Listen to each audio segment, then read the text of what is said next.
Ready now. 1, 2, 1, 2. Alright, sharp. 1, 2, 1, 2. Sharp.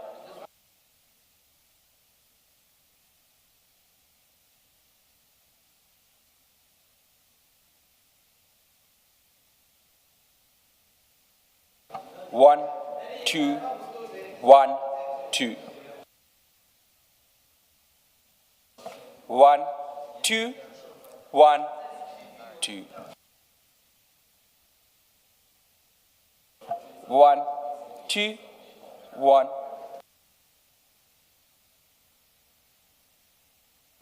1, 2, 1.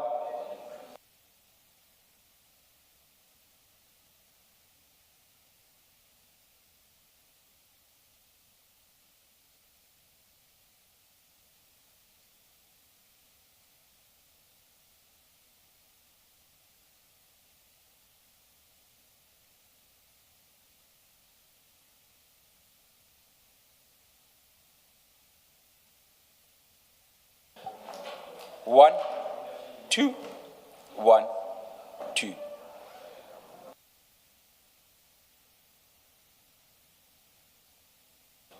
1, 2, 1, 2.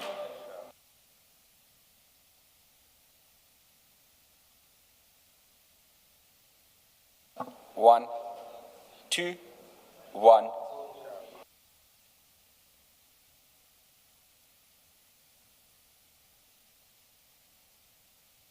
1, 2, 1.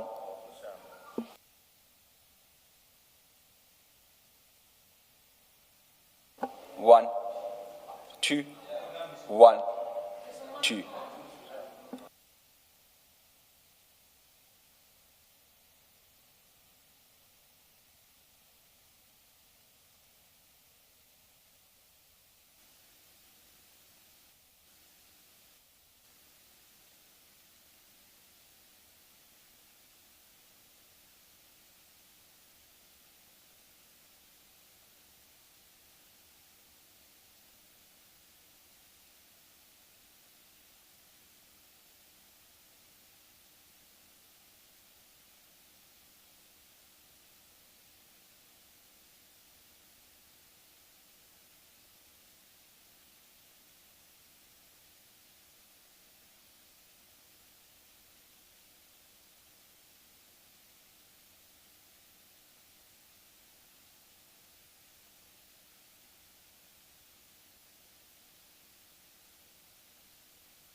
1. Okay, Braitus. 1, 2, 1, 2. Happy. Away. All right. I was going to say. All right, sure. On laptop.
Good morning, all. It's 29 minutes past 9. We are ready to start the day's proceedings. Please make sure that your cell phones are either off or on silent so that they don't disturb the proceedings. Thanks.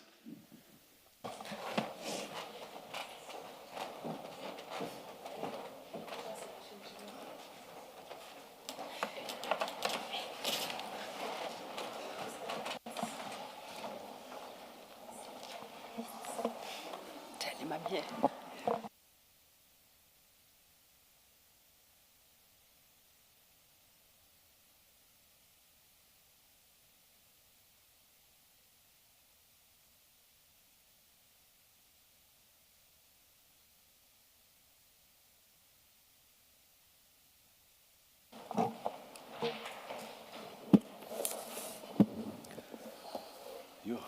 Now you confuse me. Good morning, Ms. Selina. Apologies. As I've previously indicated, Chair, I'm a creature of instruction, so when I'm instructed to move, I move. Oh, and good morning, Ms. Maya. Good morning, Chair. Thank you. And I don't know whether to say advocate. You say you were appointed as an advocate upon joining IDEC, I think you say in your statement.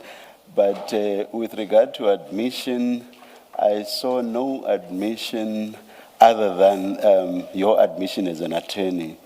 So it may be a technical issue, but it exercised my mind. So I don't know whether to refer to you as Advocate Ramsamy if you were never admitted as an advocate. Morning, Chair. Good morning. Chair, I'm an admitted attorney. Yes. State advocate is the title that is given to a prosecutor upon promotion. So Ms. Ramsamy or Drew is fine. And you are perfectly fine with it? Yes. All right. Good morning, Ms. Ramsamy. Thank you very much. Let me just, before we start, say something. We received the statement, I think, in the evening yesterday, I think. Yes, Chair. Perhaps before you make any remarks regarding the statement, may I address the commissioners? Yes. Because I have got a request to make. Yes. As the commissioners are well aware, as we were leading the evidence of Advocate Johnson, some of my colleagues were attending to other matters, including this particular witness. Yes. Now, the administration hasn't quite caught up, I think, with us. Yes. So even the witness doesn't have a statement, so we can't start. I was going to ask for a stand down to allow copies to be made and at least avail to the witness to enable the proceedings to start. I thought the one we got was the electronic version. Aren't we able to start perhaps using that electronic version so that we try to save time? It's clarified for me, Chair. I'm actually being shown a hard copy in front of me. Yes. Though the witness may have an electronic version of her own statement, yes, she has got significant annexures, and it's the production of those files that seems to have been delayed. Yes. Advocate Sigals Ngube would, if she had her way, her preference would be to start with the annexures immediately available for the witness, but we are not currently in that position. I'm not in a position to indicate how long a stand down would be required.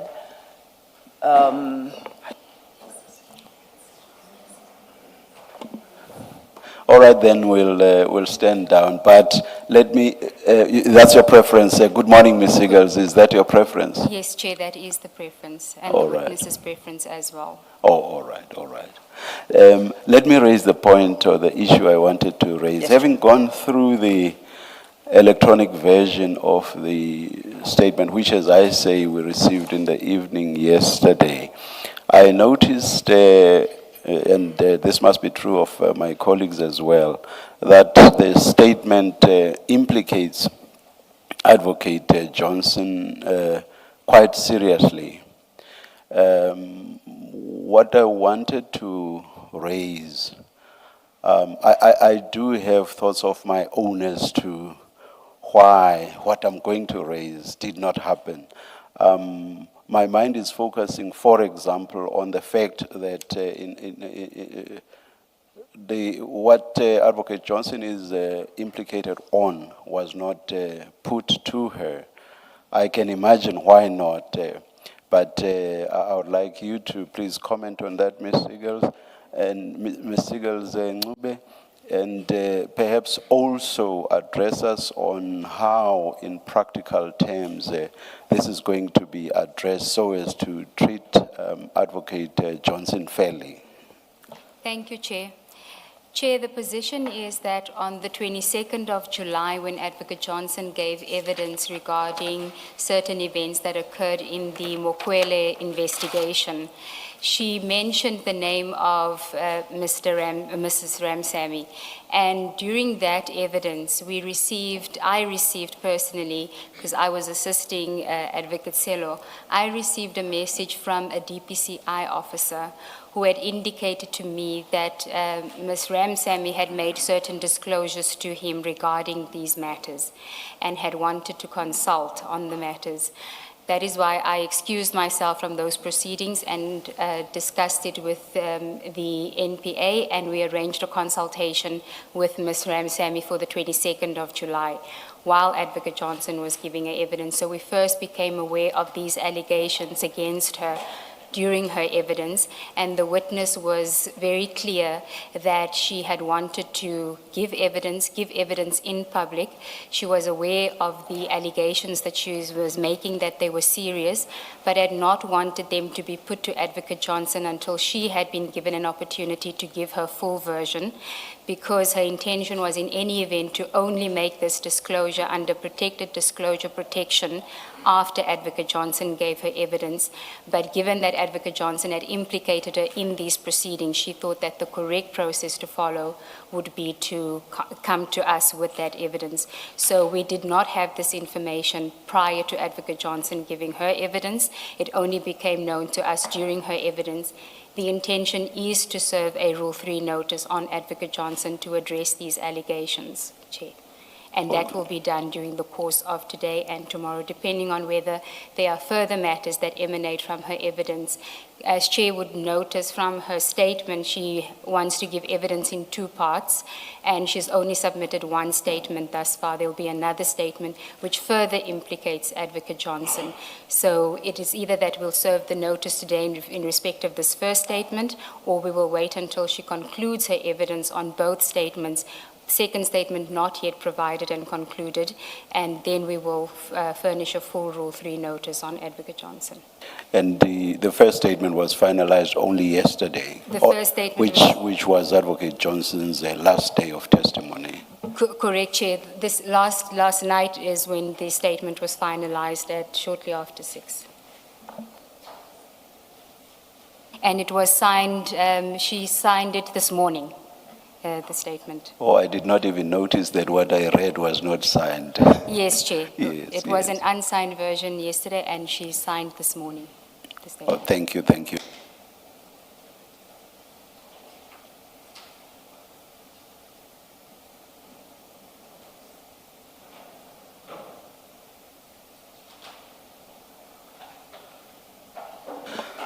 We'll take the adjournment then, and we'll hear from you when we should come back. Thank you. Thank you, Chair. Thank you, Chair.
Good morning again.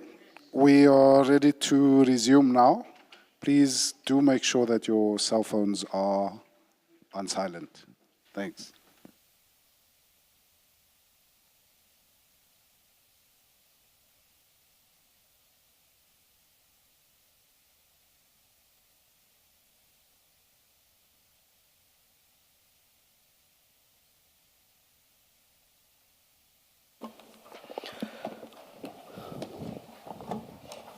Ms. Ramsemi, will you be swearing or affirming? Swearing. Do you swear that the evidence you are going to give is the truth, the whole truth, nothing but the truth? If so, please raise your right hand and say, "So help me God." So help me God. Thank you. Thank you, Chair. Ms. Ramsamy, if you can just switch on the other. My apologies. Okay.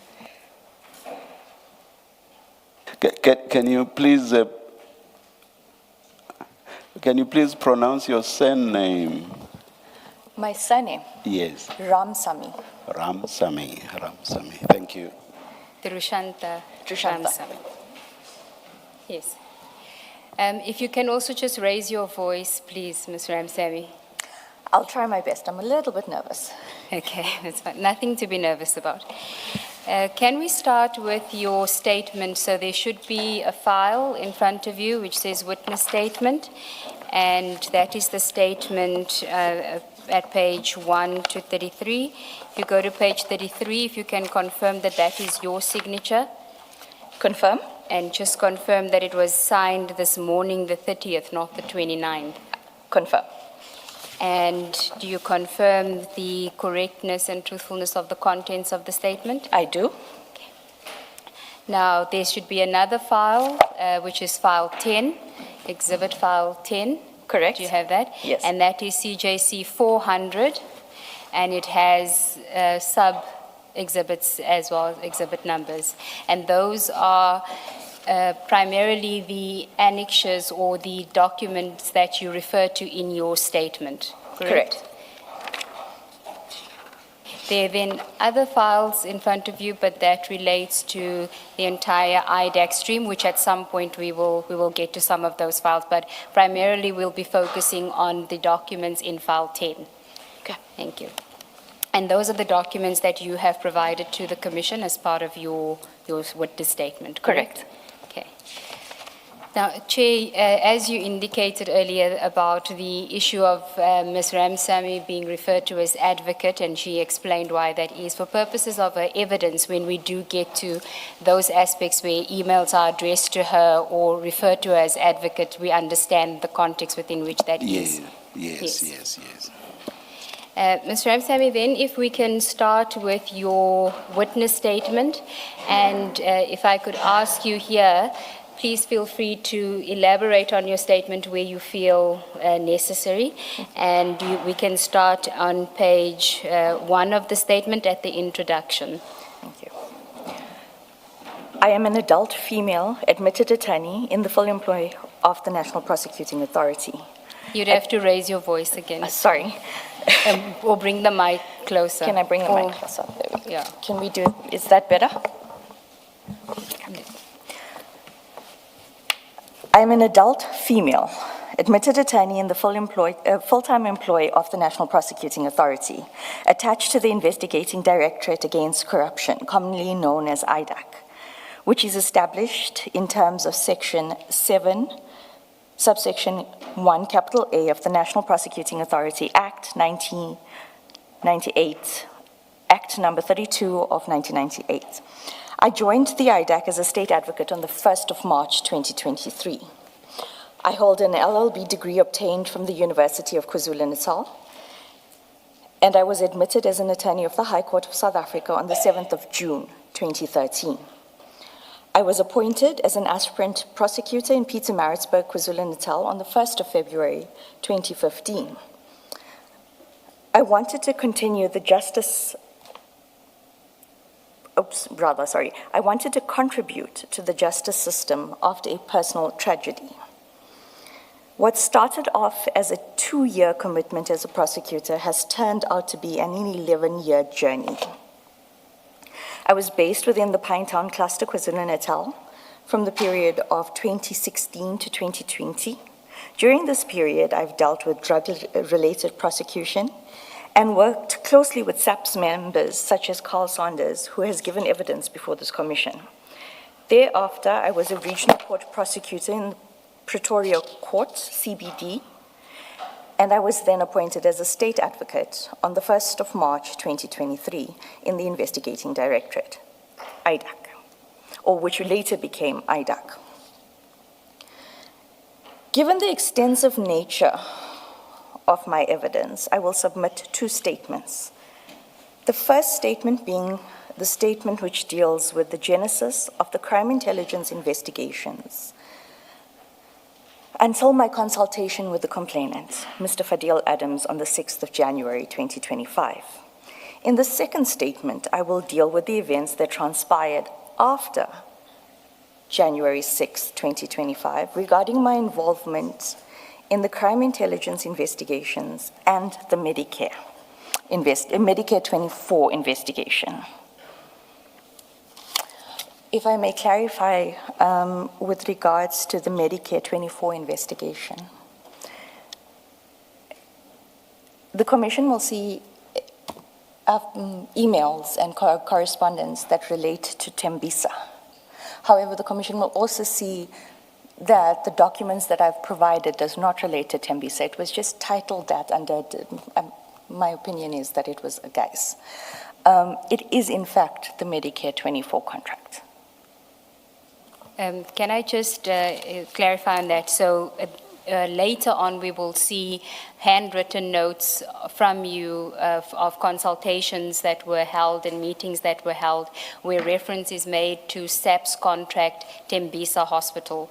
You say that that is, in fact, the Medicare 24 investigation or Medicare 24 matter. That is what the office referred to it as at the time. Correct. So the reference to Tembisa in emails is in the subject line. Correct. And who initiated emails referring to Tembisa? Advocate Johnson. Or then you then communicated in later emails still using that same subject line? Correct. It later then, Advocate Johnson would title projects. Like the crime intelligence became known as Project Diversion, which I explain in my affidavit. You do explain in the statement, In my second statement, you would see that, that what was initially titled as Tembisa, which was actually the Medicare 24, becomes Project Wellness. All right. So it progresses in terms of names and disguising. Thank you, thank you. Is an explanation given why it's called Tembisa? Why you are using that title? Like I said, my understanding is that it was initially to disguise what was actually being investigated. Because I myself was confused, and through the WhatsApps that the Commission will see, there are articles that I sent based on the Tembisa to Advocate Johnson. It's only later towards May that Advocate Johnson openly stated that it was the Medicare. But in meetings with the team, we were aware that it was a 360 million rand contract. Which is the Medicare 24 contract. Correct. Okay, thank you. Then the next topic is the personal impact of the Commission. Thank you. Before I testify regarding my involvement in the matter relating to IDAC that I have been asked to testify about, I have to set the record straight at the onset regarding Advocate Andrea Johnson's testimony before the Commission. Advocate Johnson told many untruths about me and my involvement in what is now known as the Mukwele case. She did not disclose that I raised concerns from the onset and repeatedly thereafter, which concerns I deal with in detail. These concerns are not limited to the Mukwele matter. I had concerns about the crime intelligence related cases and matters relating to the National Commissioner, General Fani Masiamola. Advocate Johnson decided shortly after the Section 2813 authorization of the crime intelligence matters that all other crime intelligence matters would be ring-fenced into a project which she named Project Diversion. I do not know why she chose this name, other than that what is stated in the WhatsApps that I have provided. Which we will get to in the chronology of events. Correct. Okay, the next page, for paragraph 5. Thank you.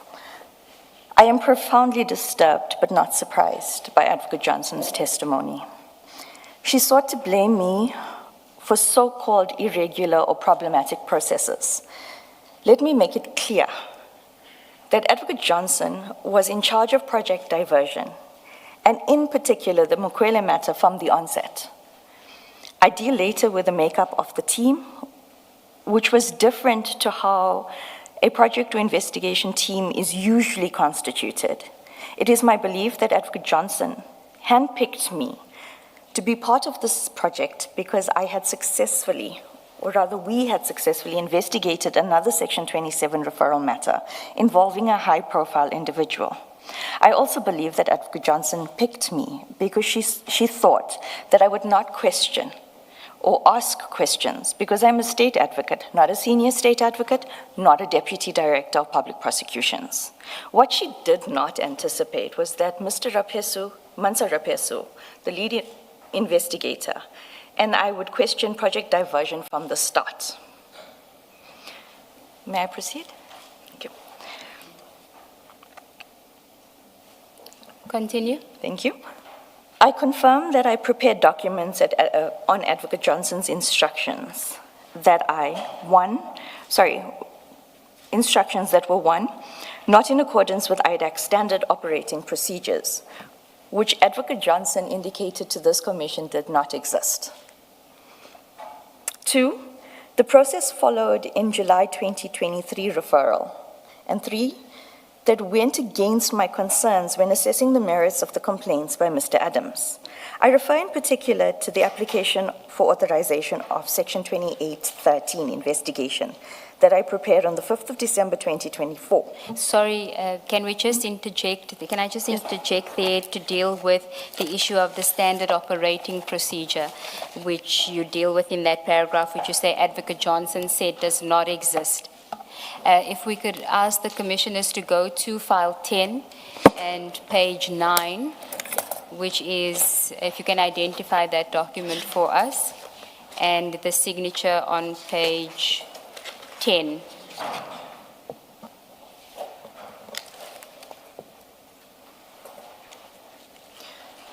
Page 9 is the Investigating Directorate Against Corruption Operations Manual.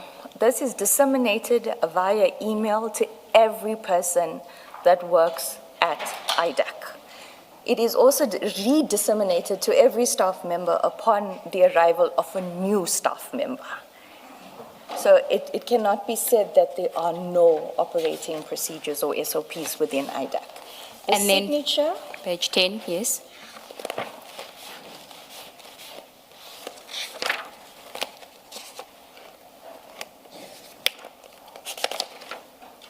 page 10. Page 10, it should be page 10.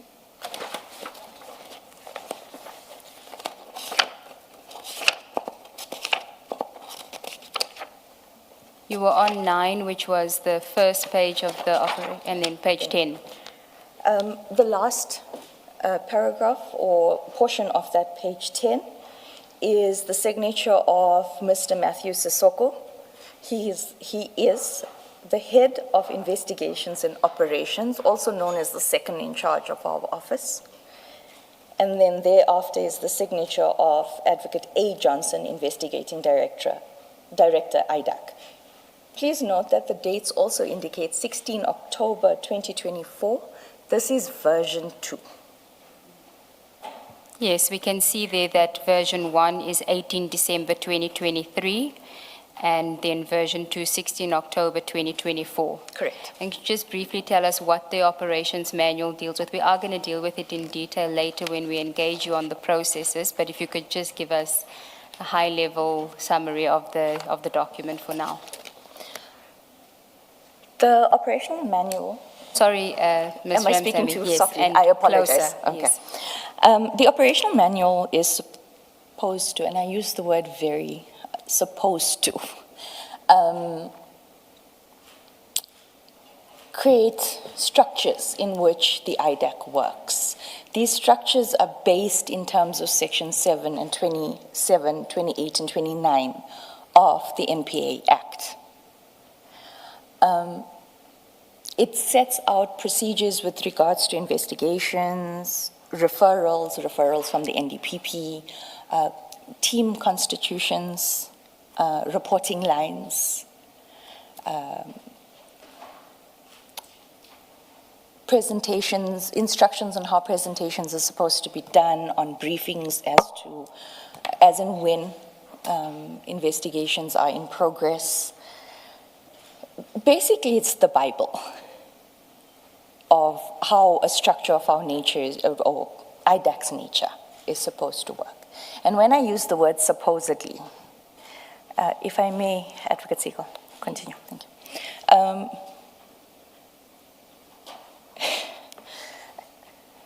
Advocate Johnson would deviate constantly. It was a situation where we had this, but she would also have her own way of doing things with different groups, different investigations, different structures. So there was a constant deviation from what was in black and white. And it was always from her office that the deviation was done. And when the deviation was done, it always came with intimidation. Can you explain intimidation in this context? Am I allowed to say it as we say it in the office? Yes, please. The nickname for Advocate Johnson in the office is flip-flop, knee-jerk. Okay, just explain that. You would get instructions in the morning. Can I speak from my personal experience now? Okay. Yes, please. You would get instructions, or you would have a conversation with Advocate Johnson in the morning, or telephonically, or via WhatsApp. And it would be just the two of you, or maybe another prosecutor and you. And you would find commonality, or you would explain the legalities, the processes. I mean, the elements of an offense changes, but the principles of law does not change. If you have a document in a murder matter, it doesn't change when you're trying to prove it in a corruption matter. So you would have those engagements with her. And then during the course of the day, there would be a conversation that would take place between Mr. Perumal and Dylan Perumal and Advocate Johnson. And the flip-flop would happen. So no matter how you explained it to her, or how the decision was made in a rational manner, it would then change according to what Mr. Perumal wanted. And my evidence will show how that affected the investigations. And when you were engaging Advocate Johnson without Mr. Perumal, did you find that you were then speaking to somebody that was legally trained, a prosecutor? Was there that level of engagement? Yes. When Mr. Perumal was not present, or was not involved in the communication, or was not influencing the decisions, Advocate Johnson was a very active legal mind. You would be able to engage, and she would speak about different things that she had done and how we can incorporate it, and sections of acts. But then come Mr. Perumal, all of that is thrown out the door. And we are now doing things that we're not even supposed to be doing. And it is becoming an instruction. And Chair, from 2023, let me speak for me rather. No, I'm going to speak collectively as the prosecutors of IDAC, because we are all, majority of us are rocking in this boat. If you defy an instruction of Advocate Johnson, or you contradict her, the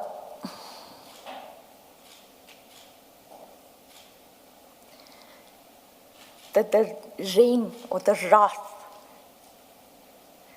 if you have to, may I speak about, if you have to go and check the records at the wellness program that NPA provides for its employees with regards to just work stress, home stress, counseling, you will be shocked at the amount of prosecutors and employees, admin staff from IDAC that are receiving counseling.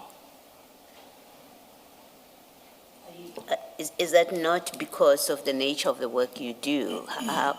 Just explain. No, Commissioner. Yeah, please explain. May I deviate? Am I allowed to deviate? Slightly. Slightly, Yes. okay. If you don't follow the instructions, you receive emails of a nature that, when I was consulting with the DPCI officer, when I intended on making protected disclosure in June last year, I likened it to being treated worse than a scullery maid. You would be internally investigated, unlawfully so. You would be made, I was made redundant for an entire period in 2023 because I objected to Mr. Perumal and Advocate Johnson. And it happened again this year because I objected. And when you say internal investigations, what mechanisms would she adopt? Okay, now I'm jumping ahead of my evidence, I apologize. Section 28 does not have any checks and balances. And it can be likened to a 205, a Section 205 of the Criminal Procedure Act. It's invasive. It's exceptionally invasive. But Section 205 of the Criminal Procedure Act allows for a person to make submissions to a magistrate or a judge to explain why we are now invading this person's privacy, or we need this information. Section 28 allows unlimited control by one person without any checks or balances. And that is how we were investigated, through that. Except, of course, that even if in Section 28 itself there may be no specific provisions, the Constitution is an overarching document. So Section 28 would still have to be applied with the Constitution or the privacy right in mind, if you see what I mean. Correct, and Yes. my evidence, not very far down the pages, does deal with how this is so severely abused and how it continued since my start at the ID to be sorry, Advocate. No, that's fine. Still on this, on the operations manual, the impression, I don't know if it's just me, but the impression from that I gained from Advocate Johnson's evidence about this, the existence and application of an operations manual, was that yes, there is such a document, but we don't operate according to it. So the impression I had was, it's sitting somewhere in a computer or on your mainframe, but in fact, it's more, you just go about doing your things, and people exercise their discretion at any one time in meetings without this ever being applied. Is that correct? Because you speak of it as a deviation. In your testimony, you say she deviated from what this prescribed. is that deviation as a matter of course? That's what happened, and therefore this was just good on paper for all intents and purposes.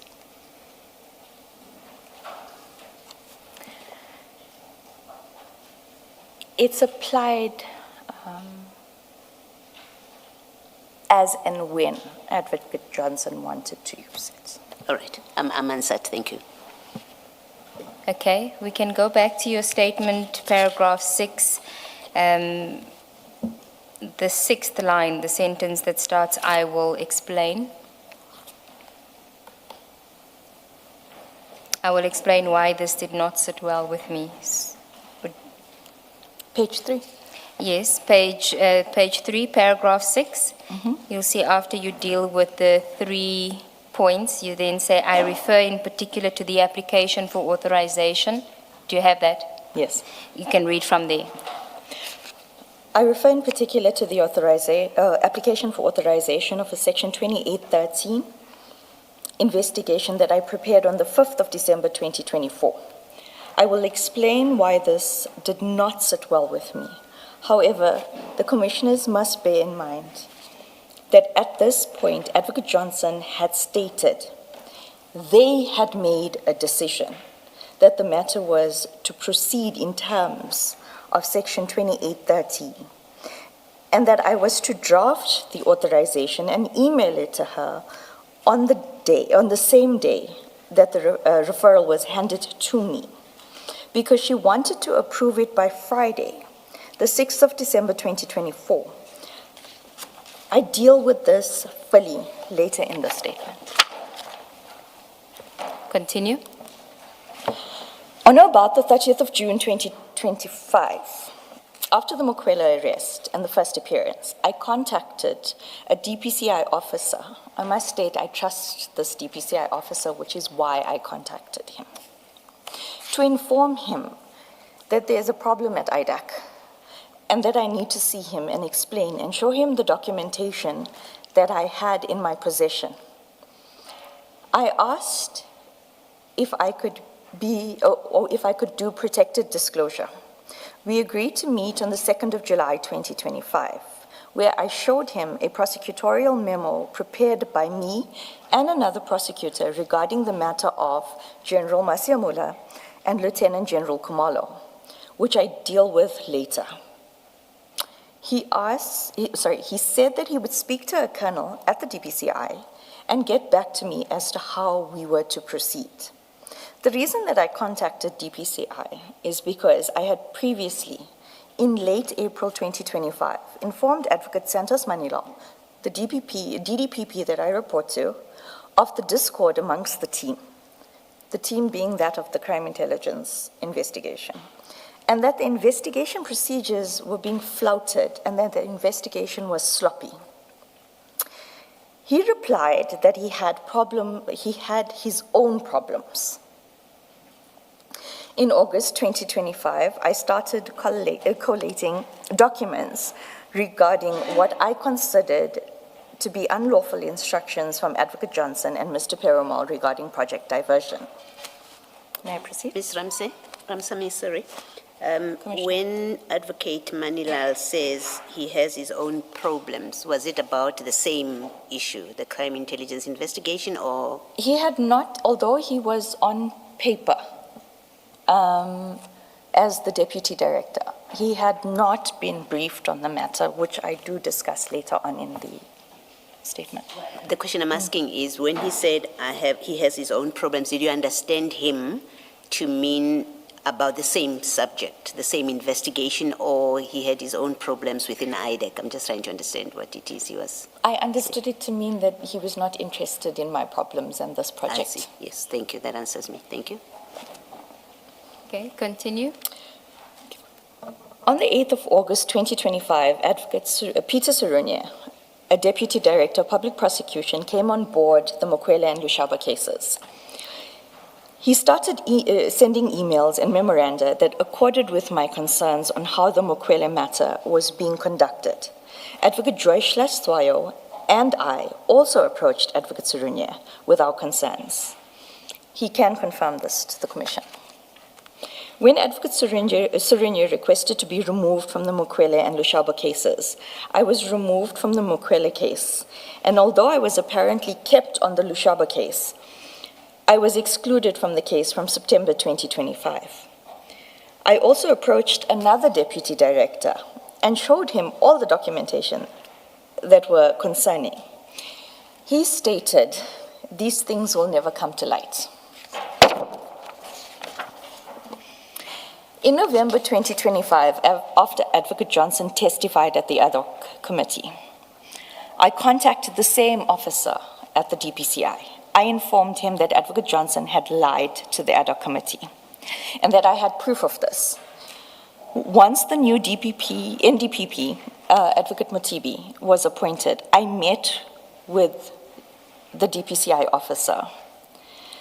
This would have been around March 2026. Can I just interject to ask you why it's significant that you mention once the new NDPP was appointed? Did you meet with the DPCI officer?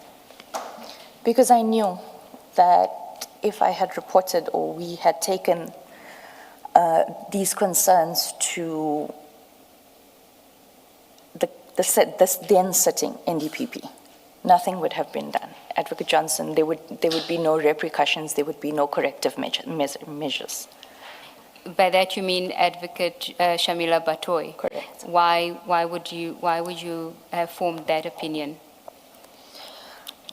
I was aware of the matter that was discussed with the Commission about the sharing of documents, but that was corridor talk, so I wasn't confirmed.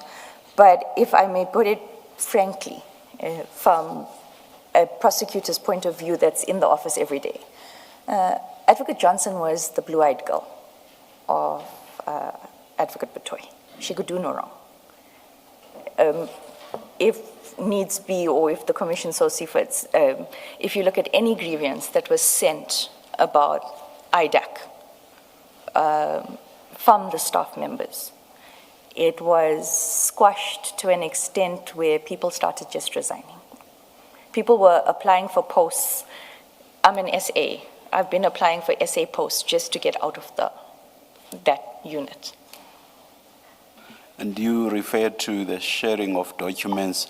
Are you talking about what Mr. Rulof said, Mr. McLean and Witness O said about the sharing of a docket by Advocate Johnson with General Khan? Is that what you are referring to? Correct, but at that time, before the testimony, it was just corridor gossip.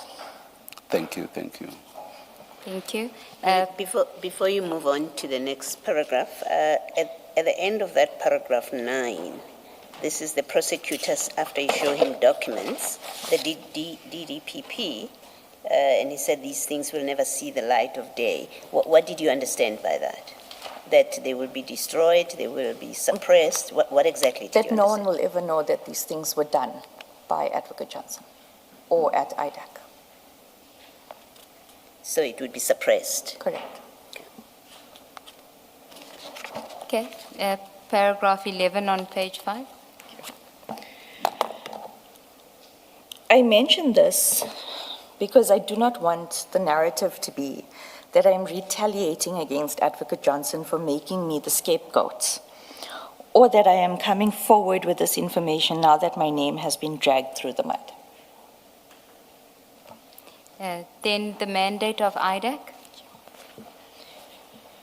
IDAC's mandate, as I understand it, is to investigate and where sufficient evidence of criminality is established to prosecute matters of serious, high-profile or complex corruption and related commercial or financial crime, as set out in Section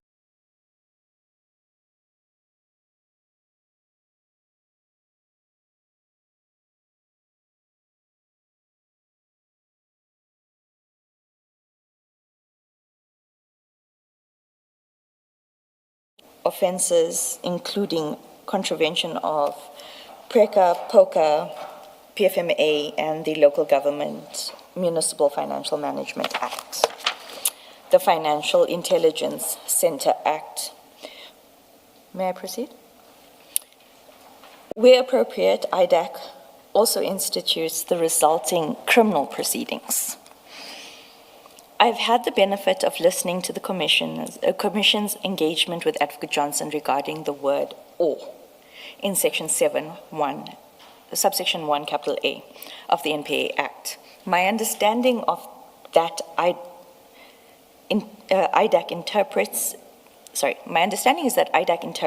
this section to mean that IDAC's mandate, insofar as Section 7, subsection 1A is concerned, is to investigate serious corruption or serious commercial or serious financial criminal cases, high-profile corruption or serious commercial or serious financial criminal cases, complex corruption or serious commercial or serious financial criminal cases. In other words, the case may be serious or high-profile or complex. This may be an incorrect understanding, given the debate at the Commission, but this is how I was made to understand IDAC's mandate in terms of Section 7. This may be one of those matters where the Commission's recommendations may assist our office. I will not deal with the structure or the process of how a referral to IDAC is supposed to be handled. Mr. Sissoko, the head of investigations and operations, is best placed to do this. I will deal with the Section 27 referrals based on my personal experience and understanding of the SOP.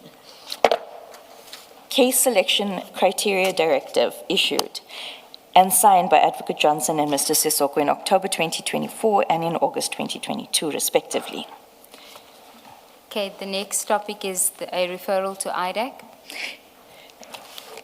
In explaining the Section 27 referral process, I must set out the following. At the time of the Adams referral, the bulk of IDAC's cases were either existing cases from other units, such as the Specialized Commercial Crime Unit, or cases emanating from the reports of commissions of inquiry, such as the State Capture Commission or the Nugent Commission. I am only aware of one other 27 referral since I joined IDAC in March 2023. This related to a matter involving a high-profile individual. I have provided some documents relating to this matter in the Commission to demonstrate the difference between how Section 27 referral was dealt, this Section 27 referral was dealt with, and how the Crime Intelligence Section 27 referral was dealt with. This was and still is a standard operating procedure referred to as the IDAC Operation Manual, issued and signed by Advocate Johnson and Mr. Matthew Sissoko, the head of investigation, on the 16th of October 2024, which I have also provided. Miss, just raise your voice again and... Sorry. Forward, please. If I may just have a bit of water.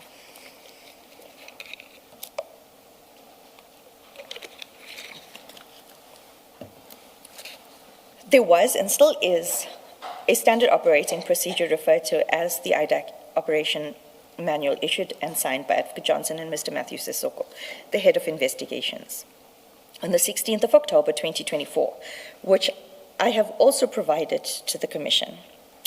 In addition to the SOPs, Advocate Johnson would from time to time issue additional directives. Prior to the issuing of the SOPs, Advocate Johnson and Mr. Sissoko also issued a case selection criteria manual of sorts, which set out in detail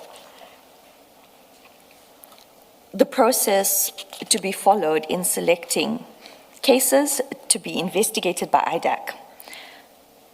I have also provided this document. IDAC operates on the principle of prosecution-led investigations, which means that every matter is led by a senior prosecutor at the level of Deputy Director of Public Prosecution, a DDPP, working within a multidisciplinary team of prosecutors, criminal investigators, financial investigators, and data analysts. May I Just on a side note, prosecution-led investigations, if correctly done, is a brilliant method. But as it stands, it is left open to manipulation of targets. It is so easy at this point of where we are as IDAC to manipulate the statements, who the suspects are, how the investigation is to proceed, who witnesses will be, what these witnesses will say, how they will say it, what evidence is included, what evidence is not included. And it has, as I will later show, been manipulated by and used by Advocate Johnson and Mr. Perumal. When you say at this stage it is very easy for this to happen, must we understand that to mean this is not necessarily about the structure, it's about personalities, or what makes it easy for this to happen? There's no checks and balances. You need to raise your voice. Sorry. There's no checks and balances. Prosecution led with proper checks and balances. For the purpose for which IDAC was established, would excel in recovering money for Kara, successful prosecutions for corruption. As it stands, and I'm not saying all the cases, I mean, we've got some very good prosecutors and we've got some very good, honest working people in IDAC. My reason for bringing this is because there's no checks and balances. We are where we are today. I'm giving evidence today because of the manipulation of Section 20 and the prosecution led. Do you, but only if you've applied your mind to it and are able to answer, do you have in mind the sort of checks and balances that would address the shortcomings? The SOPs speak to a panel that includes investigation, prosecution, and other multidisciplinaries that are housed within IDAC. And that panel was supposed to make decisions collectively using different knowledge, skill sets. It's not applied. The checks and balances are who checks that? Where's the authority that checks that we are complying? There's that old Latin saying, I will not say it in Latin, who will guard the guards? Yes. It sounds like that's basically what you are saying. Yes, that is what I am saying, because if you look at the structure of a general prosecution, OCC is prosecution guided. There are so many checks and balances in place to prevent this very thing that we are talking about today. Am I too soft? Sorry. This very thing that we are talking about today is prevented in that unit because there's checks and balances. And so just to be sure that I understand, are you saying let me loosely call it the broader NPA, the NPA outside of IDAC, are you saying these checks and balances do exist there? Is that what you are saying? Or correct. All right. Can I just ask slightly different, the same question? Are you saying there are no checks and balances because people do not adhere to the operations manual which prescribes or which sets out that there will be a team which is constituted in the way that you have described? Is that where the comment comes from? There's no adherence to that, And if the answer is yes, it seems to me then you're saying if we adhered, we do have something that's supposed to guide us, we just don't comply with it. And if we complied with it and adhered to it, then what is happening now would not happen because we do have written down checks and balances. I'm just trying to understand whether there's no provision, adequate provision, or there is provision, it's just not complied with. If I may just, if I'm a practical situation of within the office,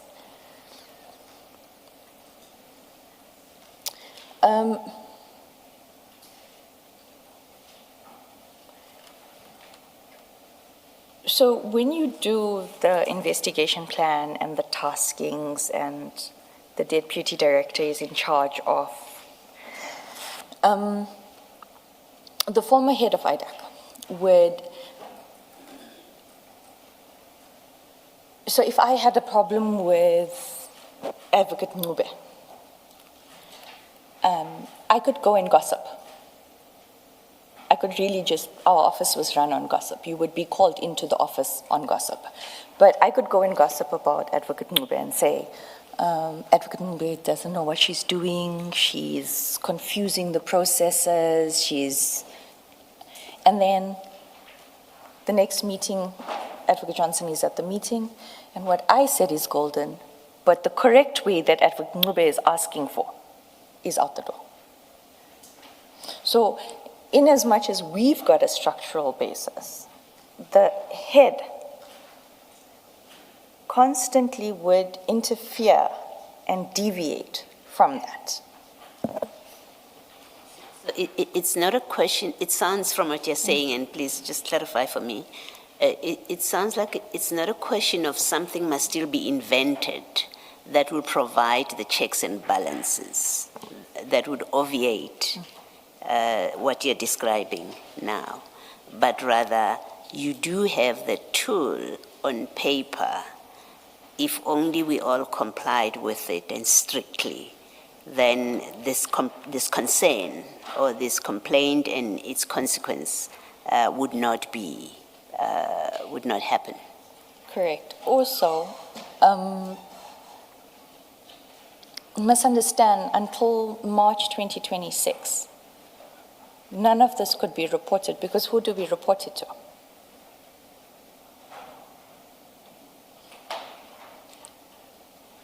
Now that Advocate Mutibi is there, we are a little bit braver to come forward about these things that we were being instructed to do.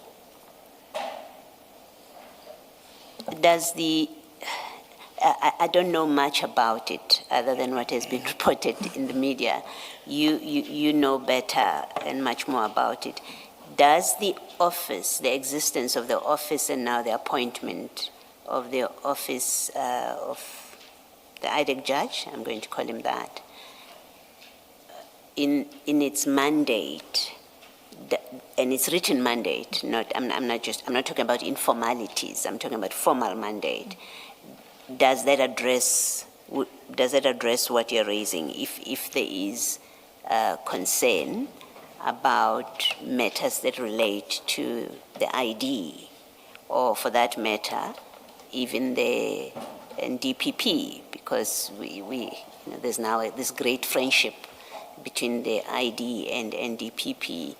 Does the mandate of the judge include that you can escalate matters that you're concerned about? You could escalate them to that office? To an extent. Okay. To an extent. But it will become clearer As you can. as I go on. Okay, thank you. Ms. Ramsamy, I don't want to keep reminding you to raise your voice. I'm sorry. I'm sorry. Can we then go to the next topic, the investigation process in respect of a Section 27 referral? The investigation process is supposed to follow a sequence as set out in the SOPs in the Case Selection Criteria Directive. This is how the process is supposed to work, but even in other Section 27 referral, the other Section 27 referral I deal with later, There was no strict compliance with this process. Once again, this is how the process ought to be implemented, but it is not always done this way. Having said that, in my view, the failure to adhere strictly to the SOP does not mean that the process is irregular. As long as the process complies in substance, it would not be irregular. I will explain later when I deal with my first Section 27 referral. Since joining IDAC, I have been designated to a number of multidisciplinary investigations and prosecution project teams dealing with serious, high-profile and complex corruption, commercial and financial crime matters. In that capacity, my functions have included assessing a Section 27 referral for the compliance with the IDAC mandate, formulating and executing the prosecution strategy, working with investigators from the inception of an investigation, and guiding matters from intake through to enrollment.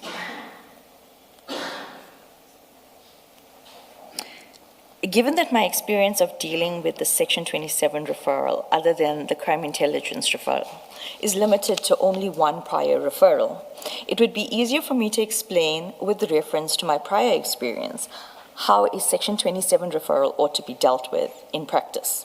The irregularities of the crime intelligence referral will become abundantly clear to the Commission.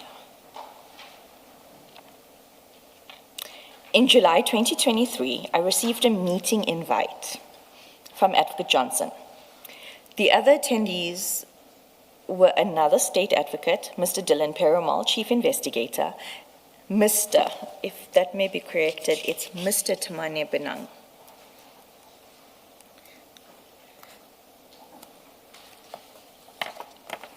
Investigator, Mr. Mansa Rapesu, Senior Investigator, and Mr. Sissoko, Head of Investigations. At the meeting, Advocate Johnson stated that she had received a Section 27 referral and that had held a consultation with the deponent and the deponent's legal representative. Advocate Johnson briefed us on the averments and then instructed the team that no one was to know that we were handling the matter, owing to the sensitivity of the information and of the implicated person or persons. Advocate Johnson then instructed the prosecutors as follows, which I might add are consistent with the case selection criteria and SOP. My underlining of certain portions of the subparagraphs that follow is deliberate for the reason that will become clear later. We were to make copies of the statement, the prosecutor and myself, that she had handed to us and return the original to her office. The prosecutors were to interrogate the affidavit and decide whether it fell within the mandate of ID. Once the prosecutors had reached consensus, we were to draft a certificate of mandate. If our assessment was that the case did not fall within the IDAC's mandate, we were to compile a comprehensive memorandum detailing this finding. Once the certificate of mandate was signed, the prosecutors were to attend to drafting the application of authorization of a Section 2813 investigation. And once authorization was signed, we were to consult with the investigators and draft an investigation plan. Should the investigation yield evidence of criminality, we had to motivate for a Section 28(1) authorization. This motivation had to be accompanied by an evidential report prepared by the prosecutors, which is a full and detailed summary of the facts and evidence in each statement obtained. And should the investigation show that no criminality could be proven or that there was no prima facie case, the prosecutors would prepare a detailed memorandum setting out a summary of each statement and a detailed submission as to why there was no prima facie case, as I will illustrate later in the statement. This process was followed in this regard, I refer the Commission to the following documents, which I ask not to be displayed, or if displayed, to be redacted. At this point, Commissioners, if we can go to page 93 of file 10, this can be displayed because it makes no reference to the matter itself, but it is an example of the consideration of mandate that Ms. Ramsamy is testifying to. So that's page 93 of file 10. Do you have it? Thank you. This will then correspond with your paragraph 23.1 of your statement. Correct. Okay, so maybe if you can just take us through the document.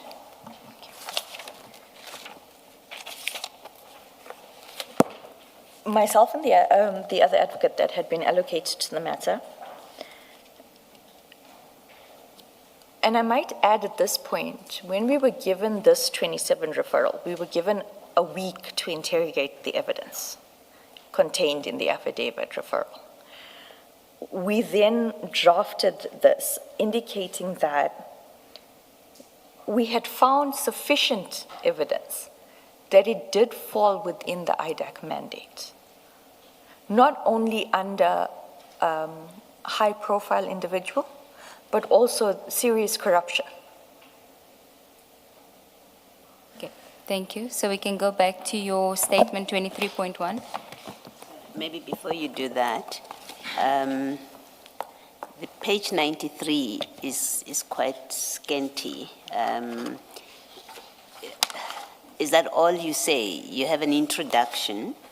I'm not asking you to speak to that specific referral. I just want to get a sense of what information, in fact, gets covered in this kind of document. What do you discuss? There was a verbal briefing about the allegations.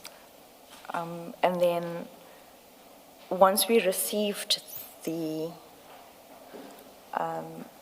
did a comprehensive application for 2830. When I say comprehensive, we also included a 19-page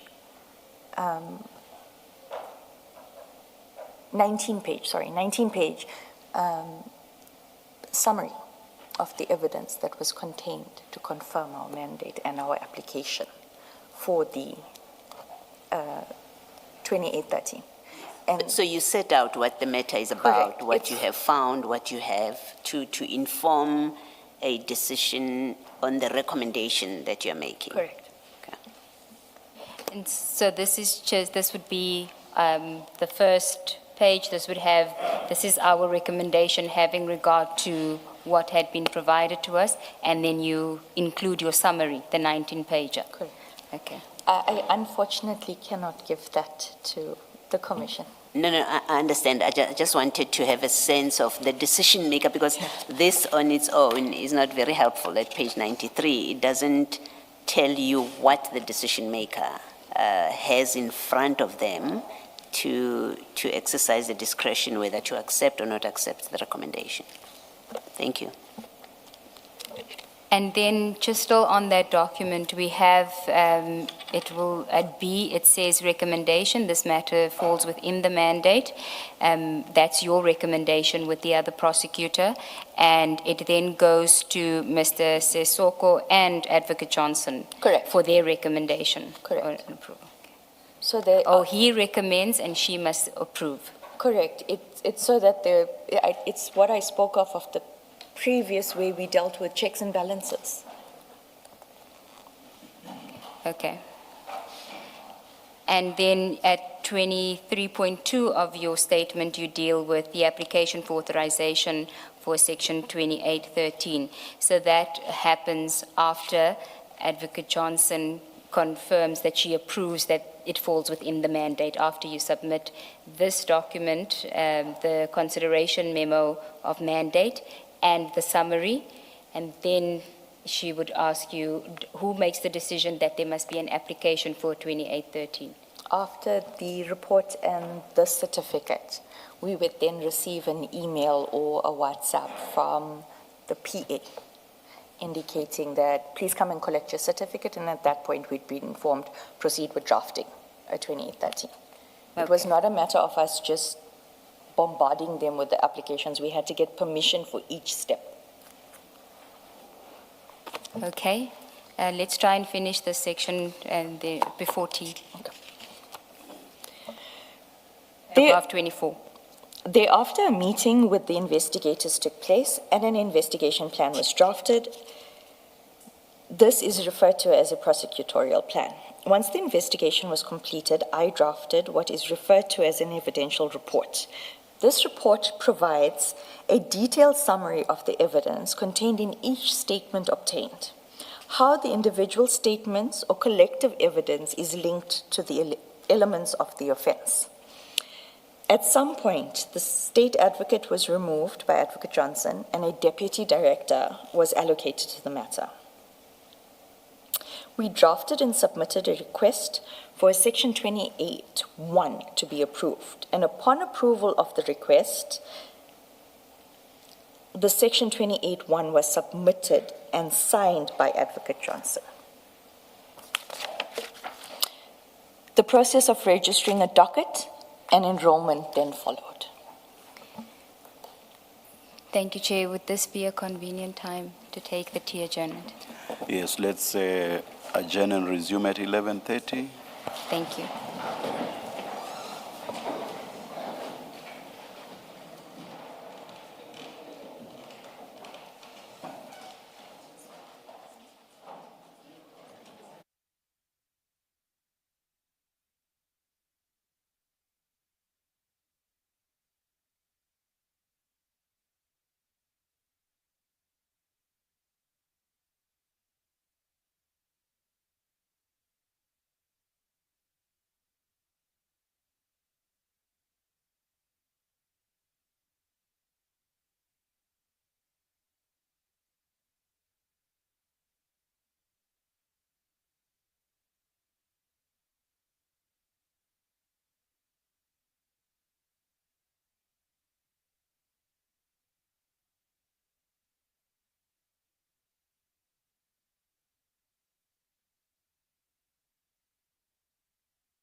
1.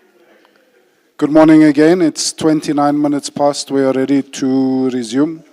Please make sure that your devices are quiet. Thank you.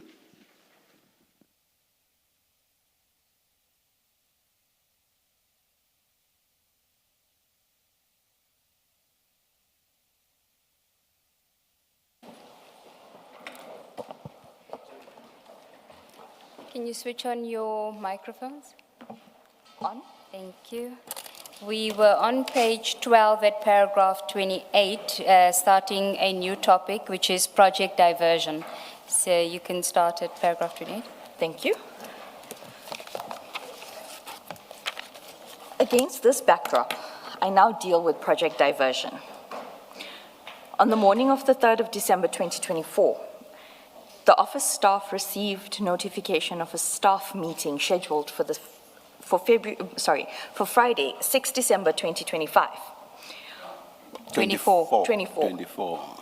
On the morning of 4 December 2024, an investigator working on another case with me sent an email to Advocate Johnson informing her that we, including me, would be in court on another matter that Friday. In other words, he was informing Advocate Johnson that we would not be able to attend the staff meeting. Advocate Johnson responded to the email on the same day. She asked me if the other prosecutor could not go to court without me on the Friday. In her email, she said, "I need to see you tomorrow."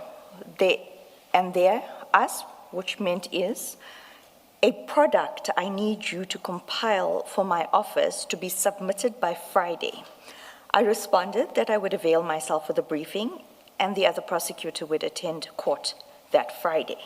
If we can just pause there, that correspondence appears at page 100 to 101, and the email from Advocate Johnson specifically instructing, telling you that she needs you for tomorrow is at the top of page 100, but it starts on 99. The first line is cut off, but it says, "Drew, can Tillis carry on without you on Friday?" That's the cut-off part at the bottom of 99 and top of page 100.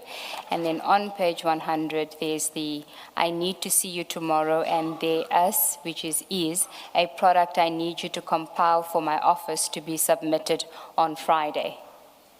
That's the email you're referring to. Correct. And you then respond on page 99, "Morning, Advocate Johnson. Apologies for the late reply. I am in court. Noted, Advocate Johnson. I will avail myself tomorrow for briefing, and on Friday, Advocate will attend to the High Court postponement." Correct. Okay. So we can go back to your statement, paragraph 29. The next morning, the 5th of December 2024, at 8 a.m., I went to Advocate Johnson's office per her instructions the previous day.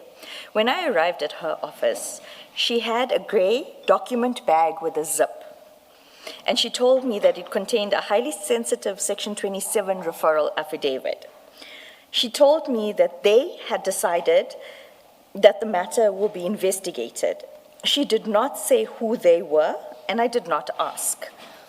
I assumed that she would be referring to herself and Mr. Sissoko, given my previous experience. I later learned that Mr. Sissoko had no knowledge of this matter. Returning to the document bag, it also contained a pinkish purple page from a notepad with names of people in Advocate Johnson's handwriting. She told me that these are the suspects Chief and I discussed are to be included in the Section 2813. By Chief, she meant Mr. Perumal. Advocate Johnson handed me the bag and gave me the following instructions. Again, my underlining is deliberate. I must take the content of the bag and prepare an application for authorization of a Section 2813 investigation. The names on the notepad were the names of the people who must be listed as the suspects in the application for the 2813 investigation authorization. She gave me the names of the IDAC members who would form part of the team on this matter in order for me to include it in the application. She indicated that it would be Advocate Manilal as the DPP, Mr. Perumal, Chief Investigator, Mr. Rapesu, Lead Investigator, Mr. Padiachi, Senior Investigator, Mr. Venan Vessels, Chief Financial Investigator, and me, Prosecutor. Advocate Johnson said that she needed a DDPP on the matter for the purposes of authorization, but that she would supervise the matter. I must not make copies of Section 27, the 27 referral affidavit. 30.5, I am allowed to make notes regarding the Section 27 referral affidavit. 30.6, I must not show the Section 27 referral affidavit to anyone due to the sensitivity of the matter. Once I have prepared the application, I must email the application to her as a matter of urgency, and I must then return the contents of the bag to her. Let me just make a comment here. When Mr. Padiachi testified and said that he never had sight of the Section 27 referral affidavit, I suggested to him that that was very hard to believe, because what would he have investigated if he did not have what was in effect the source document? What you've just said now appears to vindicate what he said. Not so soon, Chair. Oh. She'll get to it. Oh, spoke too But soon. it's an apt observation, which is why she deals with it. All right, okay, Thank you, thank you, Chair. thank you. Can I just, because we have not seen the Section 27 affidavit you are referring to. You say there was this purple pinkish notepad and it had names of people. Correct. When you looked at that affidavit, did the names that were on the purple notepad also appear in that affidavit you were looking at that you were told not to make copies of? No, Commissioner. Thank you. When she gave you the list of names, did she say where she got that list from? Yes, Commissioner, I do deal with it in paragraph 30. On page 30, she told me that these are the suspects Chief and I discussed are to be included in the Section 2813, Chief being Mr. Perumal. The more direct question perhaps then, when she testified, you were following, she didn't remember where she got this list from. She thought it came from you, and then she called, she came back to report that she called you, and you said to her on that call that you said she told you when she gave you the list that she got the list from Chief Perumal. Is that correct? That happened on that day that she gave you the list? No, no, Chair. Sorry, Commissioner. Commissioner, the page was her handwriting. Her handwriting is very distinctive.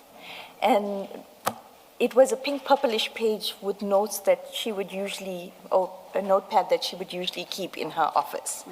And she had clearly stated to me, these are the names Chief and I decided, but it was her handwriting. Okay, second question. When she called you now, as she was testifying here, when she called you, if she did call you, did she call you? Correct. To ask about the list? Yes, correct. Okay. Did you say to her that, but when you gave me the list, you told me that it came from Chief Perumal? Did you say that to her? Commissioner Paloy, she's going to deal with it in detail because there's some corroborating evidence that she wants to deal with, but specifically dealing with your question. Okay, I'm happy to leave it. Thank you. I think we're now at paragraph 31. 31. But just before that, we do have the application that you submitted to Advocate Johnson, and you refer to the names that were on that page that she had given you, that should be the suspects. If we go to file 10, page 108, if you could just let us know, because those are the names that's referenced in your application.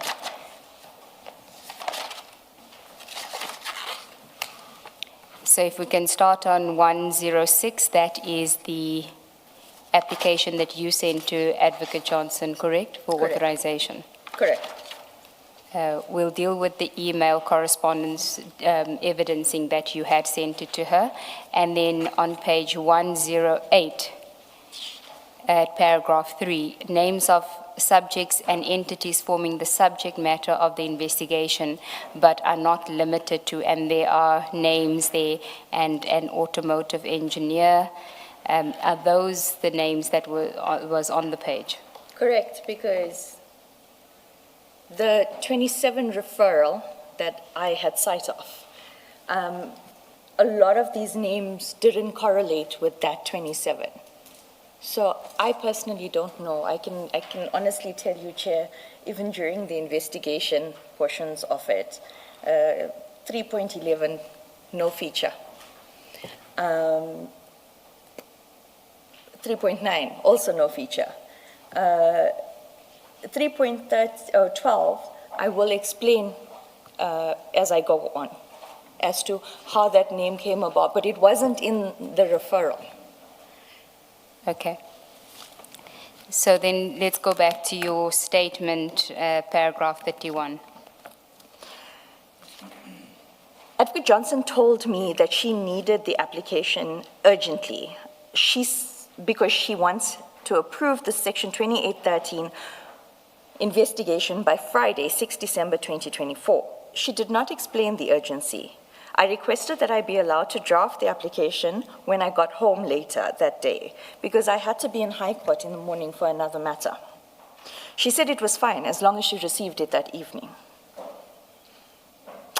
I assumed that when Advocate Johnson stated they decided that there will be an investigation, that she had already received a consideration of mandate memo from a senior prosecutor or DDPP, as this was done in the other Section 27 referral matter. The matter immediately did not sit well with me. In my limited experience, the prosecutors who prepared the consideration of mandate memo, ought to be the prosecutors preparing the application for Section 2813. Investigation authorization. But since the instruction came directly from Advocate Johnson, and she had already told me that the decision had been made and that she wanted to approve the Section 2813 the next day, I complied with her instructions. Later that afternoon, I went about preparing the application. When I read the Section 27 affidavit that Advocate Johnson gave me, I became very concerned about the merits of the application. I have to deviate before I deal with the application itself. To deal with the contents of the Section 27 referral affidavit that I received from Advocate Johnson on the 25th of December 2024. The 5th. Sorry, 5th of December 2024. Okay, then the subtopic, the Section 27 referral affidavit. When Mr. Padiachi testified before the commission, a document was flighted, and it was identified as the Section 27 referral affidavit of Mr. Fadil Adams. This document is contained at page 512 to 516 of the IDAC exhibit bundle. When I saw this document, my heart dropped to my stomach, because this was not the 27 referral affidavit that Advocate Johnson gave me on the 5th of December 2024. In fact, I saw this document for the first time when it was flighted at the commission. I initially thought I was mistaken. I then contacted Mr. Rapeso to discuss with him. He confirmed that the Section 27 affidavit that was flighted at the commission was not the Section 27 affidavit I had shown him on the morning of the 6th of December 2024. I will return to why I showed the Section 27 affidavit to Mr. Rapesu in violation of Advocate Johnson's instructions not to show the affidavit to anyone. I have not seen the Section 27 affidavit after the 6th of December 2024, after I had returned it to Advocate Johnson. What I recall of its contents is based on my memory, but as the Commission will see, there are certain contemporaneous recordials by me that somewhat corroborate my recollection of the contents of the Section 27 affidavit. For convenience, I will deal with the Section 27 affidavit that I was given on the 5th of December 2024 compared to the Section 27 affidavit that was flighted before the Commission in tabular form. Page 16. So what we then have is a table with, on the left, the Section 27 affidavit that was given to you on the 5th of December versus on the right, the Section 27 affidavit that was flighted at the Commission, which is 512 to 516 of File 2 of the exhibit bundle. Correct. So at number 1, you can start there. Thank you. The Section 27 affidavit seen on the 5th of December 2024 referred to Orlando Kaz. I am not going to read it into the record, and a Valeria Kaz. The Section 27 affidavit flighted at the Commission, page 512 to 516, listed Cape Town Kaz dockets. 2. Major General Modondo failing a polygraph test while seeking security clearance. Although... Maybe for the record, you're unfortunately going to have to repeat the heading. Okay, not a problem. I think you can just say the section affidavit you saw, then say that is what it contained, and then say the flighted one, this is what. Noted. The one that I saw, Major General Modondo failing a polygraph test while seeking security clearance was prominent or noted. On the one that was flighted, although vetting is mentioned, it is in a different context and no mention is made of a polygraph test. The one that I had seen, number 3, allegations of procurement irregularities within crime intelligence regarding the procurement of a forklift. On the one flighted, there's no mention of a forklift. Number 4, on the one that I had seen, multiple allegations of alleged criminal conduct by the political killings task team, such as procurement of vehicles, excessive budget for laundry using the Secret Service account. This is not mentioned on the 27 flighted. Number 5, vehicles that were procured for the PKTT being used by the former Minister of Police, Mr. Cele, for his personal use. This is also not on the one that is flighted. Number 6, purchasing of hotels, lodges, or properties using the Secret Service account, also not mentioned on the one flighted. Okay. Paragraph 37. The commissioners will hear from Mr. Rapesu as to his recollection of the contents of the Section 27 affidavit that I showed him on the 6th of December and whether his recollection accords with mine. Paragraph 8. 38. In corroboration of my recollection of what was contained in the Section 27 affidavit that I saw on the 5th of December 2024, I refer the Commission to a written request for case dockets that Advocate Johnson instructed me to prepare and addressed to Major General Mbuso Kumalo. The letter is dated 6 December 2024 and was signed by Advocate Johnson on the same day.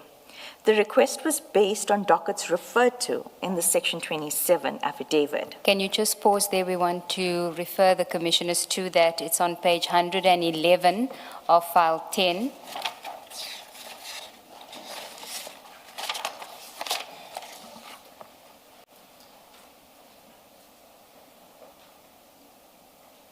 And this is the letter that you prepared on Advocate Johnson's instruction requesting the dockets on the 6th of December 2024 from Major General Mbuso Kumalo.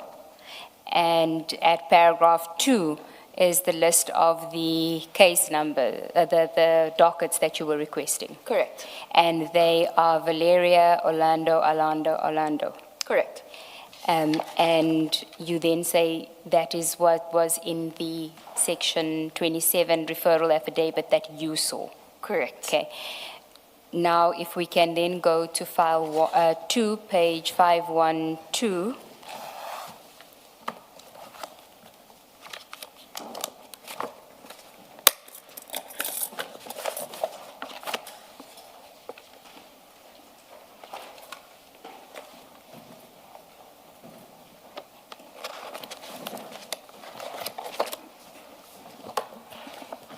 Do you have it?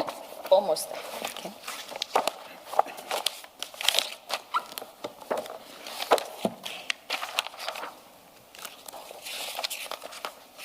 Yes. That is the section 27 affidavit that we refer to as the flighted affidavit, section 27 affidavit. And you'll see in paragraph 1, it says, in my capacity as a member of Parliament for the Republic of South Africa, I first opened 3 cases in Cape Town Police Station with case numbers Cape Town, and it gives the case numbers expressly. And there is no case number for the Orlando or the Valeria, but there is a reference to those case dockets, and you'll find that on page 515, paragraph 8. A few days after I opened the 3 cases at Cape Town Police Station, I decided to go to Gauteng, and I went to Orlando Police Station where I opened another 3 cases based on the 3 cases I opened in Cape Town, but it doesn't give the case numbers, the CAS numbers. Correct. And your point is that you could have only prepared the request to Major General Mbuso Kumalo, specifically mentioning the Valeria and Orlando case numbers because you had the section 27 affidavit that expressly referred to those case numbers. Correct. If I may also clarify another aspect. At this time, I had no knowledge of any emails that had taken place between Chief of Staff Cedric Nkabinde and Advocate Johnson, or any emails between Police Minister Senzo Mkhunu and Advocate Johnson. So what I worked off for this request from Lieutenant General Mbuso could only have come from the 27 referral. I assume you did not have any discussion with Chief Perumal, because we understood from Advocate Johnson that he's the one who went to Mr. Adams to obtain the affidavit. So you did not have any discussion with him about the Orlando cases and case numbers? No, the communication I had with Mr. Perumal on that day was I needed the details of Lieutenant General. I didn't even know his name was Mbuso. Yeah. So he could not have given He you could the not Orlando have given, case and numbers. everybody was rushing because after the meeting he was leaving to the airport to go back home, which I deal with later on. But the only information that I requested from Mr. Perumal was who do I address, like, the full title and the email address. At which point Mr. Perumal went outside the office because we were open plan, but we were in his office at the time. He went outside. He said, "Let me call Charity," that being General Charity Matlo, to get the details. And then he had come back to me with the details. And then he spoke to Mr. Rapesu, and he left. Okay. So we can go back to your affidavit, page 17, paragraph 38. You say the request was based on the dockets referred to in the section 27 affidavit. I could only have gotten the CAS numbers from the Section 27 affidavit because on the 6th of December 2024, I had nothing more than the Section 27 affidavit and Advocate Johnson's handwritten notes with the names of the suspect. While reference is made to the Orlando docket in the Section 27 that, affidavit flighted at the Commission, the CAS numbers do not appear on the affidavit. The Section 27 referral flighted at the Commission could not and is not the 27 referral affidavit that I used to prepare the application for Section 2813 investigations. Paragraph 39. The reason both Advocate Johnson and Mr. Padiachi have struggled to marry the allegations contained in the Section 27 affidavit flighted at the Commission with the contents of the Section 2813 authorization is because the Section 27 affidavit flighted before this Commission is not the Section 27 affidavit that I used to prepare the Section 2813 application, and which formed the basis for the authorization. Paragraph 40. The allegations about the PKTT featured prominently in Mr. Adams' Section 27 affidavit, yet the one flighted makes no mention of the PKTT. The allegations of Brigadier Mukwele appointed was more a throwaway allegation on the Section 27 affidavit that I saw. My draft Section 2713, paragraph 41. 2813. Paragraph 41, my draft Section 2813 application is also corroboration of the version of the Section 27 referral affidavit that I saw on the 5th of December 2024 when I drafted the application, 41.1. In paragraph 1.3 of the draft, I referred to the allegations of unlawful actions regarding the vetting and polygraph testing perpetuated by crime intelligence officials. Can we just pause there and refer the Commissioners? It's on page 107 of file 10.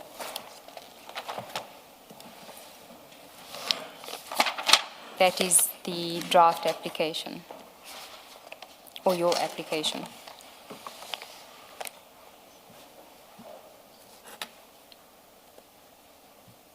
And you were referring us to paragraph 1.3, the allegations about vetting and polygraph testing. Correct. Okay, you can continue in your statement. Thank you. The allegations of unlawful actions regarding vetting and polygraph testing is not contained in the flighted Section 27 referral.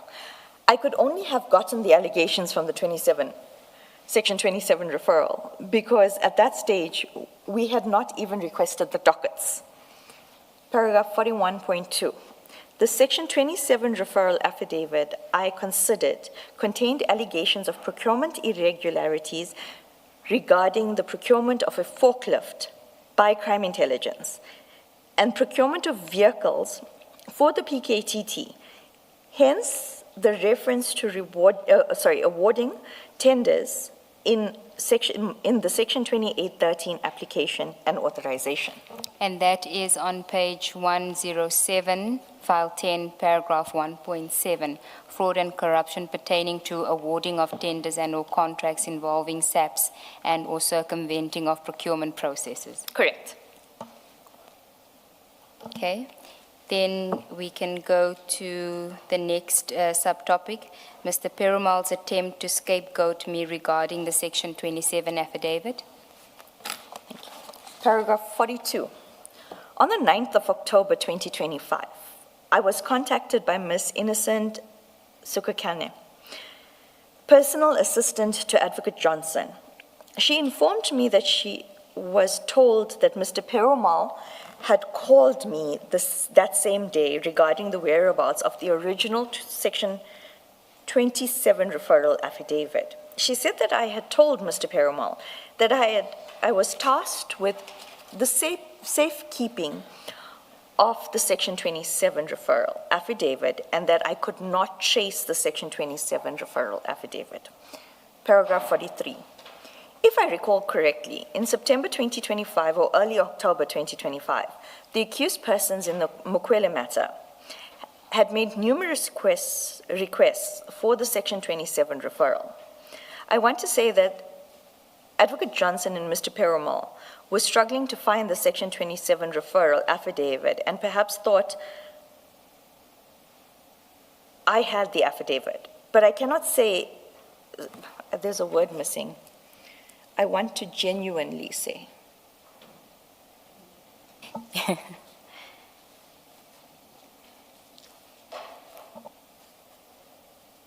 So it should read, I want to genuinely say that Advocate Johnson and Mr. Ms. Perumal. Okay. Mr. Perumal was struggling to find the Section 27 referral affidavit and perhaps thought that I had the affidavit. But I cannot say that because what I suspect is that Advocate Johnson and or Mr. Perumal did not want to disclose the Section 27 referral affidavit to the accused persons in the Mukwele matter and needed a reason as to why it could not be produced. My suspicion is that the flighted Section 27 referral affidavit was produced at that stage, and after Lieutenant General Mkonazi's press briefing on the 6th of July 2025, where he stated that IDAC was investigating the PKTT. When you say it was produced on that day, you mean created? Created. Okay, thank you. Thank you, Commissioner. To be more precise, you say at that stage, not at that day. At that stage, yes. So I understand you to mean that it must be after September or early October 2025. Because if it existed in early October, the flighted Section 27 would have been provided to the accused. So it must mean it did not exist when the accused were asking for it. Correct. The one that is flighted The did one not that is execute, flighted, yes. was not, yes, created by then. I do not think it is a coincidence that the flighted Section 27 referral affidavit makes no reference to the PKTT, whereas the version I saw in December 2024 does. And now there is no record of that version, other than the original that I returned to Advocate Johnson on the 6th of December 2024, which was not produced, and in respect of which Mr. Perumal tried to create the narrative that I had misplaced the original.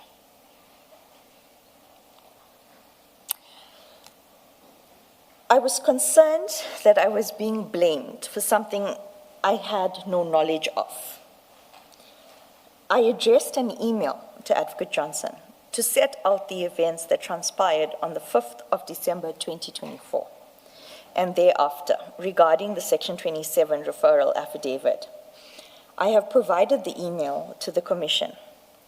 My reference to 5 of December 2025 in the email is to be corrected, and it should be 5th December 2024. I'm dyslexic, I apologize. We can go to that letter now, the email that you sent, and that is in file 10 on page 402. You'll have to read the letter to us, the email, Can the I entire have the email. reference again, please? Sorry. Reference. Page 402 of file 10. Thank you.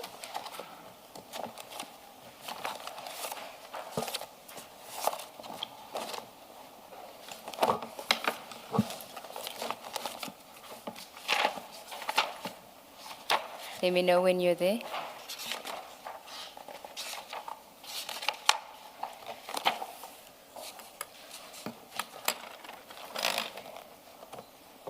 Do you have it?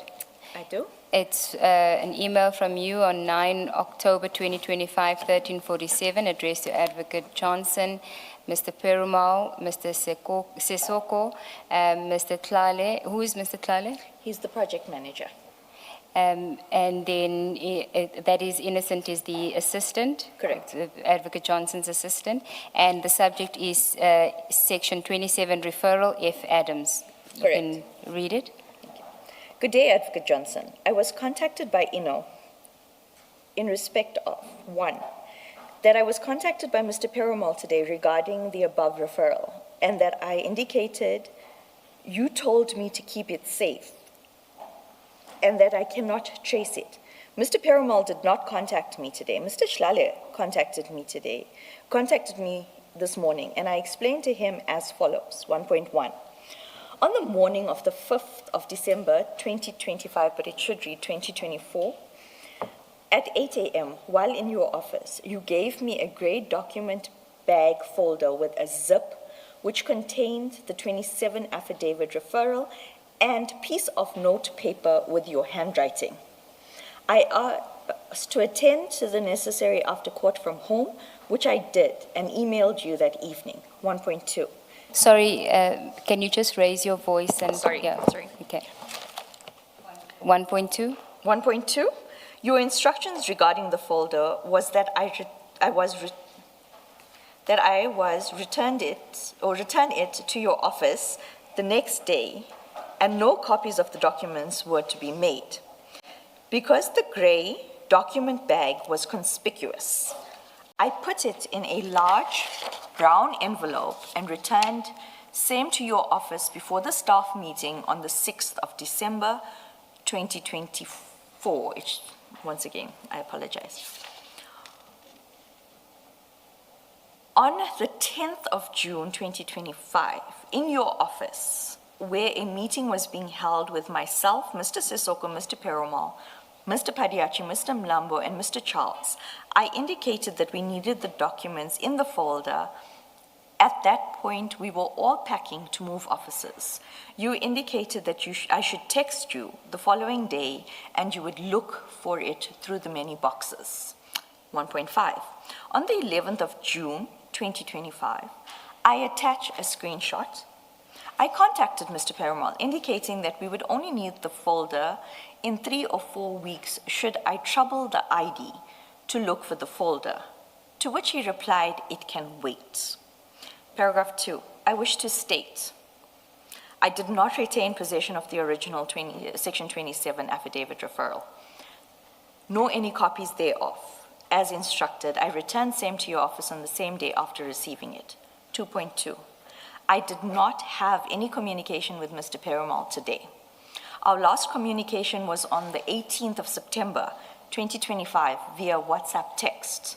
Thus, I could not have told him that I was asked to keep it safe and I misplaced it.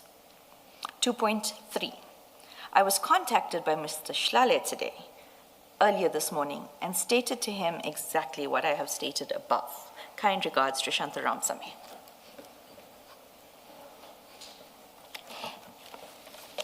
Okay, can we then go back to your statement?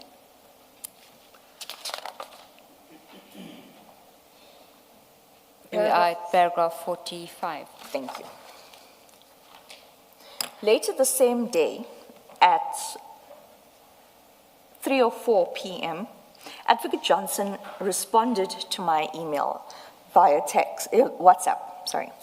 In the message, she accepted that she may have been mistaken about the Section 27 referral affidavit. She said she would look in her office the following day. If she disagreed with the contents of my email, she would have surely responded either directly to the email or via WhatsApp. Can I just interrupt you here? If what you are saying is correct, and it goes back to the point Chair made earlier, from January when the investigation started and the summonses were being issued, January 2025, until the arrests in June, all the way until September, October 2025, nobody at IDEC knew where the original Section 27 affidavit was. If Commissioner... So how did they conduct the investigation leading to people being arrested and charged if nobody knew? If they last saw it, according to the inquiries that are being made to you, if they last saw it when they handed it to you and you handed it back? That's a very good question. How did they do it? Because if the commissioners have to marry what has transpired with the arrests versus what is contained in that 27, there's great discrepancies. It's devastating. And in part 2 of, within this statement and in part 2, I will demonstrate how the Commission has been hoodwinked. Or lied to. I'm not saying we have concluded that we've been lied to, but I'm just saying perhaps the lied to is an appropriate, stronger word in the context. I'm trying to be polite. Thank you. May I ask you to read the last sentence of paragraph 5? You did not read the have, if I'm not mistaken. And Paragraph 5 in the... 45, the last Okay. sentence starting if she. Thank you. If she disagreed with the contents of my email, she would surely have responded either directly to the email or via WhatsApp.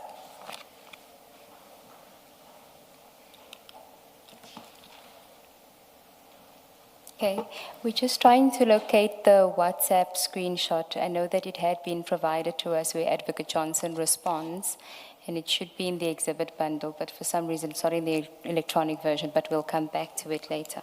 But we have seen it. Can we then go to the next topic, subtopic, explanation of the names of suspects in the Section 2813 authorization? Paragraph 46. Another issue that warrants special mention is the issue raised by the Commission about the lack of substantiation of the names of the suspects listed in the Section 2813 authorization, as indicated when Advocate Johnson instructed me to prepare the application for the Section 2813 authorization. She gave me a list of suspects' names on the pink, purple notepad page. This has consistently been my version. Paragraph 47. On the 22nd of July, 2026. It's the 22nd, yes, so there's a correction, yes. The statement says 21, but it was 22. The Commission asked Advocate Johnson to explain the source relied upon for the names that appeared in the suspects on the Section 2813 authorization. As stated earlier, I got the names from Advocate Johnson, together with the Section 27 referral affidavit. Advocate Johnson undertook to make inquiries. Later that day, at approximately 3:10, while I was consulting with the Commission's evidence leader, Advocate Johnson called me, and the call was recorded. The Commission is in possession of the recording because Advocate Johnson had already scapegoated me in her testimony before the Commission, and I felt I needed to record our conversation. In the recording, I explained how the names ended up in the Section 2813 authorization based on the names she gave me. At the stage of the recording... At the start of the recording, Advocate Johnson made a startling remark that we gotta figure out how you don't go. In other words, find a way for me not to testify before the Commission. I have no objection to the recording being played. Chair, Commissioners, at this stage we want to play that recording for you.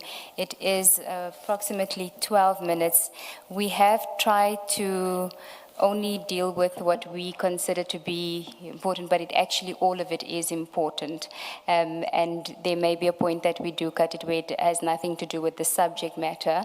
It deals with three aspects. Number one, what the witness had just indicated now, a comment that they must find a way not for her to testify before the commission. The second, Her being. her being the witness before you now. The second issue is a debate or an exchange about the names, how the names came about in the 2813. And then there is some criticism that Advocate Johnson makes towards the commission and the process that the commission is following, which we don't think is relevant, but it may be that we have to play the entire recording so that it's not suggested that we are withholding anything insofar as the recording is concerned, Chair. But And I believe that all three of us have very thick skins. I believe so too, Chair. Thank you. So if you just indulge us, we'll be listening to it for the next 10 to 12 minutes. Sorry, Advocate Ramsam, if you can switch off your microphone. Hi, Advocate Johnson. Hello. How are you? Fine, and you? Well, they put me through the paces for the section 2813 on the Diversion. Kumalo matter. Yeah. Okay. I haven't been watching. I've been so busy. Yeah. Don't worry. I think they're going to call you. Oh, God. I'll come and tell you why. Mm. We'll have to figure out how you don't go. Okay. So they said to me, I must tell them step by step. I said, I get the 2813. Usually we give it to a team. Santosh is the deputy, but I give it to Drew. Yeah. You use it to compile a section 2813. Mm. Now they're saying when they look at the 2813, Yeah. must just check, the annexure that has all the names of the people, annexure A, it has all the suspects. Now Yeah, they're yeah, saying yeah. when you look at the 2813, Mm-hmm. you could only really make out Kumalo, maybe Madondo and Lushaba. Yeah. Where did you get all the other names from? That page that you gave me, the names were on that page that you gave me, the one in the folder, the one in the handwriting on the pink purple page. Where would we have got those names from? I don't know, you gave it to me on the morning just before I rushed to court. You gave me the 27 referral and the names on the handwritten page.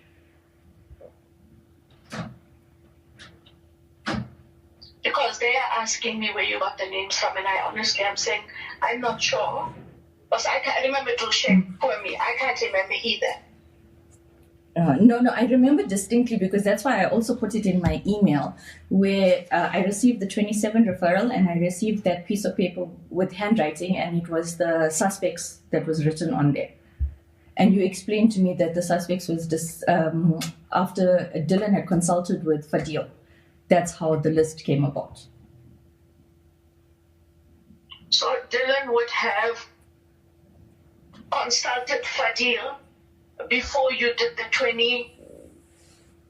Before I did the 28, yeah, before I even received the 27, the list was compiled on that page with the handwriting, and you had indicated that Fadil and Dylan had consulted, and that's where it came from. I'm going to have to speak to Dylan. He can't remember half the things.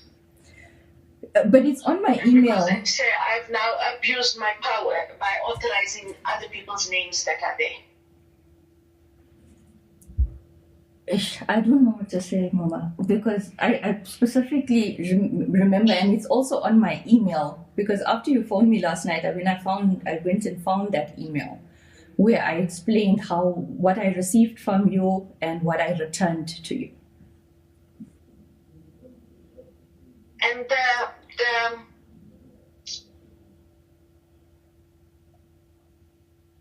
Mama? the section 28, Mm-hmm. 13, Mm. you would have brought an application, would you not? You asked me to email it to you. Remember, I was in court with Speaker Matter, and then you asked me to email it to you that evening so that you can sign it the next morning.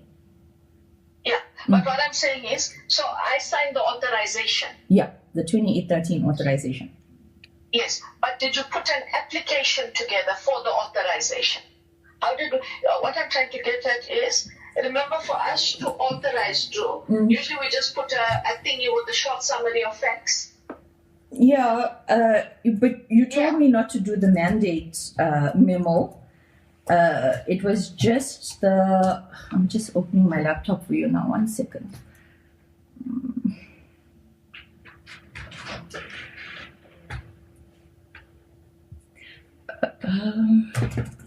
What date was it, Mama? The 5th or the 6th? I signed on the 6th. It should be 5th. Okay. Just checking now.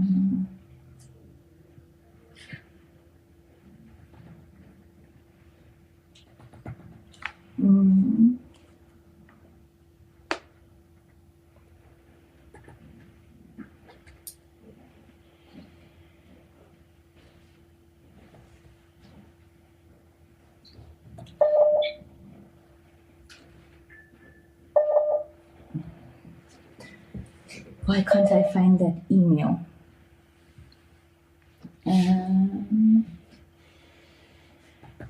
No, I think I didn't do that. I think the facts and all of that was covered in the email I sent. 27. Yeah, in the 27. And then remember, I did a summary of the 27 and the dockets that we collected. And that is when I said to you, I need to consult with Fadil because... Wait, remember, wait. Remember, Drew, the authorization is the 6th of December. Y'all got the dockets on the 9th of December. So you wouldn't have had the dockets. No, I didn't have the dockets. We only received the dockets because on the 6th, you sent the letter to Sentumule. Yes, yeah. That is what I'm saying. So what would you have based, and that's what I'm trying to get to. You based your facts on the section 27. Correct. Did you check to anyone before that, or did you base your facts on anything else for us to have those other names? It was on the page that you gave me. That's why those names are there. And how do we arrive at some of those other offenses like forgery and uttering and...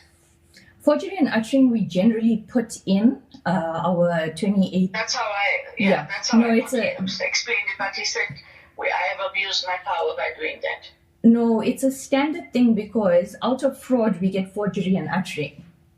And that's what I said. When you look at that one paragraph where he says the alleged manipulation of procurement processes, that with the PFMA and fraud, almost invariably, there is forgery and uttering. Yeah. And that if we don't put it in, then we can't deal with it. And remember with the what they're doing is, they dissect word for word. Yeah, that's why I stopped watching. Yeah. Today I must have been the dumbest lawyer South Africa has seen. Are you done for the day? Yeah, I'm actually feeling sick. I got sick last week, remember? Yeah. And I had a panic attack. So for the first time, I'm taking meds for it. And after a while, I just felt I was zoned. And I realized I wasn't even paying attention.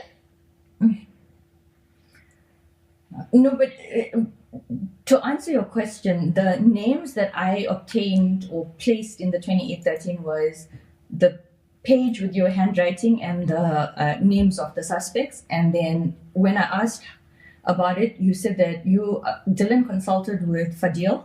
And that's how the names came up. I must talk to Dylan.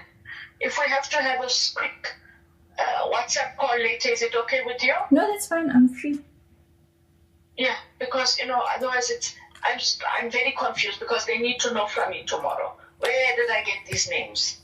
And I need to understand where did I get those names. Now, it's fine if you say you got it from me, but I don't know where I got it from. What you told me is that Dylan obtained it after consultation with Fadil. That is my understanding of it. Okay. All right. I have to speak to him. I have to speak to him because he must have notes somewhere. If you look at my emails, ask him to check the emails. My laptop was stolen, so my laptop was stolen in January last year. So I've lost lots of my stuff. But ask Dylan to check because he has his emails on his phone. There's an email between him, you, and I about the names as well as about the documents, the ones that were slotted in under Fadil's door. So there was a trailing email between us. He should remember. Okay. I'll talk to him, and then if you don't mind, we'll chat a bit later on. Or else, I go there. I've already now abused my power by not asking where these names came from. I said to them, you know what, maybe I had a discussion with you. I just can't remember right now. Mm-hmm. And which would then be true. Drew, we had a discussion. Yeah. If you say that there was this paper.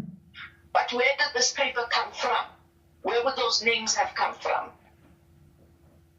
That was what our conversation was. It came from consultation with Dylan and Fadil, and then you had written it down. Yeah. Okay. Okay. All right. I'm going to talk to him, then you and I will check it. But thank you. And sorry, but they asked me for the name of every person who's dealt with the matter. No, it's fine. I don't even know what's happening. I'll be very honest with you. I stopped watching because we are so busy with preparation for blue lights that I just don't have the time to listen. And don't watch because it will really, if they call you, you leave the country. Okay. Oh God. Okay. It's not what you know. Okay. No. Today I didn't know section 28. I didn't know section 27. I know nothing. I'm as dumb as two bricks. I'm sorry. Yeah. But it's okay because, you know what? Whether we like it or not, they're going to make our names shit anyway because you can just see. Especially when, remember he's a judge. For him to make a comment, oh, well, this is basic law 101. I'm surprised you don't know it with your 30 years experience. Oh, I don't even know what to say to that. Exactly.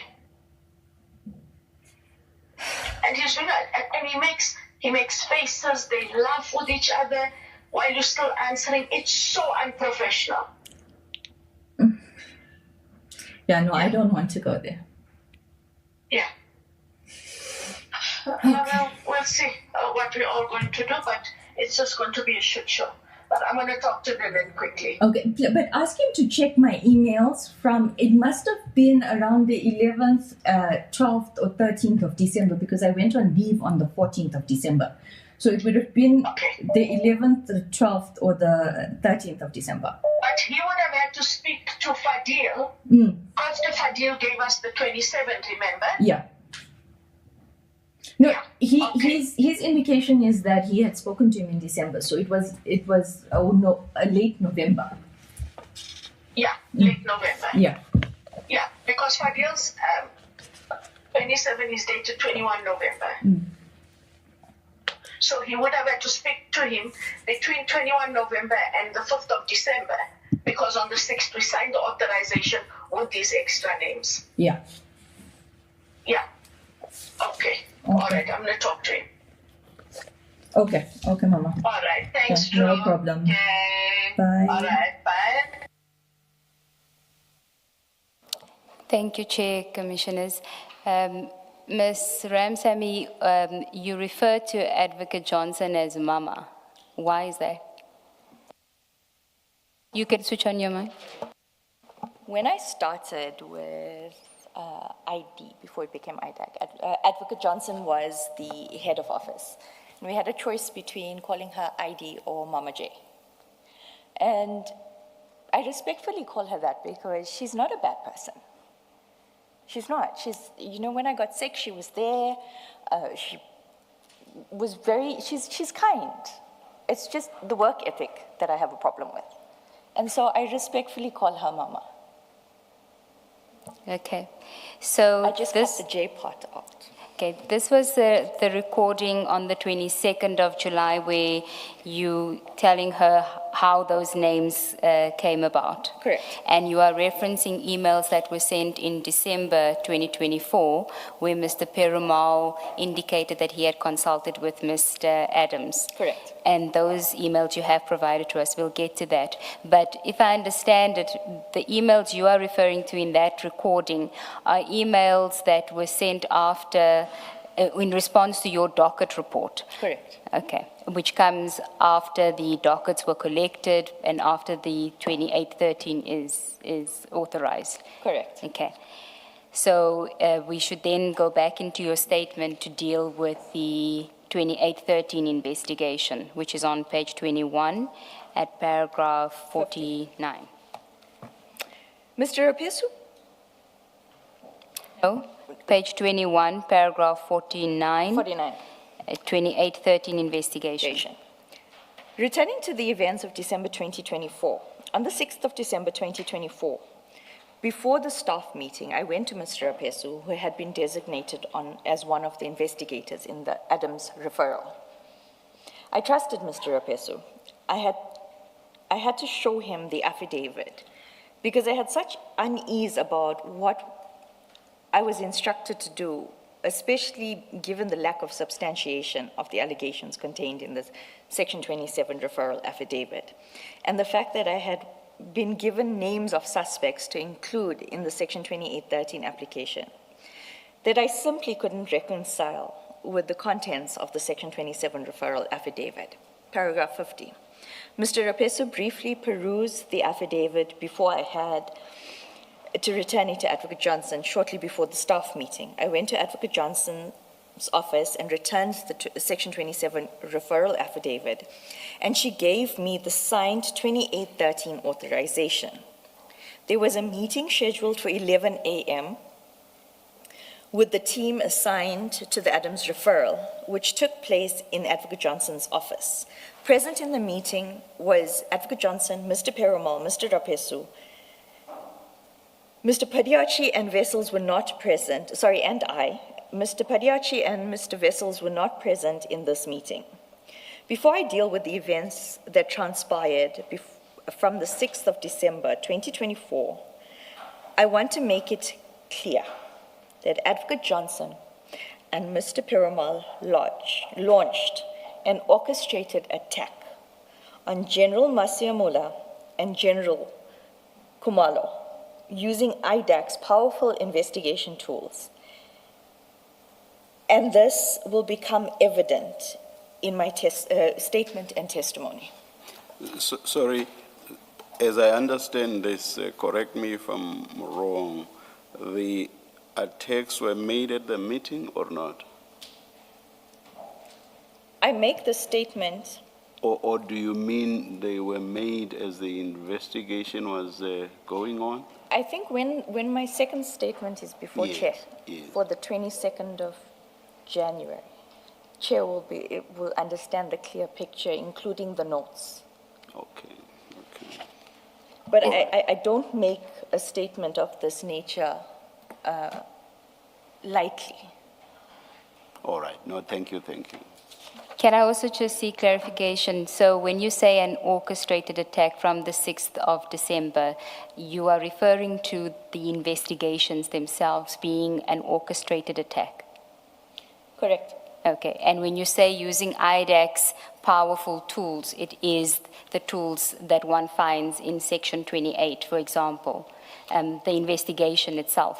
28, 6, and 7 specifically, which has no judicial oversight, but is signed. And if I may give an example, yesterday, Chair was very concerned about a 28 that was sent with regards to Fadil Adams' arrest and who made the arrest. Had that been a Section 205 of the Criminal Procedure Act, an affidavit explaining the request would have been accompanied, and a magistrate would have interrogated the reasons. Okay. Go to page 22, paragraph 51. Paragraph 51. Everything about the process was concerning. 51.1. The speed with which everything had to be done without any evidentiary basis, and in certain instances, against my strict instructions to the investigators. The makeup of the team, while Mr. Manilal was designated as the Deputy Director of Public Prosecution, he had no involvement in the matter. I was the only prosecutor who had to report directly to Advocate Johnson. Mr. Sissoko, who for all intents and purposes is the Chief Operating Officer of IDAC, was not aware of the matter. The lack of evidence on the Mukwele matter, I distinguish this matter from the Lushaba matter, where there was a prima facie case. But in my view, I questioned whether it was within IDAC's mandate to investigate the Lushaba matter. The timing of certain decisions and actions. Paragraph 52. Returning to the meeting, it was a short meeting. Advocate Johnson informed us that she will be supervising the matter personally, like she had done in the July 2023 referral. As will become evident, Advocate Johnson was not merely supervising. She was dictating key decisions throughout the investigation. Before we left Advocate Johnson's office, she said that the dockets had to be collected that day and instructed me to draft a written request immediately for her signature.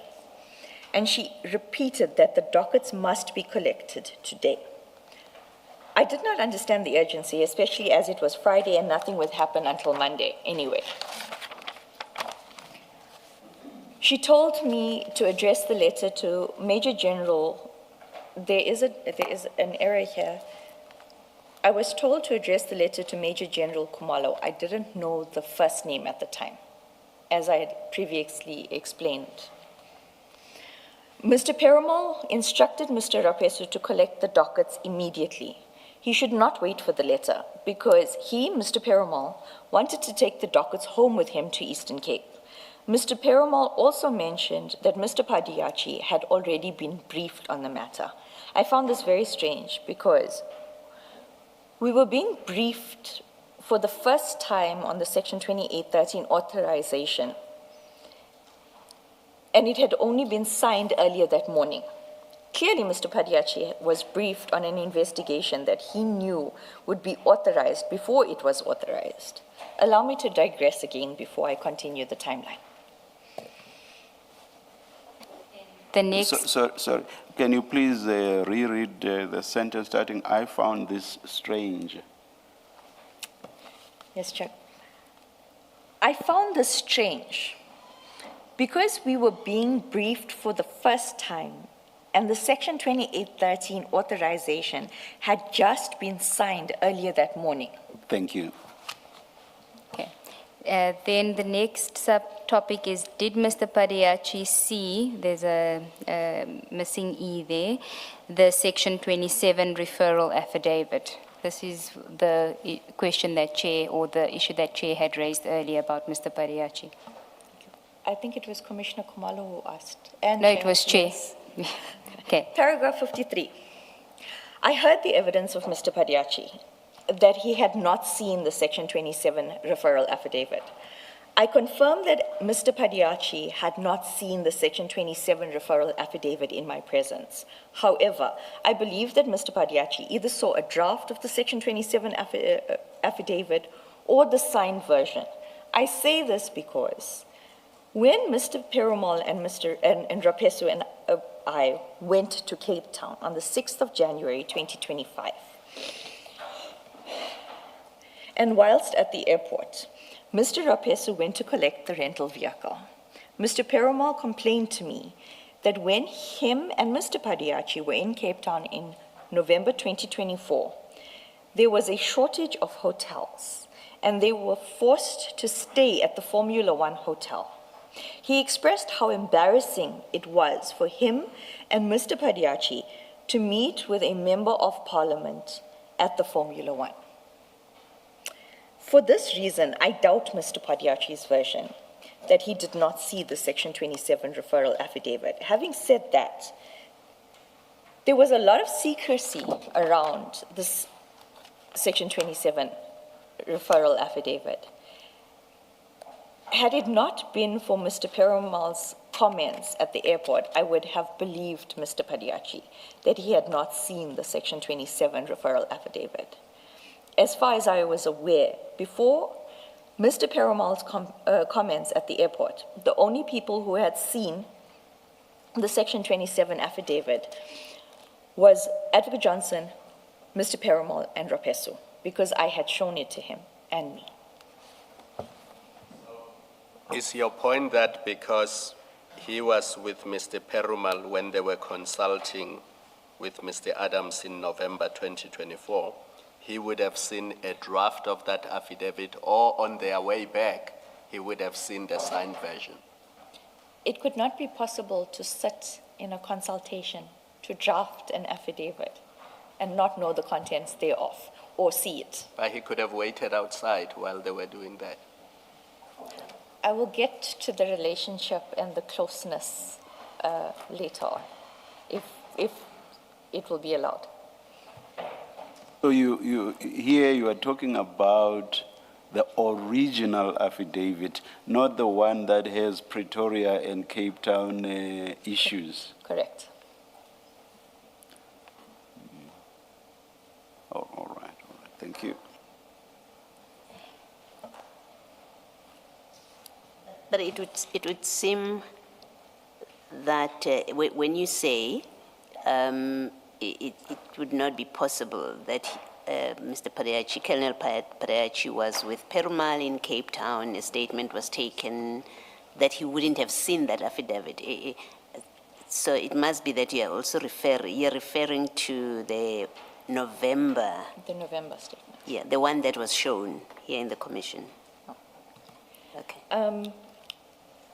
The one that I referred to here, it could be correct that he didn't see the one that was flighted, because I have heard that that is not the correct one.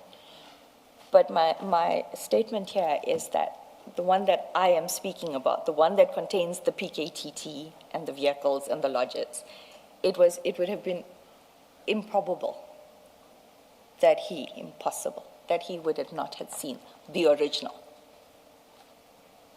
Understand. Are you therefore saying that this trip, the two of them in Cape Town, that would have been when they took the affidavit that you saw, the original one? Correct. Not the one that was flighted? Correct. Okay, I understand. Maybe, sorry, where you need to clarify for Commissioner Baloy. Yes, Even the affidavit that you saw, the original one, it was also dated 21 November 2024. I cannot confirm that. I have a recollection of a different date. I also have a recollection of a conversation between Perumal and myself when this whole debacle of where is the 27 referral as per my email was happening, where Perumal says to me, no, the ID must check, referring to Advocate Johnson, because I have WhatsApps from the 13th of November where Fadil is asking for things. So it was November, but you're not sure whether No, it was the 21st or the 13th? I cannot confirm the date. I just know that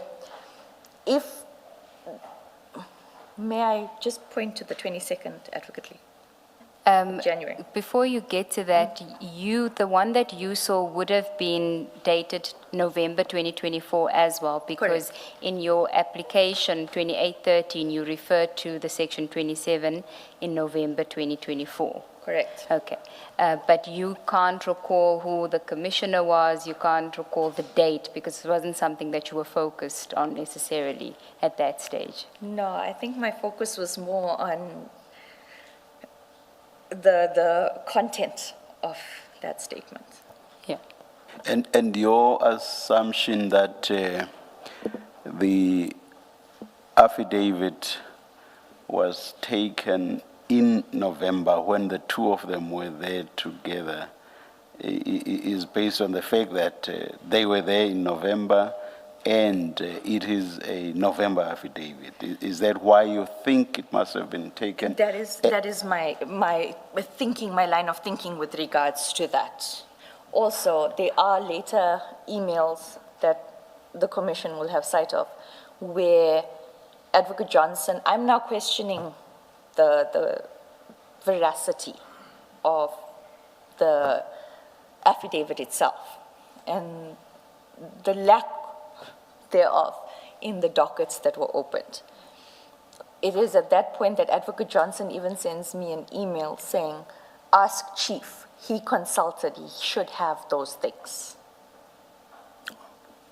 Thank you. Thank you. So if we can then go to the dockets, the topic, the dockets, on page 24, paragraph 55. Thank you. Paragraph 55.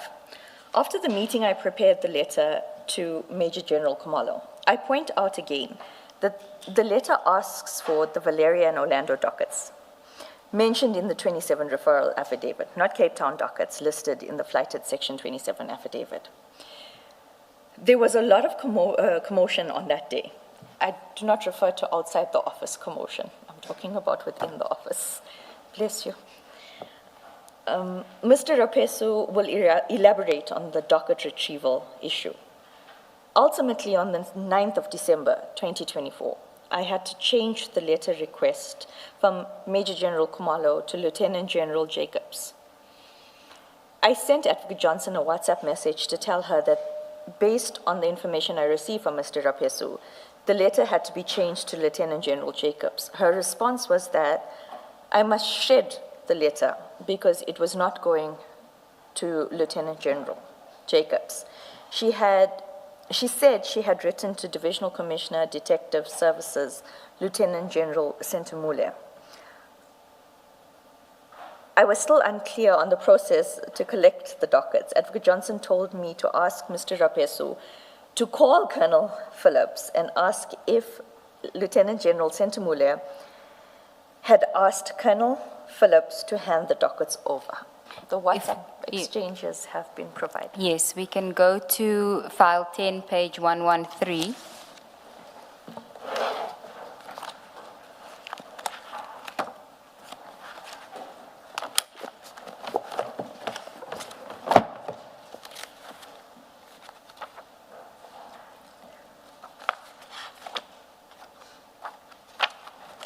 That's where the WhatsApp exchanges between you and Advocate Johnson that morning.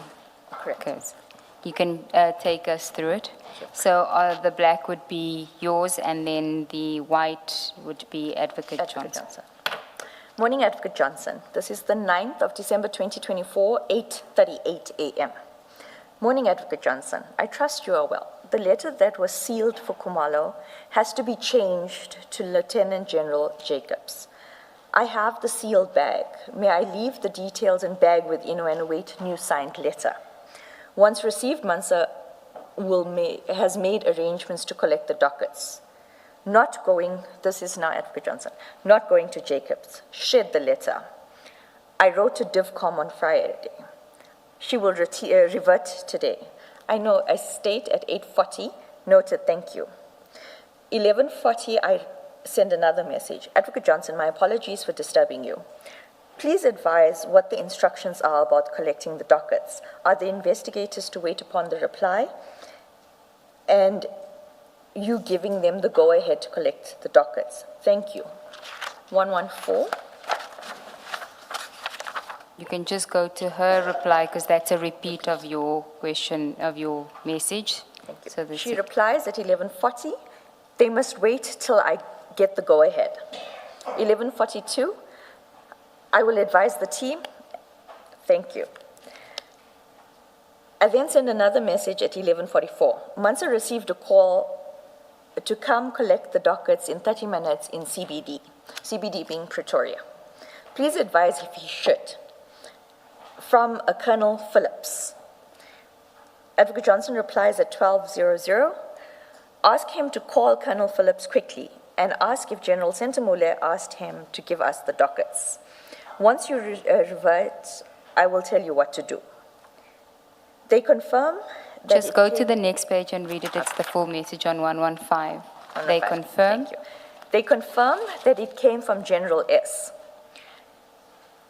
They are asking us to also give them a copy of the letter sent for their record purposes, but they will provide the dockets today and we must drop off the letter at our convenience. Advocate Johnson replies, get a copy of the letter to General Sentamule from Ino and take it with. The dockets must be copied immediately and then the originals handed to Ino. Thank you, we'll attend to it now. At 14:53, I send another message. Good afternoon, Advocate Johnson. I have received dockets. I have made a copy and handed originals in an envelope to Ino. I will peruse all the sections and provide a report to yourself. She replies, thank you. The next morning. Okay, we'll get to that, later. So then we have to return to your statement at page 24, paragraph 56. I later confirmed with Advocate Johnson that the dockets were received from Lieutenant General Sentamule and that Rapesu had been requested to provide written request for their record purposes, but that the dockets would be made available that day. Advocate Johnson then asked me to get a copy of the written request to Lieutenant General Sentamule from her assistant, and that it must be delivered when the dockets are collected. She also gave me an instruction that the dockets must be copied immediately and the originals must be handed to her personal assistant. A few hours later, I advised Advocate Johnson that I had received the dockets, a copy was made, and the original placed in an envelope given to her personal assistant. I told her that I would peruse all the sections and prepare a report to her. The request for the dockets was yet another matter that did not sit well with me. We usually request certified copies of the docket, and the originals are retained by whomever the request is addressed to. In this instance, I was asked to request for the original dockets, which is evident from the letter to Major General Khumalo. Before I deal with my report, I must address the issue of the letter to Major General Khumalo. Advocate Johnson testified that we sent the letter requesting the dockets to Major General Khumalo, and that he had indicated that the dockets were not with him or were not his. As stated above, the letter was never sent to Major General Khumalo, and Advocate Johnson knew that because she told me to shred the letter. Advocate Johnson told me that the letter had been changed and addressed to General Sentamule. Sorry, I may have misunderstood. Was the one that you had to shred not the one that was to go to Lieutenant General Jacobs? No, Chair. Yes. The instruction on the 6th was to draft to Lieutenant General Mbuso Khumalo. That letter was in the envelope that was sealed, marked by hand. That letter was never sent. Mm-hmm. So when I got to the office on the 9th, that letter was handed in a sealed, almost like an exhibit bag letter, a document thing, and handed to me by Innocent, because obviously Rapesu had to go and fetch the dockets. Rapesu, he had not come to the office with regards to collecting the letter or anything, but he will explain what his actions were. He called me and stated they want the letter changed from Khumalo to Jacobs. I then contacted Advocate Johnson. Remember, I'm not the signatory of the letter. So I'm informing her that the person it is addressed to needs to be changed to Jacobs. She says not to worry, shred the letter, because they've already contacted Sentamule. Oh. I apologize for not using the titles, the lieutenant. Okay, all right. It was a reference to Jacobs at a time when you were talking about a letter that was to have gone to him, that you then talked about the shredding, and I thought, yeah, the shredding related to Lieutenant General Jacobs. No, thank you. Sorry, that clarifies Chair. it. That clarifies I'll read slower but louder.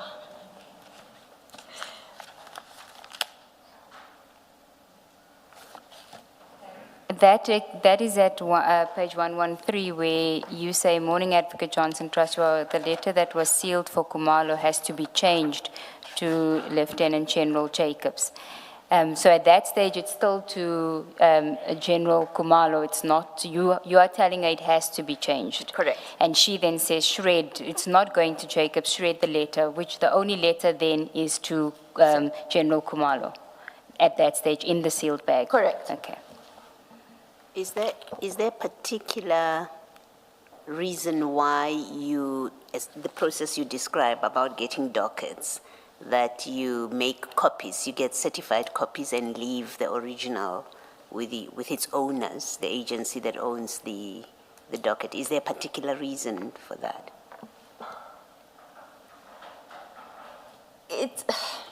If I may just put it in a simple example. Centurion Police Station is the owner of that docket. Valeria Police Station is the owner of that docket. The tracking of those dockets are done on the CASing system.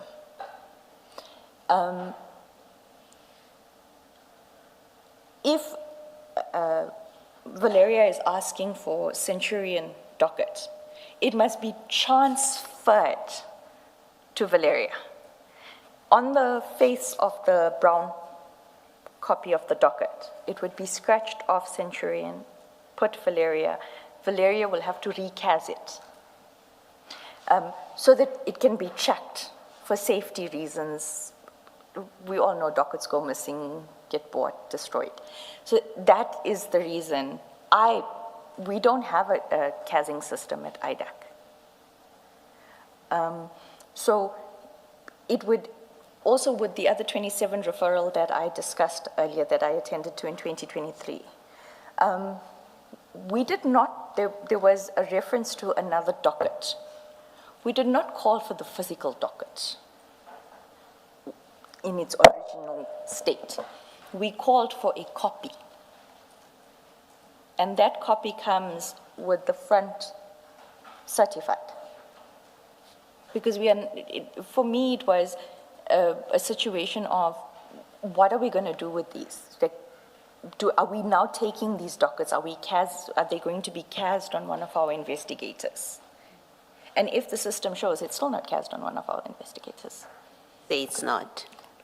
As far as they are not. My involvement is in it would only be Lushaba that was now recently, on the 12th of June. Yes. But I'll deal with that aspect of, and I speak about the movement and the changing of the CASs because it comes up later as well with the Lushaba matter. Thank you. Thank you, Commissioners. I'm going to move on to a next topic, Chair, but I see it's 3 minutes to 1. If maybe it would be a convenient time to take the adjournment now, because that deals with the docket report, which is going to be lengthy. Let's adjourn and resume at 2 p.m.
All right, it's 13:59. We are ready to start. Please make sure that your devices are on silent. Thank you.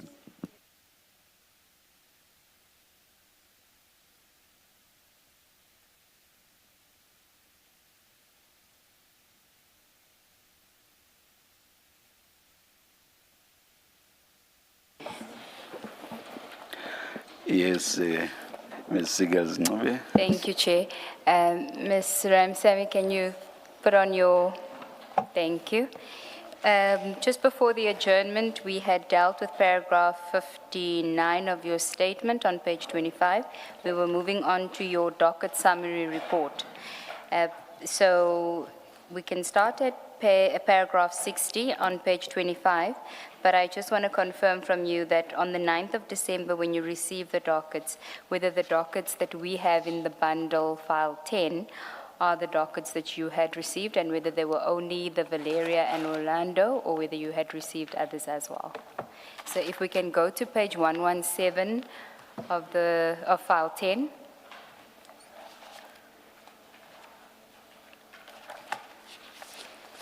And I think it goes all the way to page 160. 117. Yes, 117. Thank you. If you could just have a look at whether those were, I think they are because of how you describe the dockets in your docket summary report, but I just want you to confirm. Correct. Okay. So if we can then go to your statement at paragraph 60 on page 25, you can start there. Paragraph 60. On the 9th of December 2024, we received the dockets. 61. I then proceeded to prepare a docket summary report. This is a report setting out my assessment of the evidence contained in the dockets and whether the evidence revealed a prima facie case of the allegations contained in the Section 27 referral affidavit. Paragraph 62. I sent the docket summary report to Advocate Johnson on the morning of the 10th of December, 2024. Before you proceed, can we just identify the document summary report? If you go to page 163 of file 10.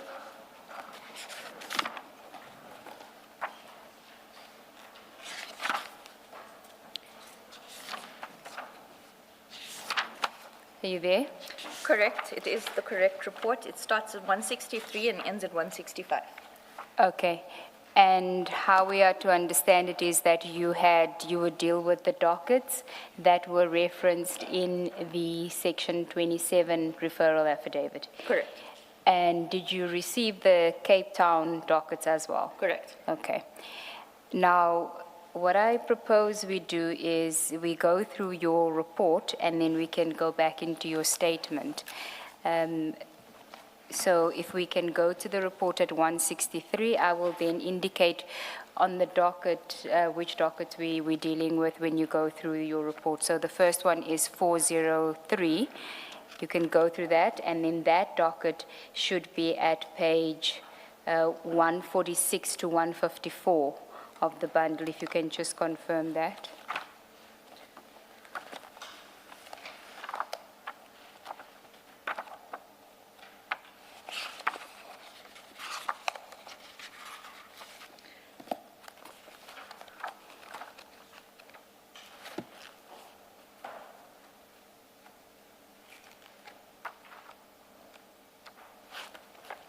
Correct.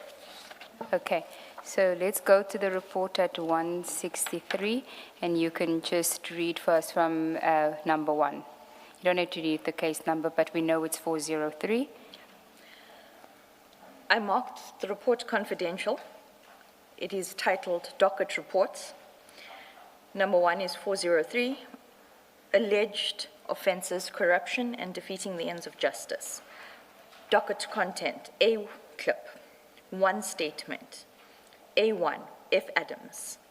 Allegations that a polygraph test was failed in July 2024 by Major General Madondo, who had 2 cases of tax evasion and that the head of vetting, Brigadier Ncube, was tasked to ensure that no investigation ensued. This statement is vague, does not indicate where the allegations emerged from, nor what evidence is at hand to substantiate them. B-Club has an information note to the Provincial Commissioner, Lieutenant General Mtombeni. Before you proceed, can I just ask you what is a B-Club? A docket is made up of when it opens up, there's 3 parts to it. So the A clip is where the statements are filed.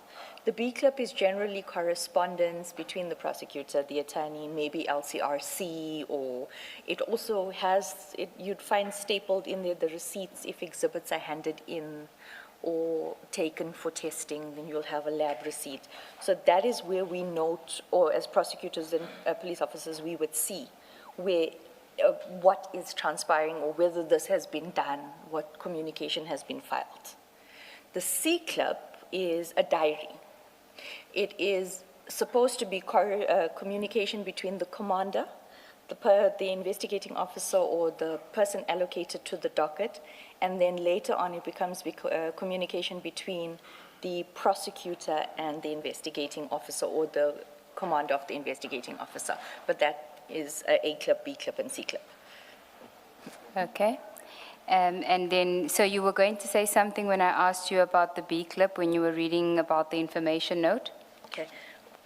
With regards to the information note, I do not summarize it here, but in essence, because the dockets had already been in Advocate Johnson's office and we had discussed it as also later on with regards to the information note, I just want to place on record that the information notes of addressed to Provincial Commissioner state the same thing that I'm saying. There's nothing in the docket. There's an A1 and unsubstantiated allegations. The words in italics, is that you expressing your view about the contents of the docket? If I must be honest, Commissioner Kumalo, it's me expressing my irritation.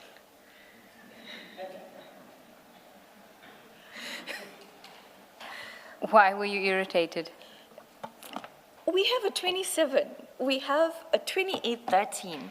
We now have dockets. I have never in my life, and I've been in NPA, and prior to that I was with Legal Aid, I have seen statements.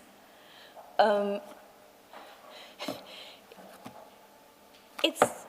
me, it looked like someone just went there and scribbled, it just, threw things in, which is then explained in the body of my email to Advocate Johnson when I send the report. And just to be clear, the statement you are referring to is the statement of the complainant in the docket? Correct. That would be the A1. And the information note is the document at page 151, if you can go to 151 of file 10.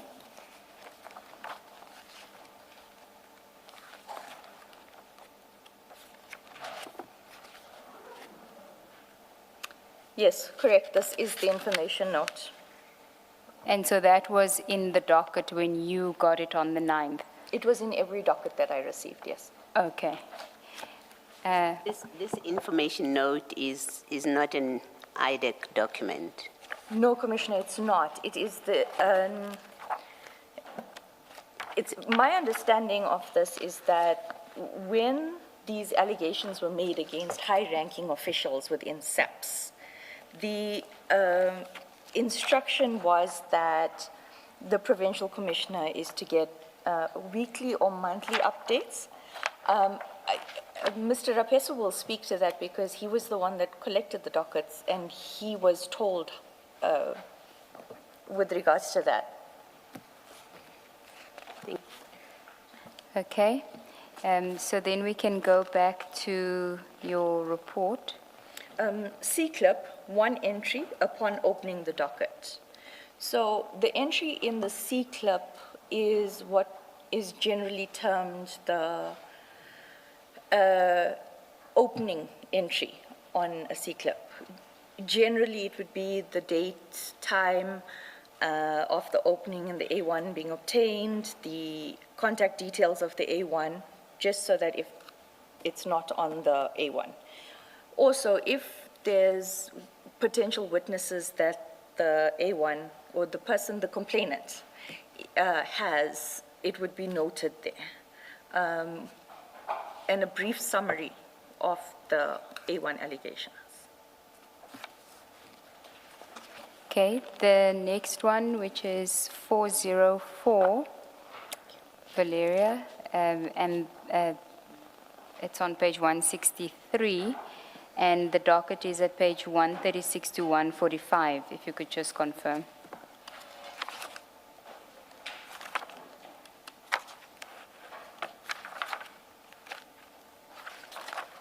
Correct? And those information notes were identical in each docket because it dealt with all the cases Correct. in one information note. Yes. Okay. So you can then go to your report at 163. 404, alleged offenses, corruption and defeating the ends of justice. A clip, one statement. A1, F. Adams, alleges that he has sensitive information relating to the abuse of funds from the Secret Service account that contravenes PFMA. Further, that the docket CAS 38 of, I won't repeat, or we'll continue with that, in which General Lushaba was the complainant, in which Lieutenant General Kumalo, the divisional head of crime intelligence, facilitated the act of defeating. Further, allegations of nepotism, placing persons and family members in strategic key positions that affect service delivery. I make the same statement in italics. This statement is vague, does not indicate where the allegations emerge from, nor what evidence is at hand to substantiate them. B clip, it had the information note to the provincial commissioner, and the C clip again, one entry. And then the third one, which is 405, that docket is at page 117 to 125. If you can just confirm.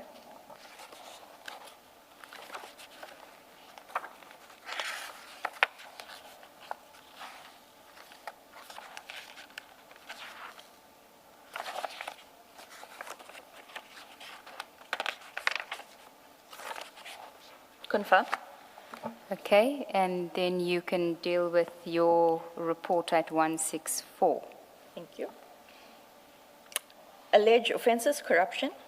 A clip, A1, alleges major abuse of power of the Secret Service account by Lieutenant General Kumalo, Divisional Com of CI, together with Major General Lushaba, the CFO of CI. Funds being channeled into the KZN political task team, which is a front for the former minister, Mr. Trele, purchases of vehicles through this fund allegedly bought for the task team but used for the former minister's activities. I state in italics again, this statement is vague, does not indicate where the allegations emerged from, nor what evidence is at hand to substantiate same. B clip has an information note to provincial commissioner, and the C clip, one entry upon opening of docket. Now then you deal at number 4 with the Cape Town dockets, and you say respectively are the first dockets opened and have the same information as above. Where did you get that information from? From the bundle? Okay, and then Valeria 38 has been perused and will be relevant for evidence purposes. You don't summarize the A1 or deal with that. Do you see that? 38 was not one of the dockets that was referred by Adams. The 38 was what we would term an exhibit, in the sense that the claim was that that docket was not properly investigated. Okay. Which docket wasn't properly investigated? That one itself? That 38. And that Okay. one was opened already in 2024. 22. 22. Yes. Yes, my mother's not going to be happy with my dyslexia after this. Yeah, okay. Now, you say the investigation into this matter is poor and disturbing the offense of theft.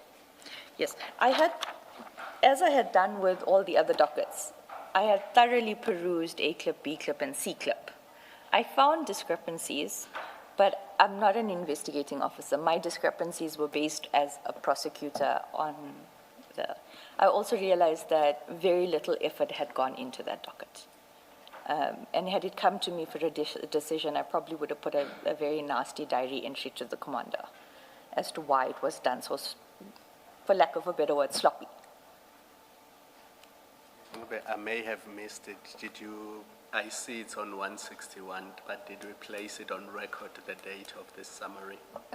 We are getting back to it as to when it was sent, and because there's a WhatsApp before that precedes the sending of the document. Thank you. So that, and then if we can just finish off with the report, you then have 6 instructions to investigators. So this is going to, is it primarily addressed to the investigators, or is it primarily addressed to Advocate Johnson and the investigators are copied in? How do you? Advocate Johnson had not asked for this report. No one had asked me for this report. I, upon receiving the dockets, felt compelled to do this report because of my gut instinct and whatever happened on the 6th, and then when I received the dockets itself, it needed to be reported in a manner that we as prosecutors would report dockets. When you give an evidence report, it's generally to a senior to make a decision because you're not finding what you're supposed to, or they think you're supposed to be finding, or what the SAPS thinks you're supposed to be finding, or the complainant thinks you're supposed to be finding. So, but my instructions to the investigators were based on my unease and the lack of substantiation in the docket itself. Okay, can you just take us through your instructions to the investigators? Instructions to investigators.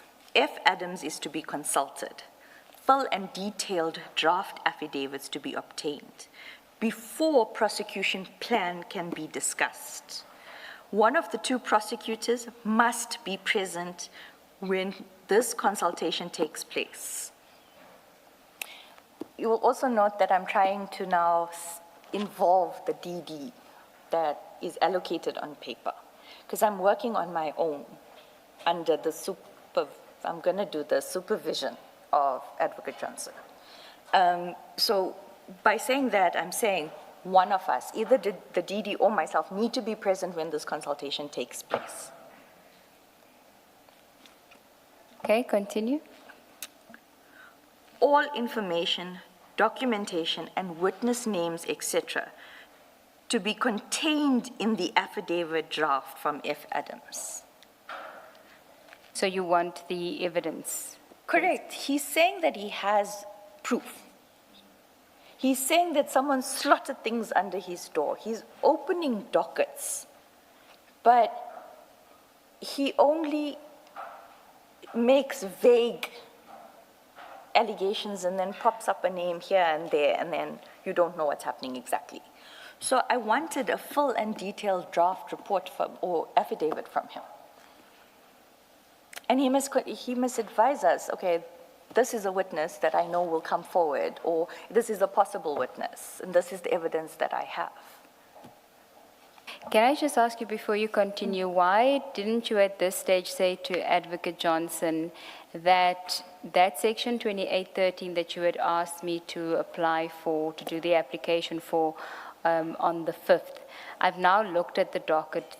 I was uneasy before then, I'm even more so now, because in fact, the evidence that he says is contained in these dockets, it's not there. I don't see anything. So I don't think we should continue with the 2813. That was one of the reasons I did the report. And the WhatsApps will show that I request that I send it to her before I send it to the rest of the team. My intention was to discuss it with her and to discuss my concerns on that day. However, the preceding messages that will be shown to the Commission will then illustrate why that conversation never took place. It did, however, take place later on. Which is that?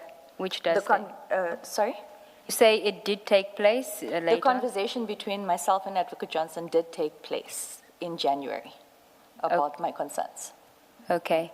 And then just before I think you should finalize or finish off with the instructions, and then we'll go back to what you say in this report and then what was in the 2813. Prosecutors to be informed before any interview consultation to take place with any person relating to this matter.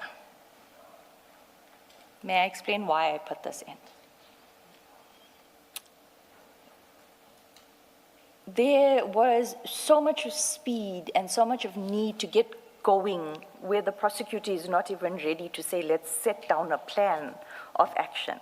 How are we going to ring fence? What? And Mr. Perumal was on this whole mission of, we need to do this, we need to do that, we need to contact this person, we need 28s for this, we need 28s for that, we need the files for the vetting. But I'm saying there's no substance. I don't have anything to even draft a prosecution plan. So my instruction is very clear. Nothing is to be done without my knowledge. Would a prosecution plan proceed ordinarily? Would a prosecution plan precede the kind of activity that you say Mr. Perumal was involved with, demanding or requiring this and that, statements being taken, that would be led by the prosecution plan? Correct. Okay, and number 4? Number 4 is no Section 28 is to be issued or served without the prosecutor perusing same and then submitting to the head of office for signature. What do you mean by Section 28? Section 28, 6 or 7, for information or for persons to be consulted with or interviewed, or summons to be interviewed, or for any documentation books or anything listed in Section 28, 6 and 7 to be done. And why did you put that in? Because of the way Mr. Perumal was insisting this. It was brief conversations that he would phone me and say, hey, we need to do this, or hey, we need to start moving with this matter. I was also going on leave. So, and I'm going to repeat it, and I know it's going to sound like I'm repeating it ad nauseum, but my gut was not feeling comfortable compared to the 27 I had done in 2023 versus this. And at that stage, there's no evidence, so... There's nothing, there's no evidence. What do you 28 if there's no evidence? What evidence are you? Are you going on a fishing expedition? Okay, and then you say, please note that there are 5 CAS numbers allocated. Once draft is obtained, the team can discuss the way forward. This is the draft affidavit. Now, can I just understand why you were asking for a draft affidavit?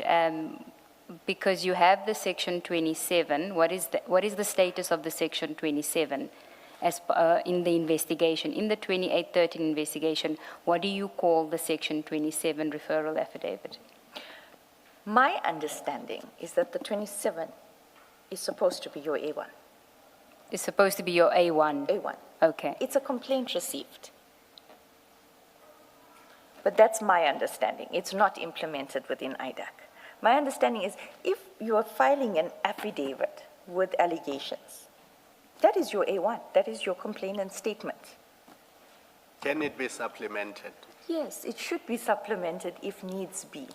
But it cannot be a standalone affidavit and from there, investigations flow in a different direction. Or not different direction, but investigations flow where we're taking now new A1s. But I was told that this was told to me in 2023. I was shut down with this. When I was dealing with that specific 27 in 2023, I held the same view, that the referral affidavit needs to be the A1 in the dockets. I was told that's incorrect and it's not going to happen that way. So once the investigation has been authorized under 2813, was the process then that you have to then obtain a new affidavit? No, with the previous, the 2023, I'm just going to refer to it as the 2023 referral. That complainant had come with a letter and a statement, an uncommissioned statement. When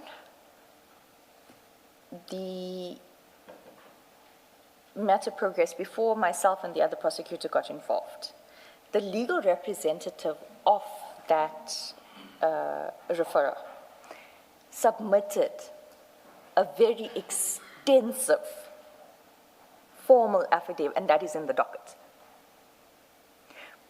So we received two different, how do I explain it? So it would have been like this. We had the first where she initially, it was just a statement that she signed, and then we had the affidavit referral in 2023. Okay, but that I suppose is different because in this instance with Mr. Adams, you have an affidavit. The section requires that it be either an affidavit or it be a declaration. So in this instance, you do have the affidavit from him, but in your docket report, you're saying we must get a draft affidavit from him. But a draft supplementary. Oh, okay. So what you're intending is that it must be a separate. Okay. Because also, you must also remember now, I'm in possession of original dockets, where A1s are already existing. So you can never have an A1 and then take another A1 and then take a supplementary. It's an A1 and a supplementary, or an A2 and a supplementary. Okay.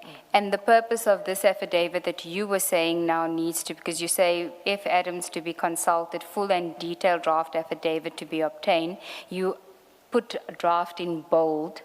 And what is the purpose of that? So you're not wanting a complete document from him. You, as the prosecutorial team with the investigators, want to sit with him and take a statement from him. And that is now part of the preparatory investigation, Correct. which is the 2813. Correct. Is that how the process works and is supposed to work? Which process? The process. No, it's not supposed to be like that, but it's generally in IDAC space at the moment that people or prosecutors get draft affidavits. When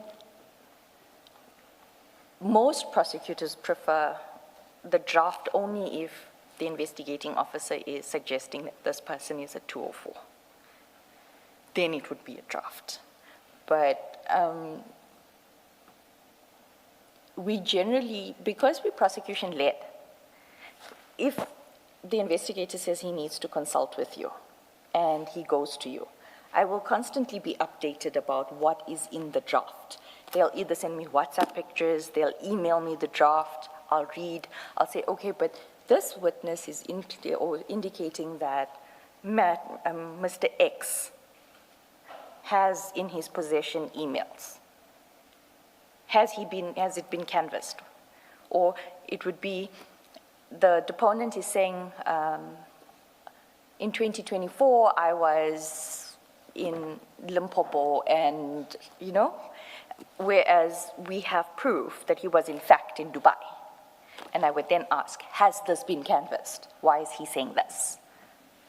Okay. So You are, when this affidavit is being prepared for Mr. Adams, you're trying to gather evidence? Correct. To see whether there is a case, a prima facie case, but you also in that process preparing an affidavit for him as the prosecutors? It's supposed to be that way, yes, Okay. because of the prosecution-led guidelines. And assume that if you meet with him and he gives you all the documents and you're now convinced that, well, there is a case here, you then assist him in preparing that statement for him as the prosecutors? I wouldn't assist, I would be present. Okay. The reason I'd be present is that I would be able to assist the investigating officers and the witness with regards to the structuring of the affidavit. Which is what happens later on Later in on. January The with prosecutor supplementaries. is not allowed to become a witness in their own matter.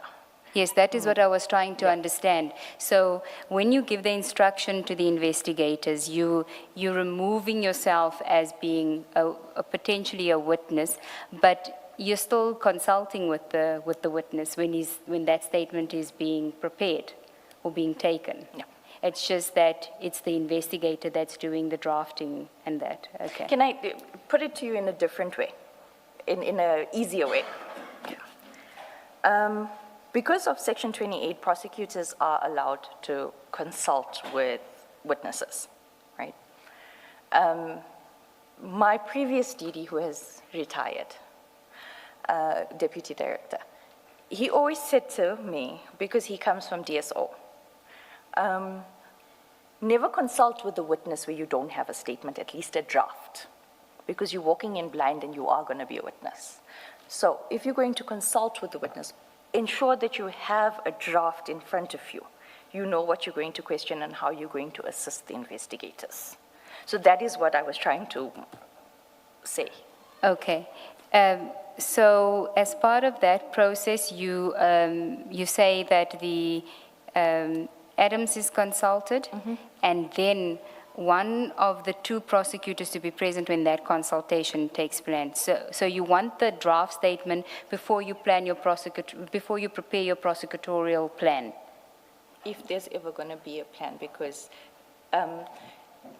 my thinking was when we go for these supplementaries, because now we've got dockets, and we instructed to investigate these dockets. When we go for the supplementaries, obviously he's now saying, and he's publicly said it, I've got documents, they were slotted under my door.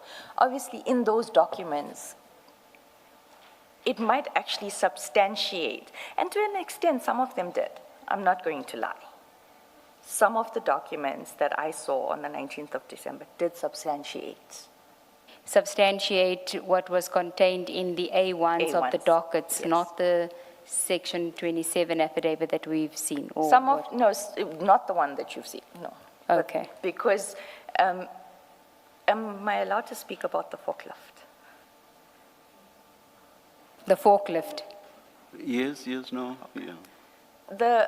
One of the issues that I picked up here of the one that was flighted is there's no mention of a forklift at all. But Mr. Rapeso will confirm that we received, we just had to trace it, Langlaagte docket for a forklift, and it was in the 27 referral.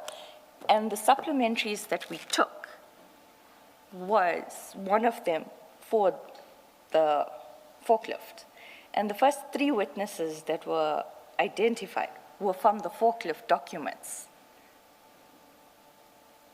Okay, your point being that if there wasn't mention of the forklift, why were you going down that rabbit hole of investigating the And there is forklift? it was multiple consultations. Can I just ask relating to this? The, what is there a guideline or what informs what goes into this draft affidavit that you're getting? And it's related to what you've just spoken to now, which is you have a Section 27 affidavit. Correct. And then you get the one that was flighted here, I want to use it as an example. and then you get the Mr. Rapesu supplementary affidavit that speaks about the PKTT, when the Section 27 that supposedly is the basis for the investigation says nothing about the PKTT. On the face of it, it looks like Mr. Rapesu would have sat down and suggested to the witness that you're not saying anything about the PKTT, let's talk about the PKTT, without it being found, I'm saying on the face of it, without it being founded on the Section 27. And I guess my question is, what is there that avoids suggesting things to witnesses or in a statement to avoid and to prevent, in fact, investigators imposing what they really would like to be in a statement which the witness may not have been interested in, but as seems to have happened in your cases that we are concerned about, that investigators had their own stories that they wanted to tell and that they wanted to be investigated, and they went to a witness and said, give me something that deals with this.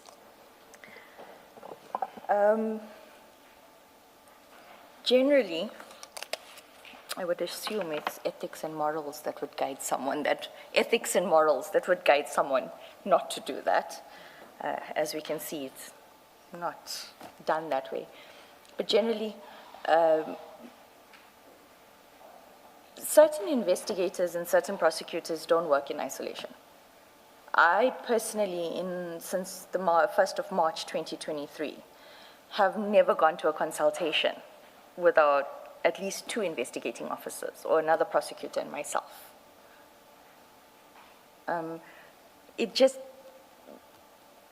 It's the safety net. So in some groups they do, and some groups they don't, but with the team that I worked with, it was never a prosecutor or an investigator going on his own.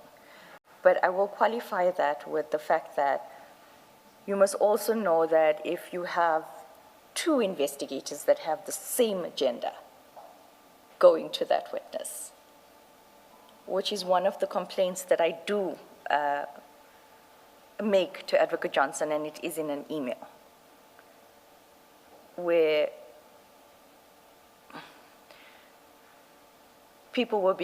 prosecutors and other investigators were being excluded, and things were being done in a certain way, and statements were taken in such a manner that it doesn't even give you an offense.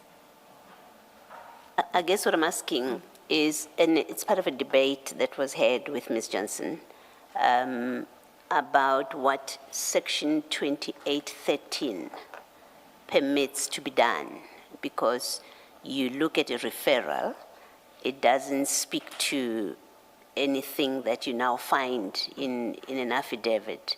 And I think her answer about those kind of concerns, and I paraphrase how it would have been raised with her, her answer would have been along the lines that, well, when we investigate and the stuff comes up, it may not have been in the Section 27, which is silent about a particular topic.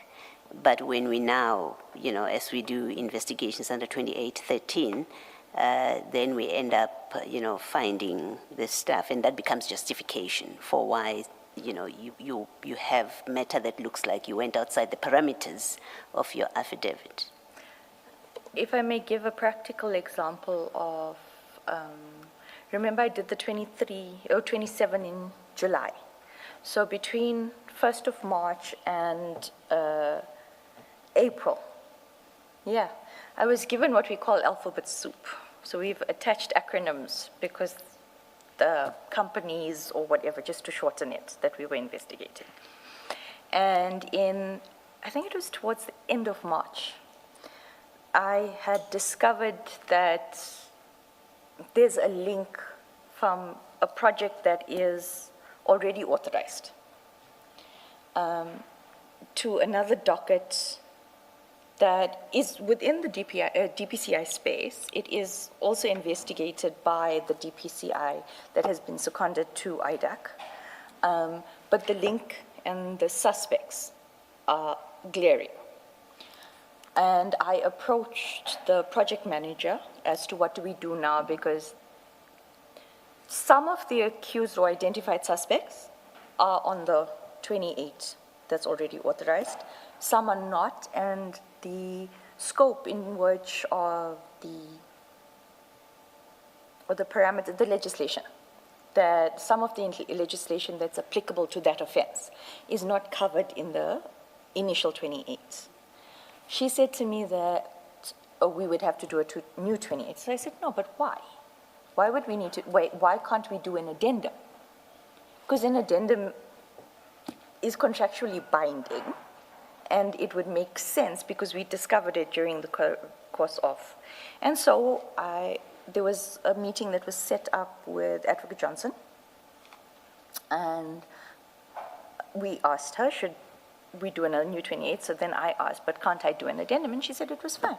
The addendum was drafted, it was attached and filed to the original 28. And that is the process we followed with 3 other of my matters.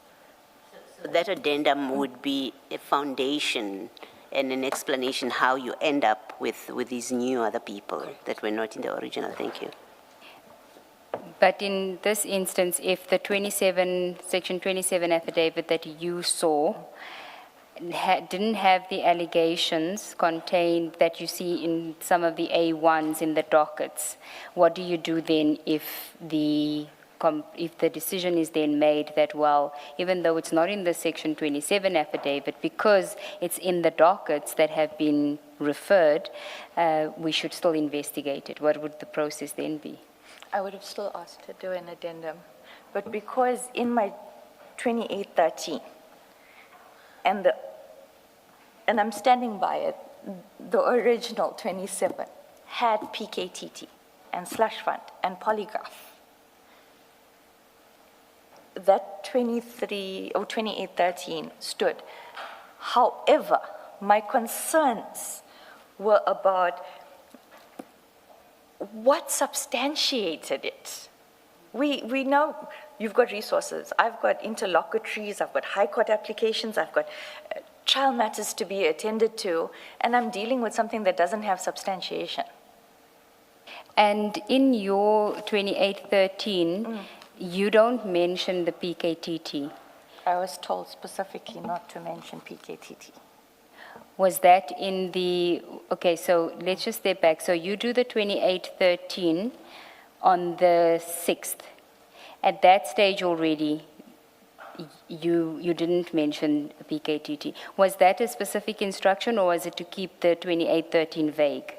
It was to keep the I was, in the 2813, I was not allowed to mention detail. I was told, keep it vague. Okay, so even though, okay, that makes more sense. I just wanted to confirm that it wasn't, as you said earlier, a specific instruction not to mention the PKTT. It was not the detail of the allegations in the 27. It's like how you would just say, this is what there was. If I may explain why I understood what keep it vague meant. Can you do it with reference to the actual 2813? Maybe we should do that on page 107.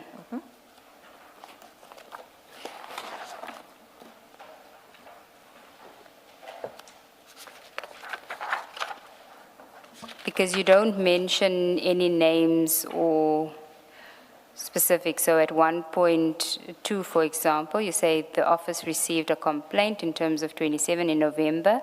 1.3, allegations leveled against senior members of SAPS, allegations regarding the appointments of various high-profile officials, unlawful actions regarding the vetting and polygraph testing perpetuated by officials of crime intelligence. But in you saying the Section 27 that you saw, names were mentioned. Correct. But not all the names that you were given by Advocate Johnson to be suspects. If I can just explain Yes. the practical reason why maybe even Advocate Johnson said keep it vague and she knew I would understand. When we were dealing with the 27 in 2023, the names of the individuals in that investigation were so high-ranking and so high-ranking, let's keep it at that, that we kept our documents vague. Even our reports and all of that, until the investigation was completed, we would hand-deliver progress reports. Information leaks.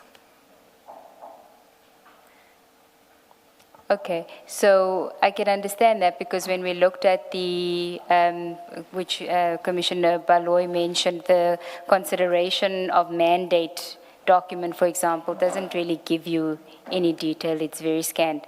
So I can understand that you would want to keep that vague, right? The 2813. But here we're talking about, so there's a mention about the PKTT. Where would one then find in your vague 2813, where do we slot PKTT in between 1.3 to 1.7?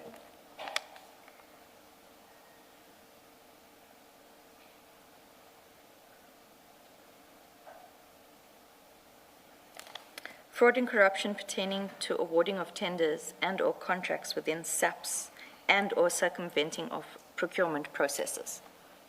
Because remember, it's the purchase of the properties, it's the forklift, and it's the use of the SSA fund for laundry and those things. Okay. And the 20, this wasn't your, I mean, you've done a 2813 before in respect of the previous 27 referral, but have you only done two 2813s or you before No, this? I've or? done multiple 2813s. Okay. Most of them are as vague as this. Okay, and that's intentional, or is it always on a case-by-case basis that she gives that the instruction is given to keep it vague? This time she said keep it vague, and I'm assuming that she understood, or she knew that I would understand because of the other matter. But our 2813s are not, we don't,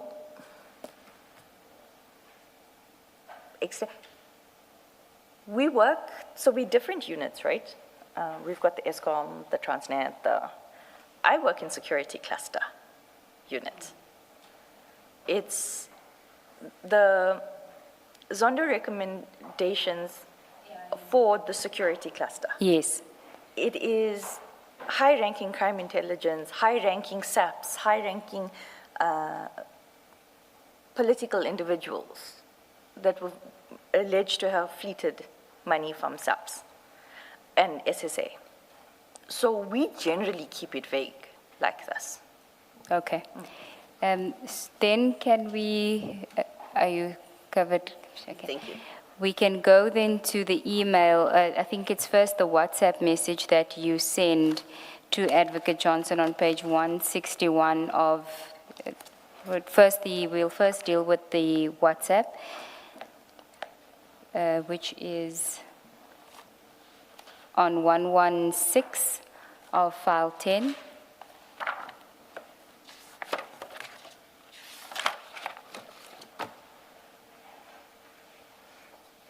Are we going to flag the whole thing?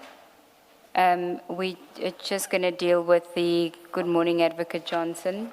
I have prepared the summary and preliminary instructions for the team. May I email them to you for your guidance before sending to the team? That's at 10:50 on the 10th. Yeah. And she says, yes, please. Correct. Which you then do, if we go to, still in that same file, we go to page 161, the bottom of 161 at 10:57. Good day, Advocate. IDAC docket summary. Good day, Advocate Johnson, for your perusal and guidance. Okay, and she does, Advocate Johnson then later responds to that, but can we just deal with, at that stage, I think there's an acknowledgement if we go to 167 of the document, file 10.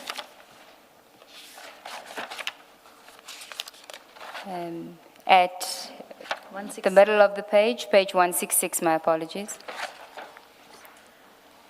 From Advocate Johnson, Tuesday, 10 December 2024, 11:05, to Drishantha Ramsamy Dylan Perumal. RE, IDAC docket summary. Drew, noted, thank you. Please run this by Chief. He had interviewed the complainant. It would help if he was able to peruse the document and then indicate if he thinks the complainant will have access to the details we require. And that is in response to what is set out in your docket summary, because your email to Advocate Johnson just says for your perusal and guidance. Correct. So she's responding to what is contained in the docket summary. Correct. To say you must run this by the chief. So what is it that you're running by him? The requirement to get or the instruction to get the draft affidavit and the documentation, I'm assuming?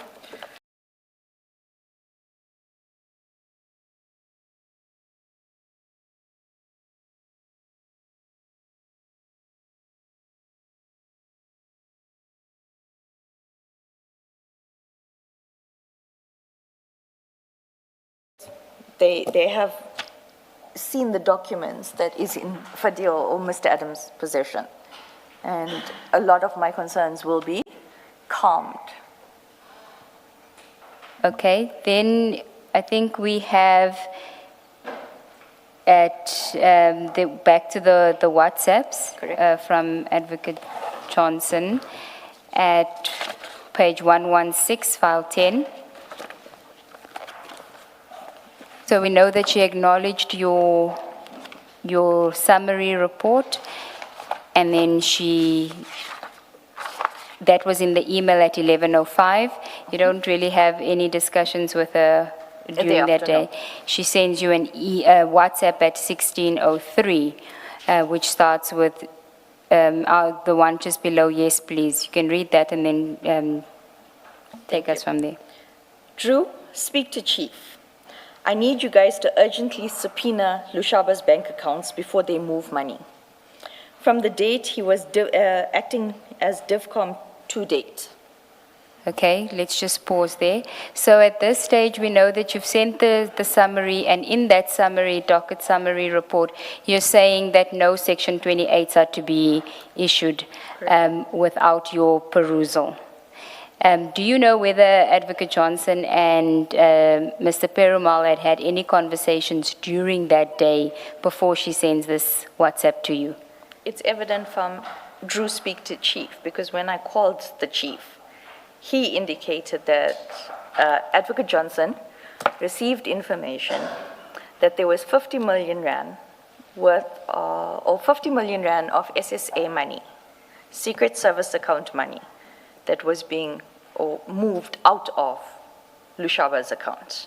I apologize for not using titles again. Okay.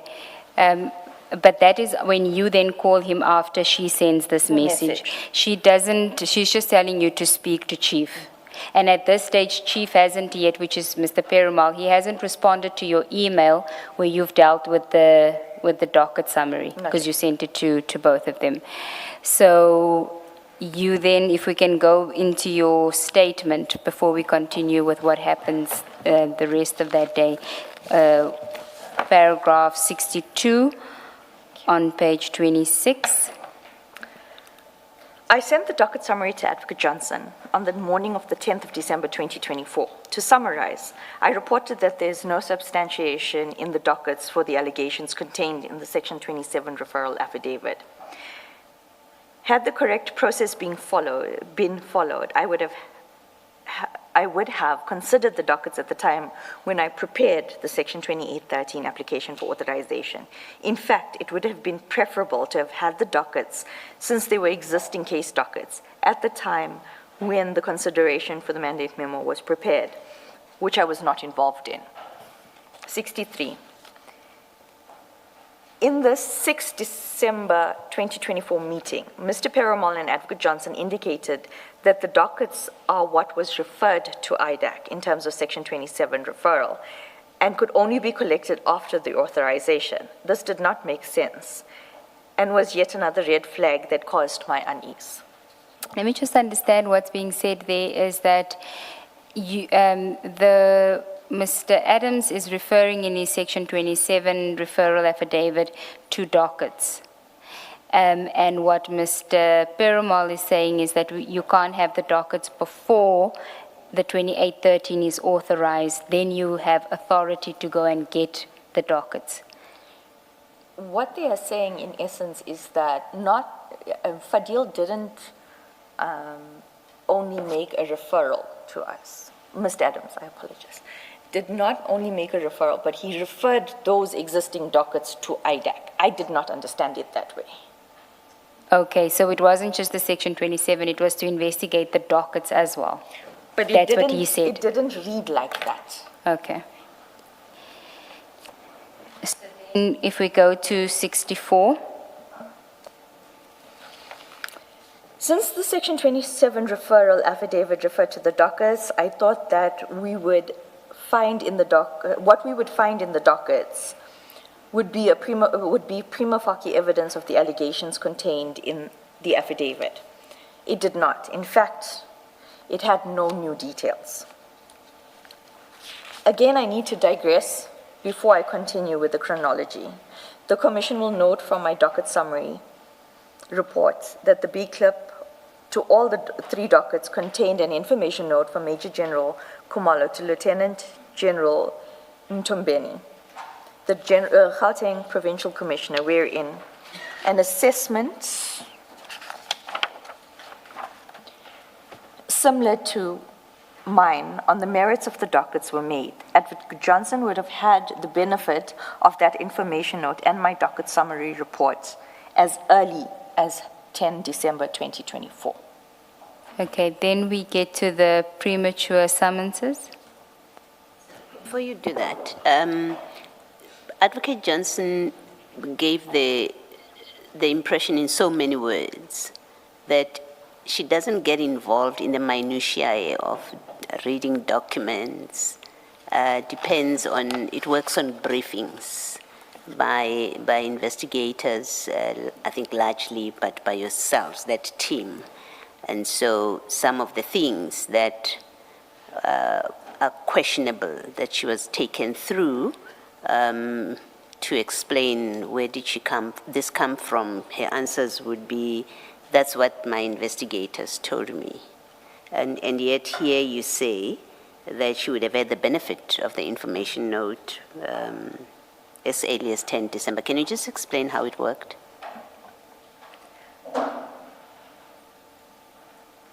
I explained earlier in my affidavit, and I'll elaborate now. Advocate Johnson said she was going to be the supervisor of this matter. She was the dictator of this matter. There was not a single move for the period that I was involved, right until 2025 September. There was not a single action that was done in the Medicare or the crime intelligence that Advocate Johnson didn't know about. And it must also be noted that between Advocate Johnson and Mr. Perumal, they would talk to each other and update each other about everything. And that's why I earlier said you could have a conversation with Advocate Johnson and make sense now. And 5 minutes after speaking to Perumal, she's completely changed her mind, and we are now on the beat of what Mr. Perumal wants. So was it Commissioner or Kumalo or Chair that said it's a lie? I'm just glad it's not me. I'm not in that list. At the risk of being very badly victimized when I get back to the office, it's a lie. It is a straight lie. There is, I will demonstrate now, Chair. You a little bit ahead of us. But I did say, of course, that we are yet to make a final conclusion on the issue. But you as a witness, you are entitled to say it's a lie if you consider it to be a lie. Am I allowed to say it's a big fat lie? No. No. Okay, I retract. It's a lie. I'm going to illustrate now, Chair, you are, but, and Commissioner, you are, but ahead of us, we are about to show how Advocate Johnson ran the project and gave instructions. Thank you. Okay, so we at the premature summonses, that's 66 on page 27. We already looked at the WhatsApp, but you can read the paragraph. I need to take a deep breath before I read this and we show the WhatsApps, can I? Yeah, I know, but take your time. It's fine. Are you fine? I'm fine. Yes. Okay. I know this topic is not an easy one, so take your time. Thank you, Advocate. On the morning of the 10th of December 2024, 3 business days after the preparatory investigation was authorized, I sent Advocate Johnson a WhatsApp message informing her that I had prepared a summary and a preliminary instruction for the team. I was not instructed to prepare this report. Be that as it may, I asked if I could email it to her for her guidance before sending it to the team. She said that I should, which I did. She did not get back to me on the docket summary until the email aspect, which we'll deal with. Instead, later that afternoon, Advocate Johnson told me to speak to Mr. Perumal because she needed us to do urgent subpoenas on Major General Lushaba's bank accounts before they move money. She said it should be from the time he was acting as divisional commissioner to date. This instruction confused me. I had just sent the docket summary report to her, wherein I stated that there is basically no evidence to support the allegations in the Section 27 referral affidavit. And importantly, I had given strict instructions that no Section 28 summonses should be issued without me perusing them and submitting to Advocate Johnson for signature. I was not sure if you read the report at the time when she had given this instruction. Well, I think let's just go back. You don't know whether she read, but she certainly responded to your email where you attached the report and said, speak to Chief, because he spoke to the complainant and he'll be able to tell us whether the complainant has the documentation. Your covering email to her didn't give any detail of the docket summary report, so she could have only known that you had an instruction that you must get information and documentation if she had read the report. I think my statement there is more with regards to the instructions. The instruction, okay. Because Not she's automatically overriding my concerns now about 28s being issued. Or you being generous to her that was in fact the case. Correct. That she hadn't read the instructions. But she would have had to, because the information about obtaining the documents was in the instruction. Correct. And she's directly telling you in that email that you must speak to the chief because the witness could have that substantiation. Correct. Okay. Continue. In any of the documents, and I know you've told us about the Section 27 that you saw, and you've done that table for us. You've looked at the docket. In any of the documents up to this point, had you come upon any allegation that leads to the 50 million rand, let's get his bank account details? Was there anything? No, Commissioner, nothing. Which is why I stated I was uneasy with this instruction. We had authorized, it wasn't even authorized for a full day. We received dockets, I only did the summary on the 10th. And on the 10th, but also my bigger concern was, where did this information, how did this information come to Advocate Johnson? But I will. Thank you. Continue. 67. 67.2, she was instructed. No. 67.1. This instruction confused me. Yes, this instruction confused me. I had just sent a docket summary report to her, wherein I state that there's basically no evidence. My apologies, I've been told you did read that, sorry. Okay. I'm behind. Thank you. 67.2. 67.2. She was instructing me to issue Section 28 summonses, notwithstanding my instructions to the investigators not to do so without my perusal. In effect, she overturned my instructions, and this illustrates how Project Diversion was dictated by her and Mr. Perumal. May I continue? 67.3. I could not understand the urgency for two reasons. First, the 2813 was authorized on the Friday, the 6th of December. The dockets obtained on the 9th of December, and my report submitted that day. I could not understand on what basis we could issue summons when we had no prima facie evidence of a crime.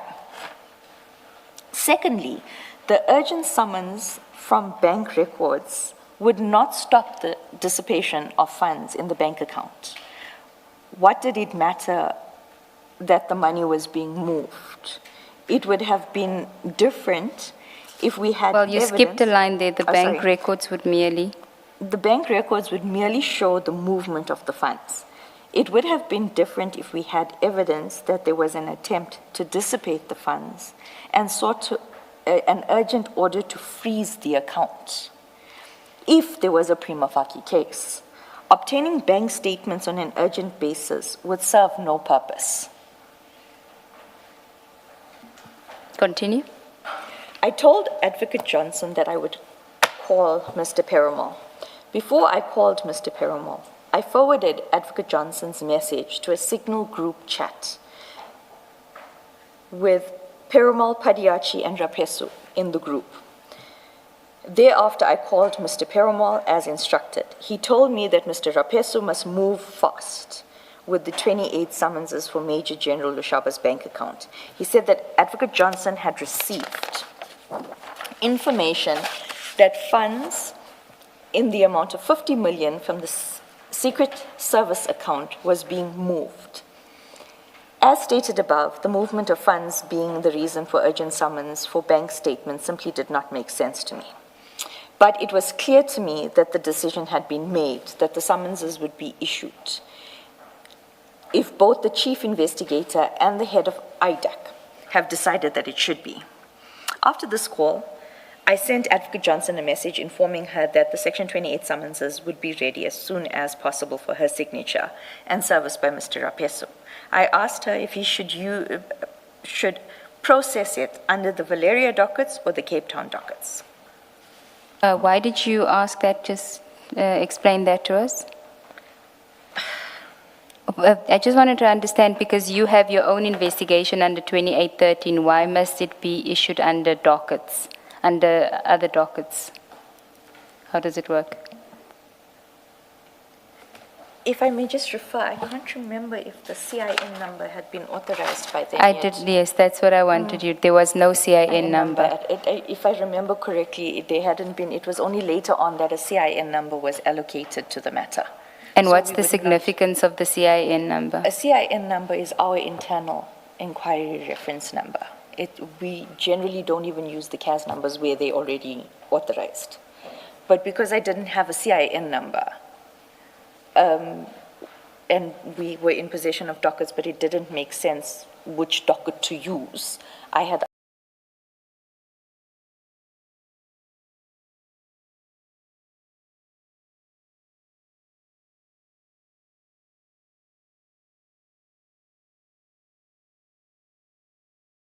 supposed to be issued on the day that the 2813 is signed. Can you just raise your voice? The CIN number is supposed to be issued on the day that the 2813 is assigned or signed off. But if you look at the composition of the team on the 2813 signed on the 6th of December, there isn't a project manager. The project manager is only allocated after everything is done. And that is why I say the whole process of this 2830, using Chair's favorite word, is Diyarmakar. Steermakar, okay. So if if there was a project manager, the project manager would have been the one tasked with getting the CIN number and all of that, or what is the... Correct. I wouldn't, when a project manager is allocated to the projects, as is with most projects, I wouldn't even have direct email with Advocate Johnson.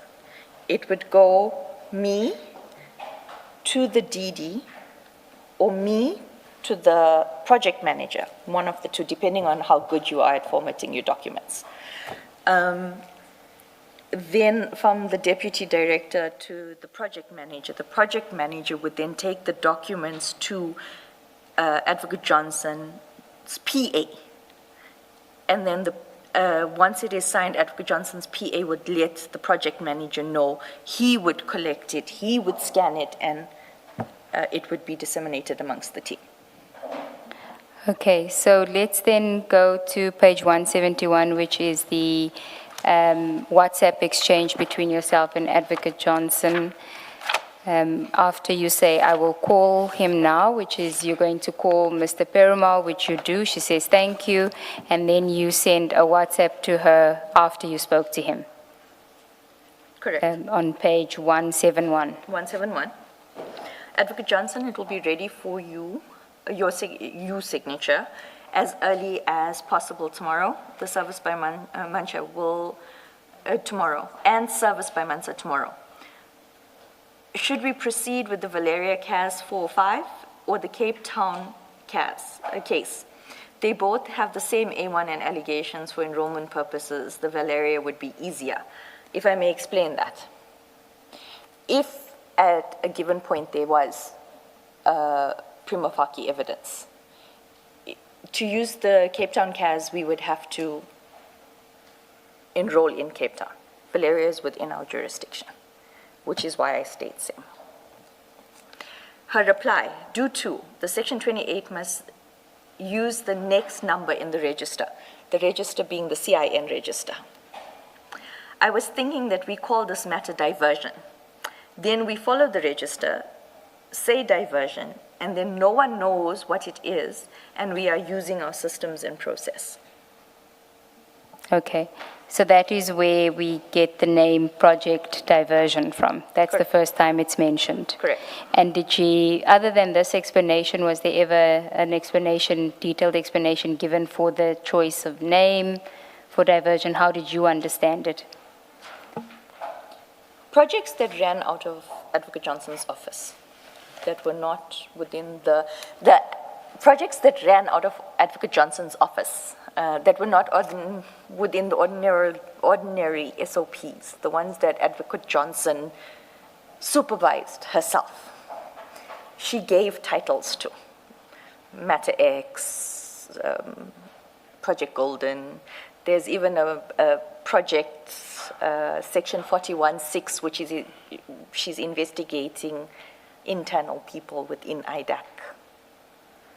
What is the 41.6 reference to? Just, I know what it is now, but if you can just say for the benefit of the commissioners. Section 41.6 of the NPA Act prevents a member or an employee or a service provider or a contractor to NPA from divulging information without the authorization of the National Director of Public Prosecution. It is a certificate that is given to a person where we are, for example, I'm now speaking about WhatsApps, emails that are internal. I had to have a certificate from the NDPP to allow me to speak today. With regards to that project, Advocate Johnson is internally investigating a specific person who will explain. The 2813 there is even, I think if the commissioners and chair had to see it, they'd probably, I don't know, maybe throw a chair. There's no prosecutor allocated to the matter.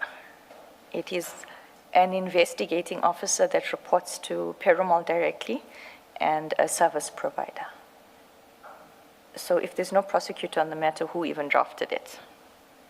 And this is project 416, so, okay. The reason I'm bringing this up is to illustrate how Section 28 has been abused. And I'm not just talking about 28, 6, and 7. I'm talking about just authorizing investigations. Has been abused for the past. And that person will be the subject of that investigation, that 416. Is it just one person or more than one that you're aware of? I'm aware of one person being named as the suspect. But I'm also aware, because I had handed the documents to the DPCI officer through the protected disclosure that I was busy with prior to this happening, that that CIN number was used to obtain bank statements and cell phone records of multiple employees, including myself. Yes, okay. That will be dealt with by other witnesses, yes. Okay, so we were then dealing with she says it's diversion, and we are using so that no one knows that we are using our system and process, and you say, I will advise the team. Thank you. This is still on page 171. Correct. We then go back into your statement at paragraph 69 on page 29. The following day, 11 December 2024, Mr. Rapesu sent me a WhatsApp message to raise the same concerns I had. I forwarded this message to Advocate Johnson. Essentially, Mr. Rapesu suggested that we stall or park the summonses until we had consulted with the complainant, because his affidavits simply did not set out a case. I paraphrase. Okay. Before we deal with that WhatsApp of Mr. Rapesu, if we can then go still on the 10th, we then get a response to your docket summary email.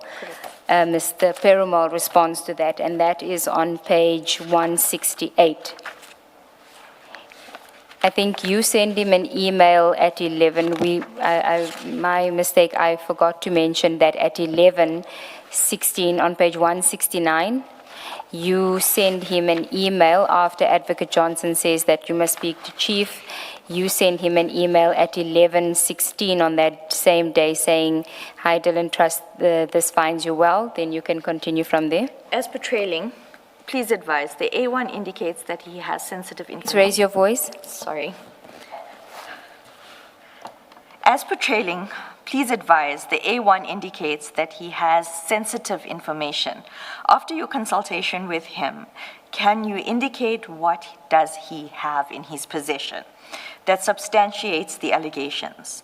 Does he know of willing witnesses? The report in the docket is very vague, but alludes to him having sensitive information to assist with the foundation of the investigation. Okay, just before you explain this, in the call between you and Advocate Johnson that we played earlier, the recording on the 22nd of July, you say to her, it's all in my emails as to what happened. You can look at, there were emails that were sent on the 11th or the 12th. These were the emails you were referring to? Correct. Okay. To say that Dylan had indicated that he had spoken to the complainant. Correct. Right. And that, if we go to, because you say to him, you're referring in your message to when you consult, after your consultation with him, suggesting that there's still a consultation to come. But in the call with Advocate Johnson, you were referring to that she had told you that Dylan had consulted with the witness already, and that would have been at the time that you had prepared the 2813, which would have been on the 5th. Correct. So he would have, so that you're not referring to here now, he then responds and refers to the previous, to the November consultations. Correct. Okay, so if we can go then to his email in response to you on page 168. Good evening, Advocate Drew. Our earlier telecom has reference. I am waiting for the complainant to confirm his dates of availability so that we can meet with him. He does have documents in his possession, which I understand was shared with him in confidence. I am of the view that we should request same from him during our meeting. He might put us in touch with possible witnesses or sources to further our investigation. I will advise as soon as he returns my call. Okay, so our earlier telcon has referenced, this confirms that when Advocate Johnson says call him, you called him. That was about the summons, but yeah, you must have spoken about other things as well.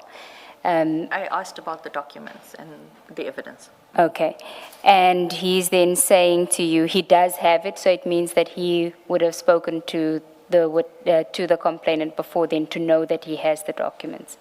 Correct. Okay, and during the conversation with him, did he tell you whether he did consult with the complainant before? He did. And it would be illustrated in the meeting of the 19th of December that I move on to just now. Yeah, okay.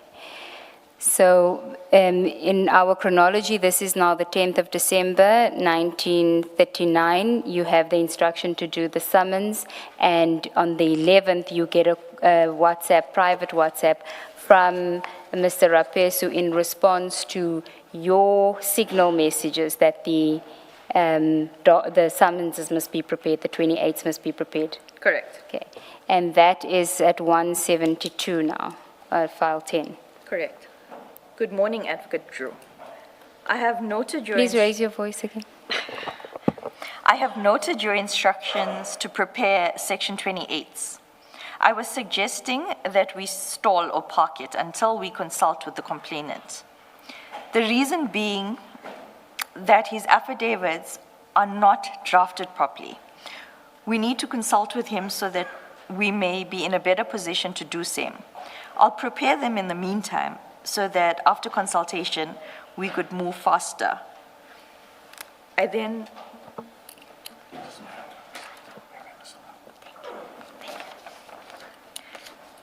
Okay, you then forward that to... Advocate Johnson. Okay, you can read that message. Morning, Advocate Johnson. A suggestion sent by Mansa. I will await your instructions. I specifically put in there, because I've already expressed my unease about these things. I specifically say that the consultation is set for the 19th of December in Gauteng, GP. This is the consultation with Mr. Adams. With Mr. Adams. And why are you putting it in there? Because, I wanted to know that we are now on the 11th. On the 19th is when the consultation is going to take place. So that even what Mr. Rapesu is saying, that after the consultation, we can move forward with them, but at this point in time, we don't have enough. I was also trying to illustrate that it was only an 8-day period or difference between serving the 28s now for the bank accounts as compared to if we consult with the complainant and get better details to justify serving these. Just a moment. The affidavits referred to by Mr. Mansa, are these the statements in the docket so that we don't confuse them with the Section 27 affidavits or the later A1s? Because those came in January 2025. So when he says his affidavits are not drafted properly, what are the affidavits that he's referring to? He would have been referring to the affidavits, the A1 affidavits in the docket. In the docket. Because I had made copies Yes. for all parties concerned, so that they could follow as to what was happening. And it didn't make sense for the originals to be there and them not to have copies of them to work off.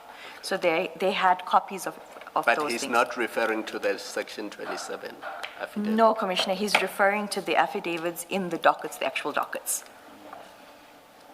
Okay. And then we can then go so you're saying to her the consultation is set for the 19th of December. Mr. Rapesu suggesting that we park it just for 8 days. Let's consult with him effectively. That's why you're telling her that it's on the 19th. Correct. So we can go back to your statement at paragraph 70 on page 29. When I forwarded the messages to Advocate Johnson, I also said that this was the suggestion from Mr. Rapeso and that I await her instructions. I also informed her that the consultation with the complainant was scheduled for the 19th of December 2024 in Gauteng. Sorry. I had hoped that the fact that the consultation was the following week would persuade her to pause the Section 28 summonses in line with Mr. Rapeso's suggestion until after the consultation. Paragraph 71. However, she responded that she had her reasons for the summons and that she was going to discuss it with us. She was going to discuss it when we, Mr. Rapeso and I, go to her with the summonses. May I just explain? You can go to the WhatsApp and then you can explain as well. So the WhatsApp is still on 172, where she says, you say consultation set for 19 December in a GP. A response? I have reasons to ask for the summonses, which I was going to discuss with you guys when you guys came with the summonses. Please prepare so long, and if you guys still feel like putting it on hold after talking to me. I think it's cut off. I think the last thing says, then it's fine. Yeah, then it's we'll fine. just get that last one. It seems to be missing from the bundle. If I may just explain. You can explain if you promise to raise your voice. I promise to raise my voice. I apologize, Advocate. The process for 28s is not that the prosecutor takes it. Usually it's the project manager. But like I explained, with projects run out of Advocate Johnson's office, it's a different procedure. But the 28s, because it would have come to me to approve what was being requested and all of that, it would then be taken by the investigating officer to Advocate Johnson. So that message where you guys come to sign doesn't make sense, because I probably wouldn't have been there. If I didn't have, or the normal process of it, I would never have been there to sign at 28. So the project manager would get her to sign it. The project manager would leave it with her personal assistant. Unless it was urgent, then they would go to her. But now she's telling you to have it ready, but she's still open to a discussion. And you understood it that way? No. Okay. If you're saying prepare them, and because I've worked with Advocate Johnson for such a long time, Advocate Johnson and Mr. Perumal had already decided that those summonses were going out. We were just being placated. And was there a project manager here At that point, there was no project manager. for this? If I'm not mistaken, and I stand to be corrected, I will, in part 2, deal with that. The project manager comes on board around February, March. Okay. Thank you.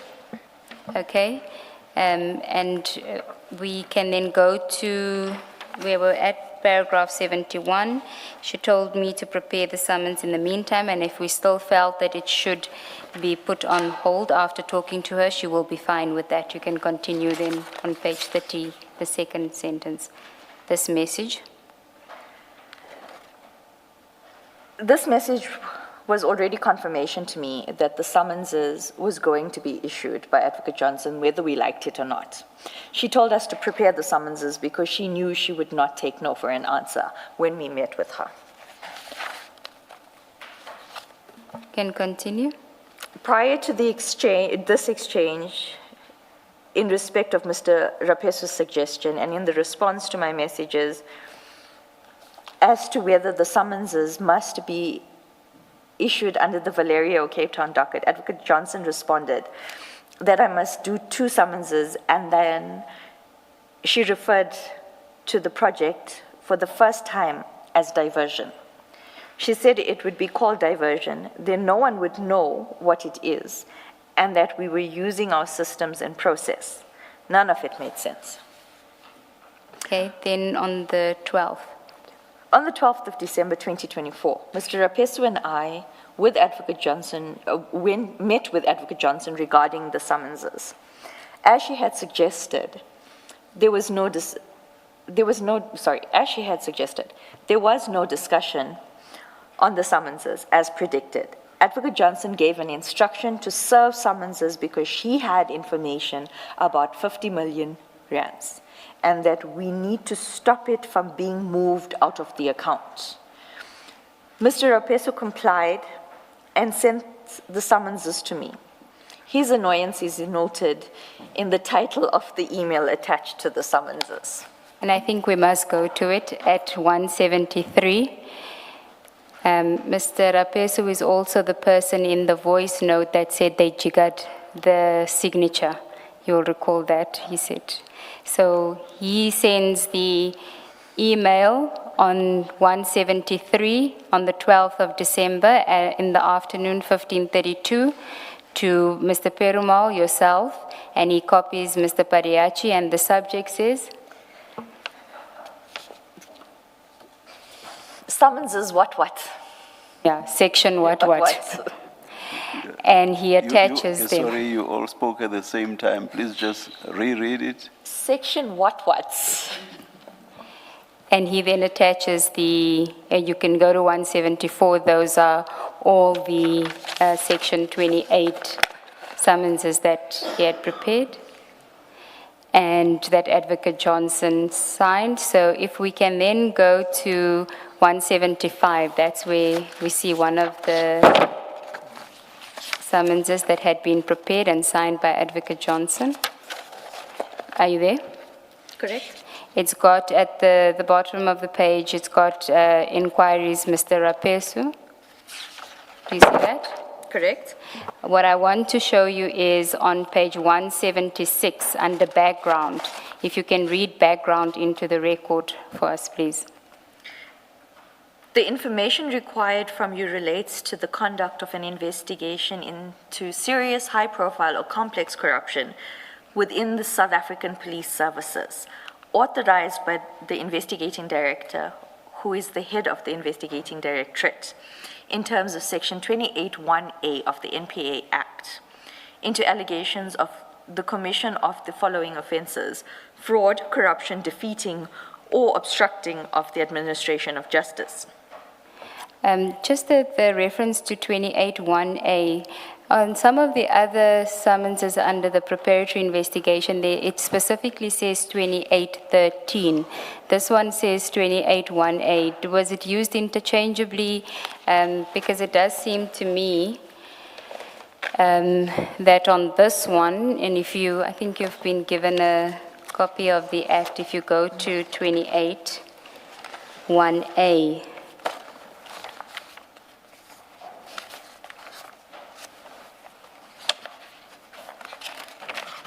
is if the investigating director has reason to suspect that a specified offense has been or is being committed, or that an attempt has been or is being made to commit such an offense, he or she may conduct an investigation on the matter in question, whether or not it has been reported to him or her in terms of Section 27. And then B says if the national director refers a matter.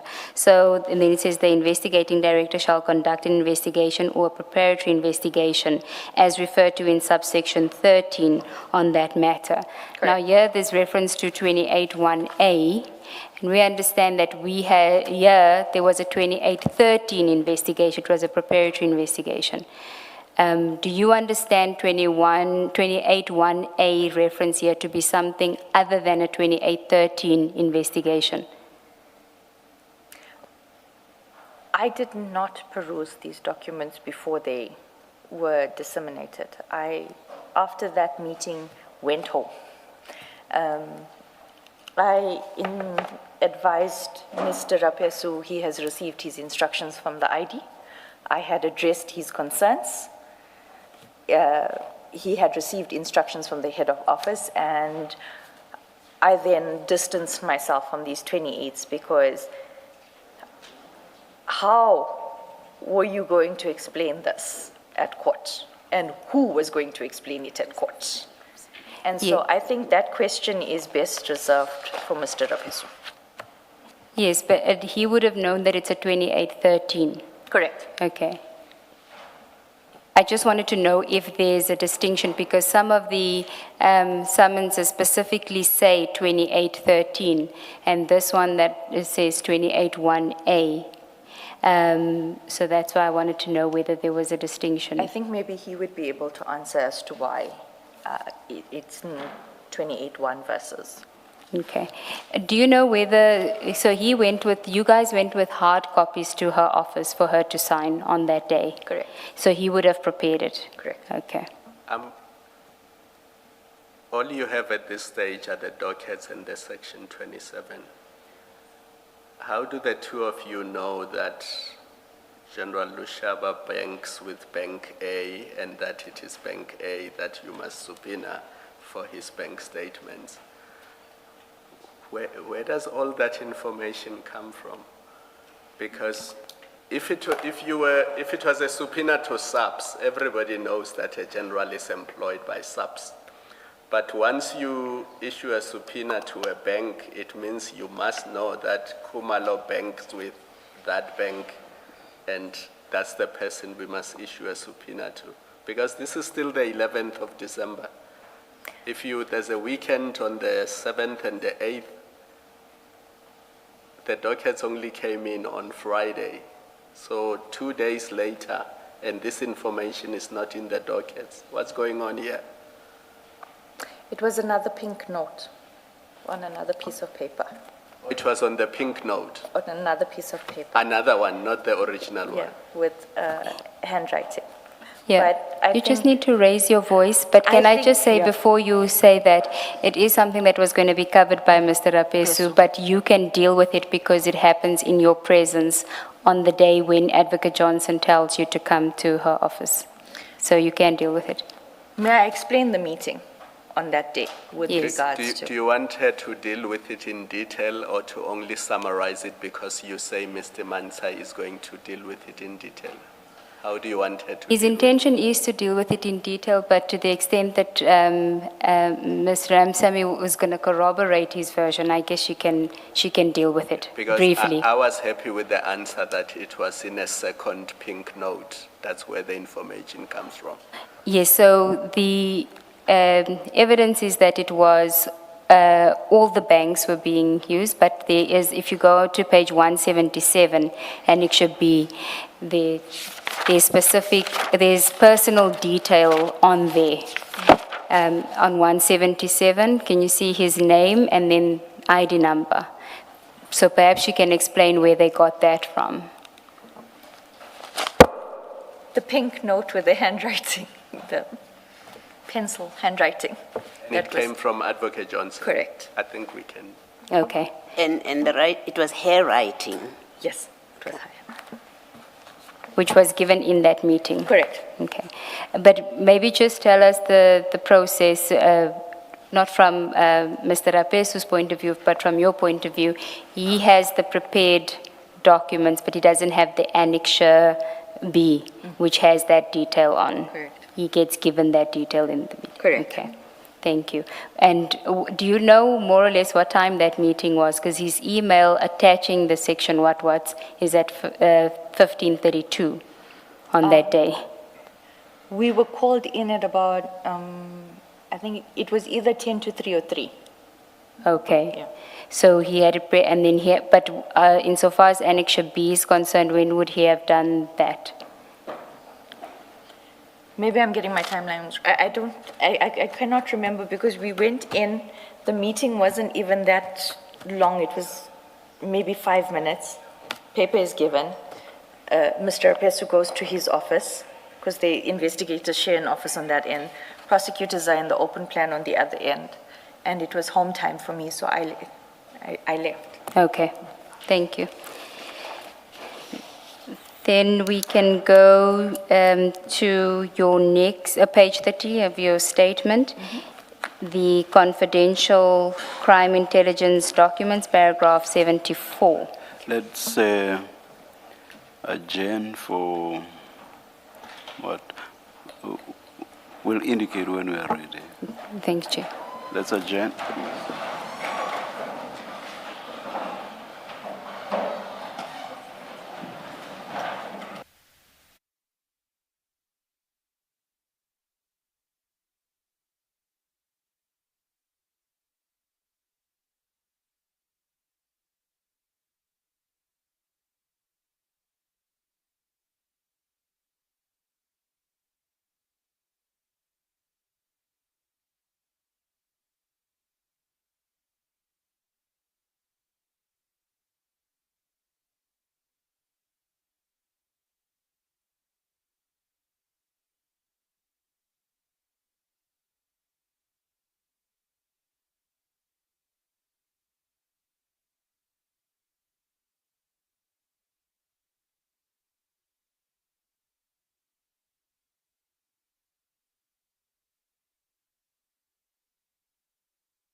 All right, we are ready to resume. Please make sure that your cell phones are off. Thank you.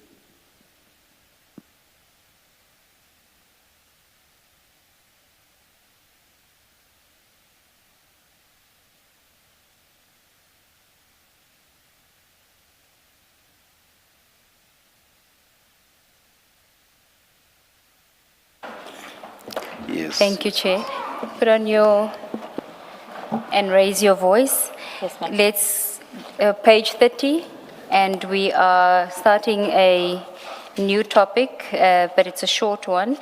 The confidential crime intelligence documents, paragraph 74.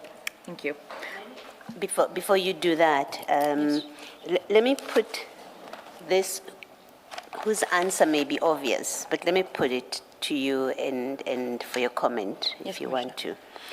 With this summons, the 50 million rand summons, we know it's not in the section 27 affidavit Correct. that you have seen. Correct. And it's not in the one that was flighted here, that is dated November. We know that. Correct. And it's not in any of the A1 statements, and there's no affidavit, at least before us yet. And you say earlier that it's nowhere, it's not in any documents.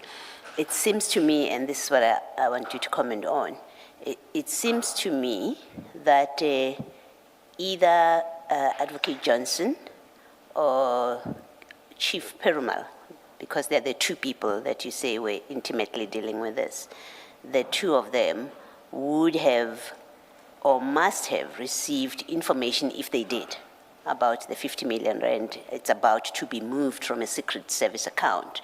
That, and they have a list of bank details of General Lushaba, that kind of information, if indeed they had it, would have had to have come from someone at crime intelligence, because we are talking about funds being moved from a crime intelligence account.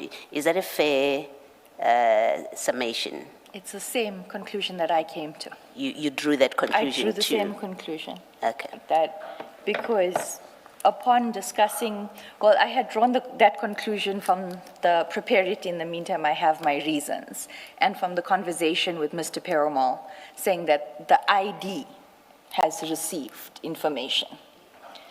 And when I had discussed it prior to going into Advocate Johnson's office with Mr. Rapesu asked me, and I said to him, you are now placing me in a very difficult situation, so can you please ask the ID in the meeting? He asked me if he gets asked about this 28 and why it was done so prematurely and on what basis, because he, and so was I, of the opinion that it was unlawful to proceed with the 28. He said to me, is she going to come and testify that she received the information? Is she going to file an affidavit that she received the information? So there was a lot of discomfort and annoyance about this whole instruction. And to your knowledge, did anything further happen about this 50 million rand investigation? If it was an investigation, I mean, we see in the summons, she says that she has authorized the Section 28(1)A investigation. So let's assume, for present purposes, that's what happened. Did anything further, to your knowledge, happen about this part? Prior to me being removed, there was a lot of distrust, discord. As I stated before, if you went against what Perumal was wanting to do, you were attacked by Advocate Johnson. So at that point, I was currently at the target. I was literally the bullseye for that attack. And in a meeting, I had asked specifically, what has happened with those? And because I knew that Advocate Johnson had given instructions to the whole team that once it's received, it must be given to the financial investigator, Mr. Venan, that was designated on the matter. So in April, and if memory serves, it was in the meeting of the 24th of April, 2025, Yes, it was. It is in the notes. I had asked what was this about? And where are we with this investigation? What has been done? To the extent that Venant had not been given the USB. Perumal denies knowledge of the 28s being done. I had to file a subsequent affidavit as a prosecutor for one of those internal investigations that I explained earlier. And in that affidavit, it is part of part 2. It explains how angry I got that it had not been handed over. When it was handed over late September, just before I got removed from the matters, I think it was it would have been August because I was removed on the 2nd of September last year. Venant indicated that he found 3 suspicious transactions, but he was still investigating them. There was no conclusive proof, and they were 50,000, not 50 million. Thank you. Before we get to 19 December, you mentioned a name earlier. I think you were responding to one of the questions. In our engagement with Advocate Johnson, the first time we see that name is the 29th of April, 2025. It's the name of General Matlo, who's the head of risk at SAPS. But earlier in response to a question, you said something along the lines that somebody said in December, speak to General Matlo or General Matlo will provide the information. How does she come in? Because at this stage, there's no affidavit from her, there's no section 27 from her. How does that name keep coming up, especially in December 2024? Can you just clarify that before we go to the crime intelligence documents? I'm going to give a comprehensive explanation. General McClough is a witness on many matters within the IDAC. Okay. She has a very close personal relationship with Mr. Perumal. He's also former SAPS. So, but on the 6th, when I asked Perumal, where do I get the details for Lieutenant General Kumalo, because I didn't even know his name. He said to me, no, don't, hold on, I'll speak to Charity, and that's how the You mean details. Major General, not Lieutenant? Yes, Major Major General. General. I get confused with the titles. Sorry. He contacted her, and that's how I got the details. And so you did not speak to her, he contacted her. On that particular day, no, I did not speak to her. So you had no interaction with her throughout December 2024? During December 2024, no, I had no. My interactions, once again, with General Matlo would come into part 2. Starting Then let's leave it Feb, for part yeah. 2. Thank you. So, still on the summons, before you go to 74, insofar as the summons, and I'm looking at Annexure A at page 176, that where it says the ID has authorized an investigation in terms of section 28(1)A. Can we, at least through with you as well, confirm that as at the date of this summons, which is December 2024, there was no decision yet in terms of 28(1) in respect of these crime intelligence matters? Correct. Okay. So there was no such investigation at this point that has been Correct. authorized. And what is the formality or the formal evidence of a decision of the ID that now I'm authorizing an investigation in terms of 28(1)? What form does it take? Is it in writing? Is it a certificate? How do we know that? It has to be an application form. Yes. The application must then set out comprehensively, as I dealt with earlier in my statement. it has to set out the evidence in each statement or how the evidence collectively obtained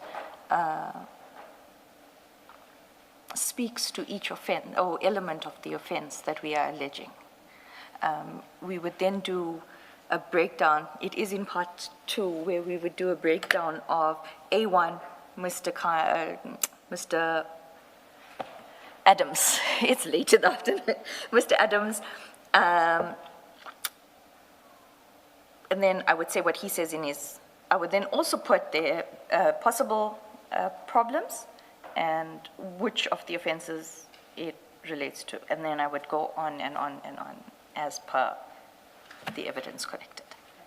So the point is there will be a document which records the decision itself, the decision to conduct an investigation. Okay, it should be done that way. The 28 ones that I had authorized all came with evidence reports. Okay, thank you. Lastly, before you go to your paragraph 74, it's about that 2813 that you Yes, prepared. And I just want to check that maybe we made too much ado about nothing with Advocate Johnson. Now, that document, you remember it starts at 106, 107, 108. It's that one that has the names that she didn't remember where she got the names from. Correct. Now, if you look at 109, the foot of that page, it gives you the date and signed where. And then the next page at 110, it has Ms. Johnson's details. And it didn't make sense to us that she would have written a 2813 to herself, because we have a document that doesn't indicate who is the author. On the front of it, it had said, I think, that it's written by you and somebody else. But then you get the signature page at 110 when we expected that there would have been where somebody recommends and then where an indicator where she approves. And she was challenged on it that this looks like she wrote this for herself. She prepared it. Do you care to explain what happened here? Can I go back to the flip-flop situation? Yes, you can flip-flop. No, I'm not flip-flopping. I'm going back to the nickname. Yeah, you may. Okay. If we go to the 2023 authorizations, you would see it would be 2023 referral that you worked I on. dealt with, yes. Okay. So it would be a recommendation by Mr. Sissoko after perusing all our documents, and then an authorization by Advocate Johnson. Later on, it was changed to, it has to be signed by the DD, Deputy Director, and then, recommended by the Deputy Director and authorized, and then Mr. Sissoko was removed. Later on, it just became Advocate Johnson that signed. And then, why I say flip-flop is because when the Medicare 24 was done in 16th of May, 2025, I did it exactly like this because I will explain why. I was called by the PA to come and add my signature, and then Advocate Johnson's signature went there as recommended.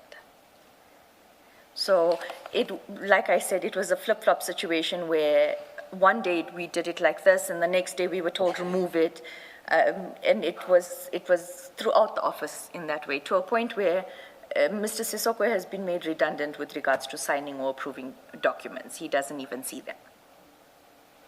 So here what would have happened is you prepared the document, you didn't sign it, it doesn't have provision.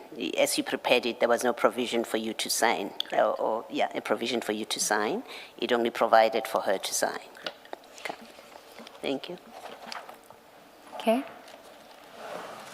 Page 30, paragraph 74, the confidential crime intelligence documents. Thank you. Paragraph 74. On the 19th of December 2024, the team was scheduled to meet with Mr. Adams. However, Mr. Perumal stated that there was a miscommunication and Mr. Adams was at Sun City Resort. I refused to travel to consult at that venue. Arrangements were then made to meet in Cape Town on the 6th of January 2025. In the meantime, on the same day, Mr. Perumal and Rapesu and I met at a spur in Midrand Halfway Gardens regarding the confidential documents that Mr. Adams alleges was pushed under his door. Mr. Perumal was to provide me with the documents to peruse. First, the documents related to crime intelligence. If it were up to me, and I did say so during the consultation with Mr. Adams, I wanted to charge him. I also wanted an explanation from him as to what did he do with the documents. This is now in January, not... Yeah, sorry, Avgad. You're moving ahead. I am. First, the documents related to crime intelligence. If it were up to me, I would have considered charging Mr. Adams for possession of these documents. In the bundle of documents were 74.1, receipts of a forklift in respect of which payment has been made, a copy of the internal vetting report of Major General Mudondo. This was particularly concerning to me, and I voiced this discomfort. May I explain why? A vetting document, I think most of us here would know, contains your address, your ID numbers, the ID numbers of your kids, your spouse, your banking detail, and this document is the school that your kids go is now slotted under someone's door and they are in possession of it. It was very concerning, the amount of information that it had. 74.3, a statement from either Mr. Pinar of Crime Intelligence or a Mr. Van Vieren. I'm not sure if it was a Mr. or Miss, but it was either Pinar or Van Vieren. I cannot recall the name, relating to Lushaba's housebreaking and the involvement of the vetting unit. 74.4, media articles about Mr. Lushaba's housebreaking incident. 75, these are the documents I recall because... The only documents I... Sorry, these are the only documents I recall because I saw those documents once on that day and never again. I perused the documents and asked Mr. Rapesu to take notes. The documents appeared to identify possible witnesses and suspects. However, the names in the documents did not correlate with the list of names that Advocate Johnson gave me on the 5th of December 2024. Not correlate entirely, because there were some that did. Correct. Okay. Did not correlate entirely. Okay. Then 6 January 2025, consultation with Mr. Adams. Thank you. Paragraph 76. We all went on our annual break, and on our return in January 2025, Mr. Rapesu and Perumal and I went to Cape Town on the 6th of January 2025 to consult with Mr. Adams. We met Mr. Adams at the Cape Town DPP's office. I questioned Mr. Adams about how he came into possession of the crime intelligence documents and what he did with the documents from the time he had received them. He said that he had retained copies and given the documents to Mr. Perumal. He stated that he reported the incident to the Police Portfolio Committee and was shut down by Mr. Ian Cameron, the chairperson of the committee. 77. Thereafter, we informed Mr. Adams that his A1 statements in all the dockets would have to be supplemented because they were wholly inadequate. And what was required was actual proof of the allegations contained in his A1 statement, the Section 27 referral and the Section 27 referral affidavit.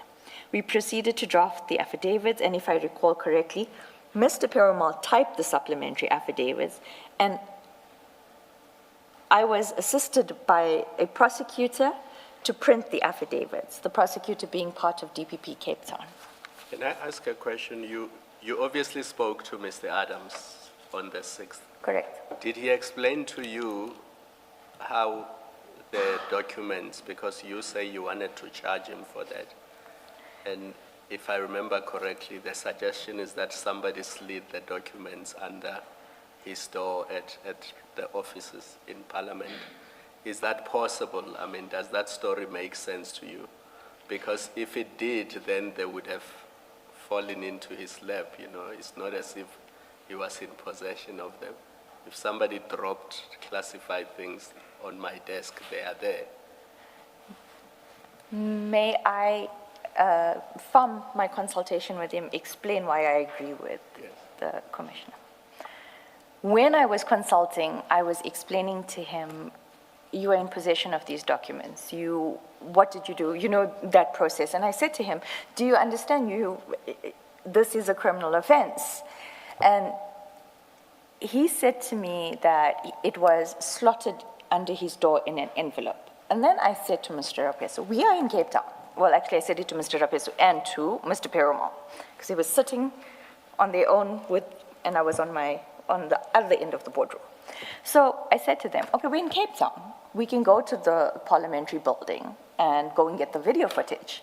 Also, we can get the register of who signed into that building on that day.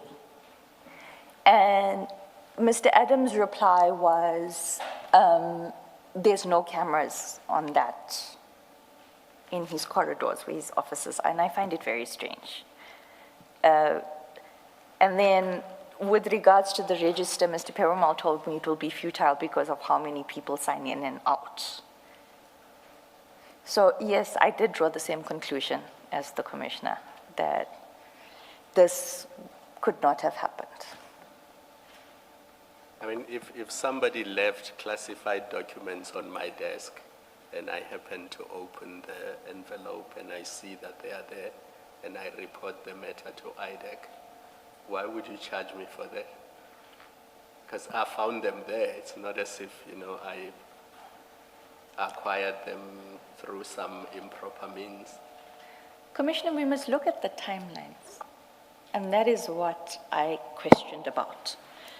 I questioned, you received in September under your door.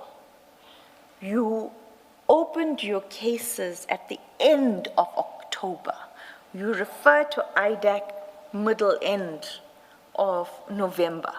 That's a very long time to be in possession of those documents. It means he had them with him for at least 2 months before Correct. he came to IDEC. Correct. The other concern is that when you were opening the documents, if you didn't want to give the original of the documents that was slotted under your door, why not make copies, have them certify it, and attach it to the A1?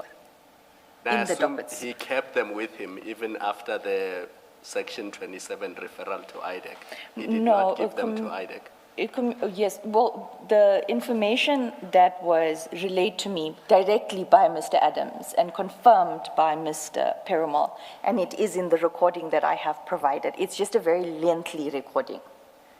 I recorded the entire consultation with Mr. Adams.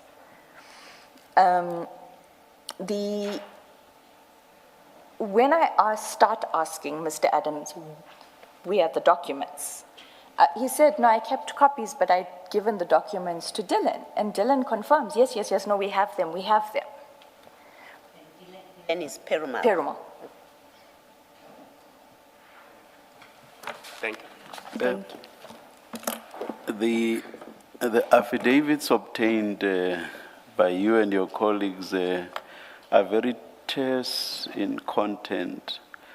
What is that a function of? Or why is that so?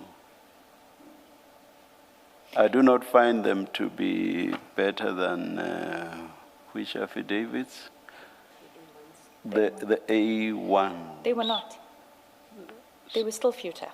Why is that so? Because he didn't have anything further than what was slipped under So his door. Mr. Adams could not He could not supplement. give any useful substantiation? Nothing. All right,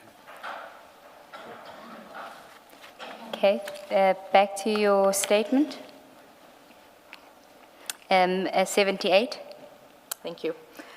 Thereafter, Mr. Rapesu commissioned all 4 supplementary affidavits. Those 4 supplementary affidavits were the only affidavits commissioned in my presence in Cape Town. Mr. Perumal did not commission any affidavits in my presence.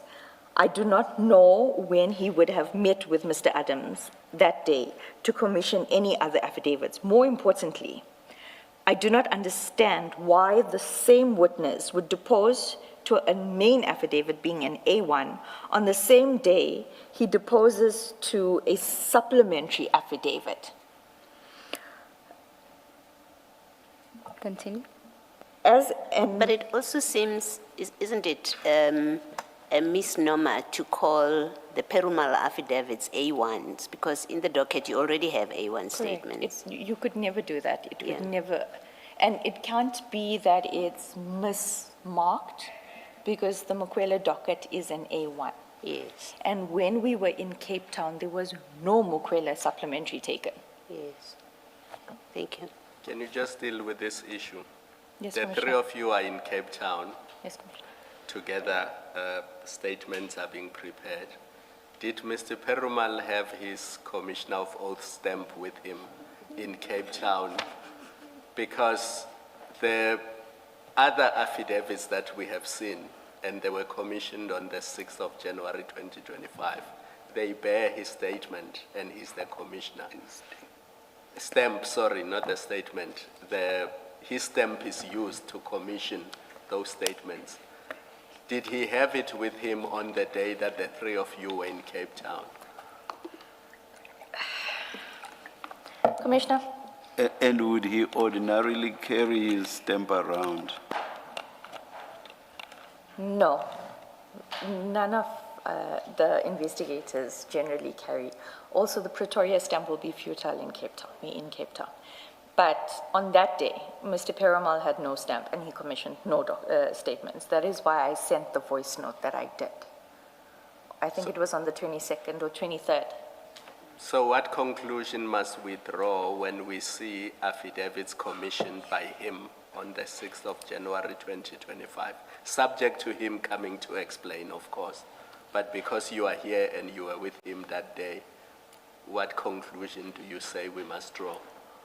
The exact conclusion that Commissioner Kumalo used on that day. Those statements are doctored. Don't think that came from me, but I'll take that. It was you, Commissioner. I remember specifically, I was watching and I'm like, Are you sure it was not Advocate Silla? Advocate Silo is very nice compared to you. No, it is the conclusion that the commissioners can draw. Also, I can attest, and I'm under oath, and I have freely provided the evidence. The 4 supplementaries did not include Mukwele. And if I may elaborate just a little bit on that aspect, Advocate. When I say the Mukwele aspect is it's not even mentioning Mukwele in the 27 referral that I saw. It says a lady.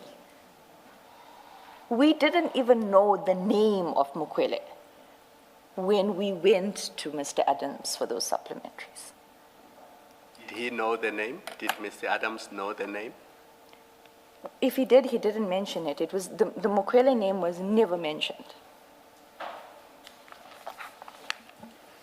In the voice note that you sent, and now you say that Mr. Perumal did not commission any statements. Can we, for the record, now that you're sitting there, just confirm that you were with Mr. Perumal the entire time that you were in Cape Town until you departed, and did you depart together? And you confirm that there would have been, forget that it doesn't make sense that a witness on the same day would do an A1 and a supplementary arising from the same consultation. Forget that for now, for the purpose of my question. but there was no opportunity that you could have missed where Mr. Perumal, after all, commissioned a statement? Except for my 1.5 hour to 2 hour nap on the 6th, because we flew at 4:30 in the morning. I was very tired. So except for that nap just before dinner, we were together. In fact, Magic hour. how would he have traveled? How would he have printed? These are all the things that played on my mind when I saw it flighted, and I was like, how did I miss this? Because in part 2, I did miss it in June when I saw the affidavit. I did. I missed it until it was flighted. But that is for a different reason that I missed it. My questions then would be, we had one vehicle. Mr. Rapesu was the designated driver. He had the vehicle keys. Except for that few hours, we were together. So, and even if, let's say hypothetically, Mr. Adams came to the hotel, where would you have printed it? We didn't even have a business center at the hotel we were staying in. Where would you have the stamp? I have printed documents at the hotel. Did you have your stamp? Because if he had the stamp, obviously it would have been produced when we were at the boardroom at DPP's office. What you're saying is, but for that 2 hours, 1 to 2 hours that you took a nap, there was no opportunity for Mr. Perumal to have sat down, taken a statement, and then got it commissioned. Commissioner, even if it was the next day, because we did have other meetings, we decided to utilize the trip. So we have another matter that we were investigating. And I didn't know that the ID didn't authorize a consultation with the attorneys. I only found out when I got to the consultation, because Perumal had told me the night before that we were going for this consultation. It was the 7th of January. So in that time where I was busy, I had a lot of other work and a lot of other things that I needed to do. So I used that time. I sat at the pool with my laptop and I was busy. So even in that time, it would not be the 6th, it's the 7th. Thank you. Advocate Ngube, just a moment. This is important because when Mr. Adams gets here, we must put some of the questions to him. Commissioner Baloyi mentioned the happy hour and the possibility that during that happy hour, a statement could have been taken from Mr. Adams and commissioned. Would it have been proper, seeing that the three of you traveled together, would it have been proper for Mr. Perumal to consult with Mr. Adams separately and take a statement and commission it in your absence and Mr. Mansa's absence? No, it would not be. It would be irregular. Yes, and then you were still, although you were no longer part of the case in October last year, when the issue of disclosure of the docket to the accused was being discussed, remember there was a discussion with you about the Section 27. Now the supplementary affidavits that were disclosed to the accused,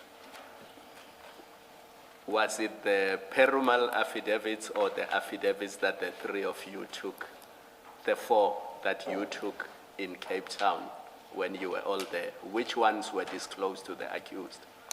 As far as my memory serves, and I've got the USB here, as far as my memory serves, I didn't see Rapesu's supplementary in the disclosure that was given to me by the team. So the disclosure given to the accused, remember when the docket is disclosed to the accused, which sets of affidavits? Was it the affidavits that you were aware of, or was it the ones that Mr. Perumal commissioned? When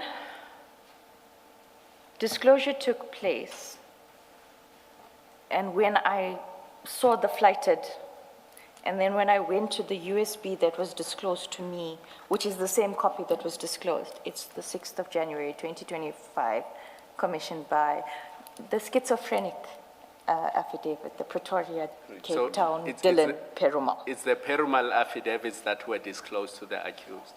Isn't that improper because it means incorrect affidavits are disclosed to the accused and not the original affidavits that were taken from the witness?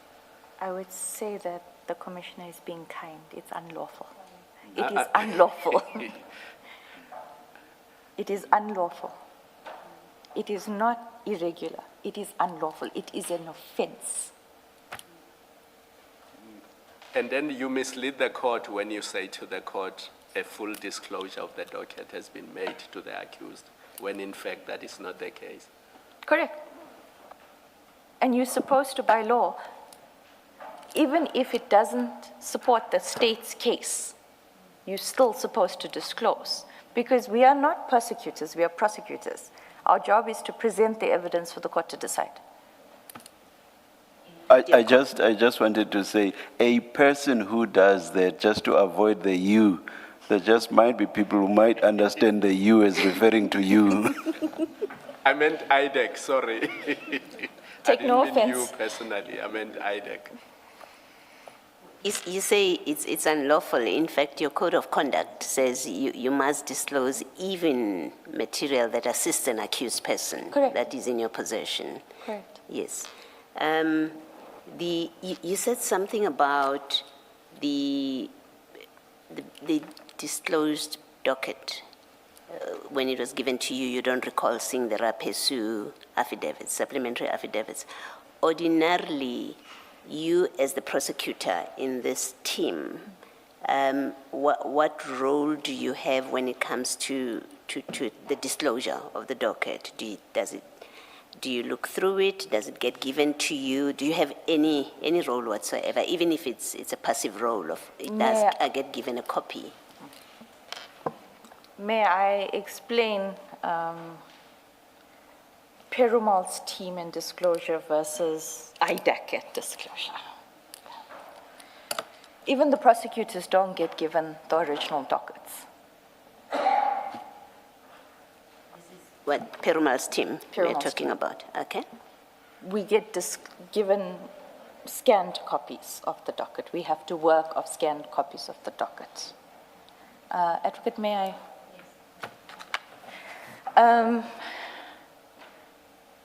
So, even when you're drafting, you would work off the scanned copy that they have given you.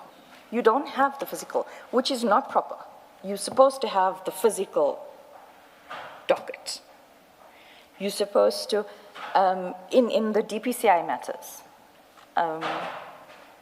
we do a thing called docket audit, where if we're disclosing electronically because it's thousands and thousands of pages, or maybe just 500 pages, whatever, we would sit with the investigating officer and the prosecutors, and we'd go A1, check, A2, check. That process, whenever asked for by Perumal's team, is bypassed. And the reason I'm bringing this up is I recently did a memo saying that charges must be withdrawn on another matter. Because when myself and my co-prosecutor, after numerous emails and numerous fights, finally got the A, B, and C clip, we found exonerating evidence in the C clip. This is after disclosure of the docket. This is when I set the matter down for trial. Okay. So I did a memo, and I still haven't received a reply from Advocate Johnson, stating that, one, because of this evidence. So the prosecutor and I then embarked on our own investigation. We went and checked. We confirmed with the witness. The witness then emailed us another supplementary affidavit confirming that the investigators didn't ask about these things. We attached all of that, and we did a memo saying this matter needs to be withdrawn. So and I explained it earlier, so Advocate Johnson calls Perumal's team the A team, and then there's IDAC. So the A team, they don't follow the rules. And that is why we did not, I still haven't seen the physical docket. Thank you.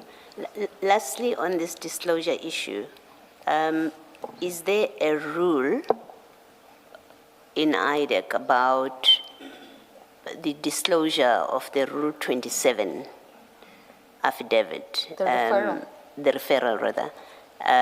Is that part of, as a matter of rule, it may be that it's not complied with. I'm asking that kind of question, whether there's a rule or it's as you deem fit. About that referral, is it part of the docket? Does it get disclosed? Advocate Johnson's instructions is a 27 referral does not get disclosed. However, I am aware that a legal opinion on this has been sought. We haven't received it yet. Received the opinion. And is there a reason that has been offered by Advocate Johnson why you wouldn't? I mean, intuitively, it seems the source of the complaint, which is an affidavit, would be part of what? Would be part of your docket. Is there an explanation or justification that has been given for non-disclosure? Commissioner, when I brought this up in 2023, I was shut down as it is just not. There's no explanation. It is, I said, and that's it. Thank you. And I think you said you consider the Section 27 affidavit to be an A1. Correct. It should be the A1 because it is the founding document to a docket and investigation, or an investigation leading to a docket, whichever comes first. But in this instance where you have dockets that were already existing before the Section 27, could there be some justification as to why it wouldn't be considered as part of disclosure because you already have 4 A1s in existing dockets? To answer your advocate, if the A1s had sufficient evidence, it could have maybe been justifiable. But because the A1s didn't have any substance, it should have, in fact, that should have been the supplementary, the 27 referral. Okay. Can we then go back to your statement, paragraph 79? As an aside, I recall that during the meeting,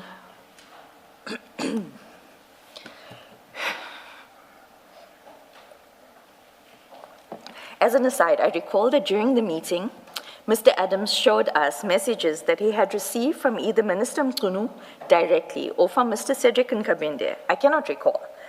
These messages were allegedly from Lieutenant General Mkwenazi from the PKTT. I did not read, the PKTT. Sorry, about the PKTT. Read that sentence again. Read that again. Just start the paragraph again, as an aside. As an aside, I recall that during the meeting with Mr. Adams, showed us messages that he had received from either Minister Mkunu directly or Mr. Cedric Nkabinde. I cannot recall. These messages were allegedly from Lieutenant General Mkwenazi about the PKTT. I did not read the messages. I frankly was not interested. And I just handed the phone back to Mr. Adams. Can you tell us what Mr. Adams said the messages were about? Mr. Adams said that the messages were Lieutenant General Mkwenazi threatening to arrest Minister Mkunu if the PKTT was shut down. And this was on 6 January 2025? Correct. Okay. You didn't see the messages? It wasn't something that interested you? No. Okay. Then paragraph 80? The events that follow after 6 January 2025 were even more concerning, which I will deal with in my second statement. Chair, as indicated, the witness is going to testify in 2 parts. She's still in the process of finalizing the second statement. We would ask that her evidence be parked until Tuesday for her to finalize that, be interposed by a witness tomorrow, potentially 2 tomorrow, along the same stream, the IDAC stream. Chair. Thank you, Ms. Sigels-Ncube. Thank you, Ms. Ramsamy. Thank you, Chair. The hearing of your testimony is postponed to 9:30 on Tuesday. The 4th. 18 date, 4 August 2026. Let's adjourn and resume at 9:30 tomorrow. Thank you.